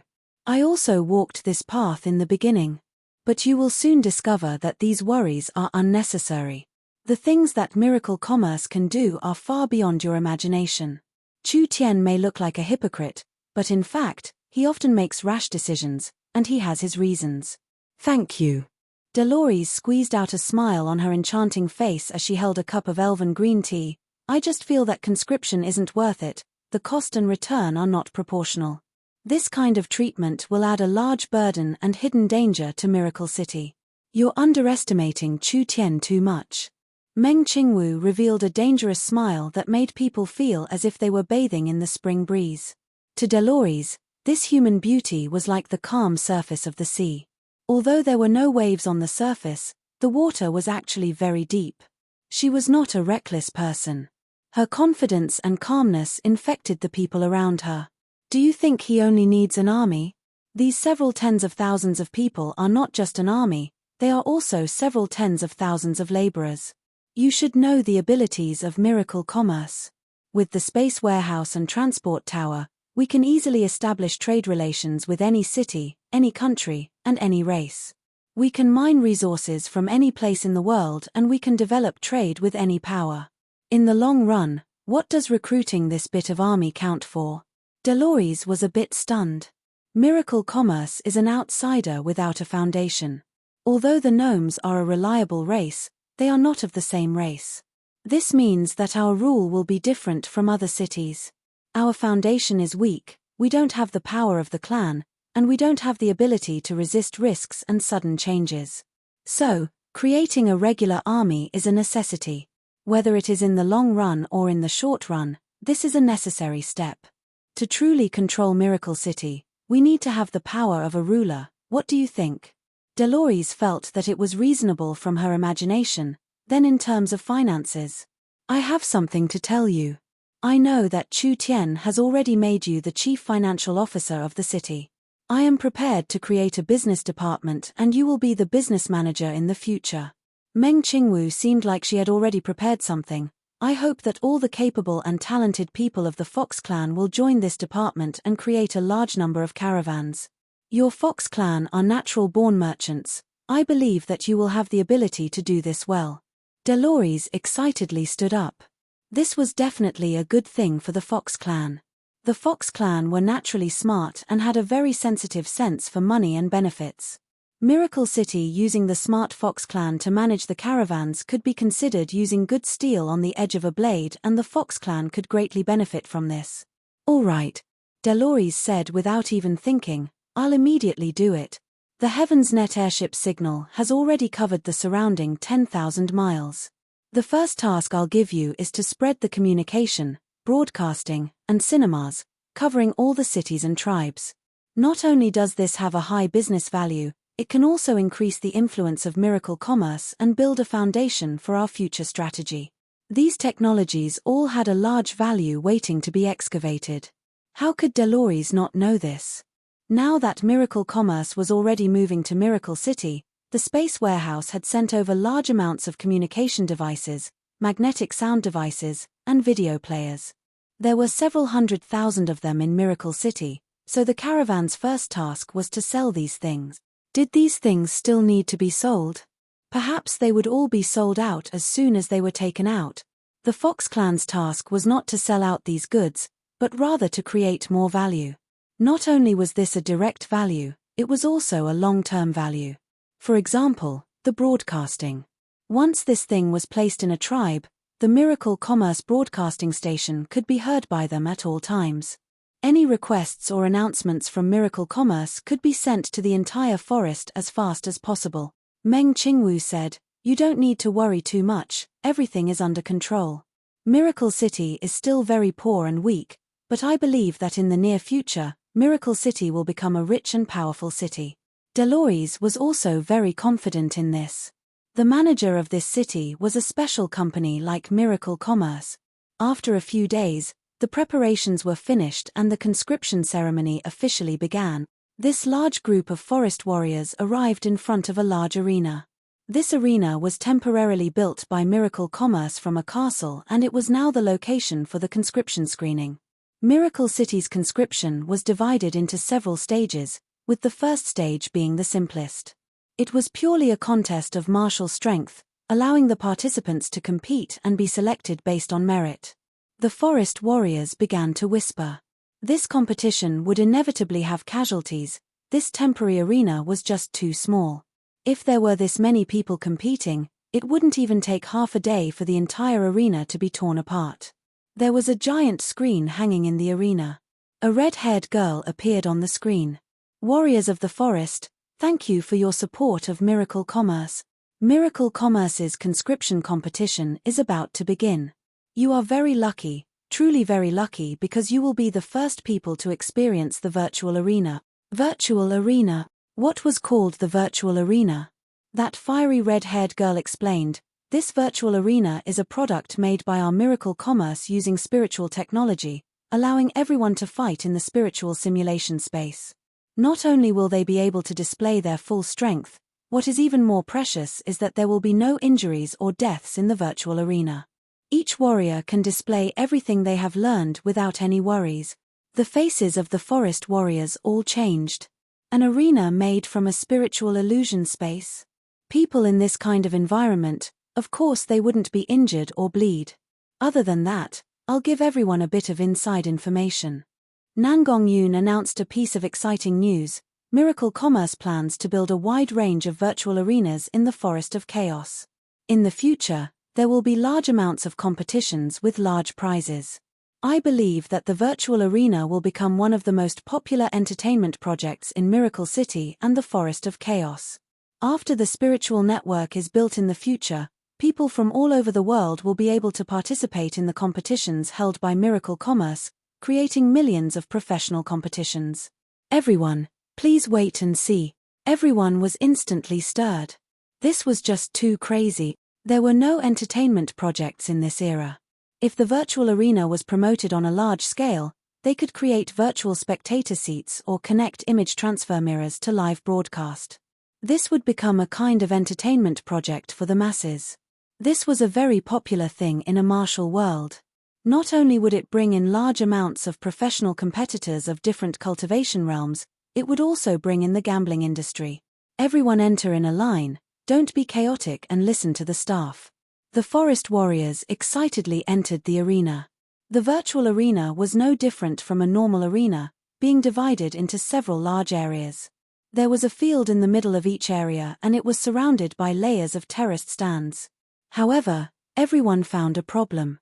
There was a giant crystal embedded in the center of the arena. With this crystal releasing spiritual energy as the center, there was a very large source energy array covering the entire field. In the corners of the field, there were giant energy pillars and everyone could feel the energy fluctuations coming from under their feet. Everyone sit down. The virtual arena is about to open. Everyone relax and don't resist, this is completely harmless. After several thousand people filled the field, the energy pillars all around began to glow and the source energy array symbols lit up, finally connecting to the giant spiritual attributed crystal in the center. Almost in the next instant, spiritual energy was released, instantly covering everyone sitting in the large source energy array. The forest warriors were slightly stunned. When the forest warriors came back to their senses, they were shocked to find that they had appeared in a completely new place. None of their companions were missing, they had all been moved here. A grand arena appeared in front of them. The area here was more than 10 times larger than before and it was very dazzling. This group of country bumpkins had their eyes opened wide. This was too incredible. Coming to Miracle City this time was really worth it. Even if they couldn't join the army, seeing this kind of scene was worth it.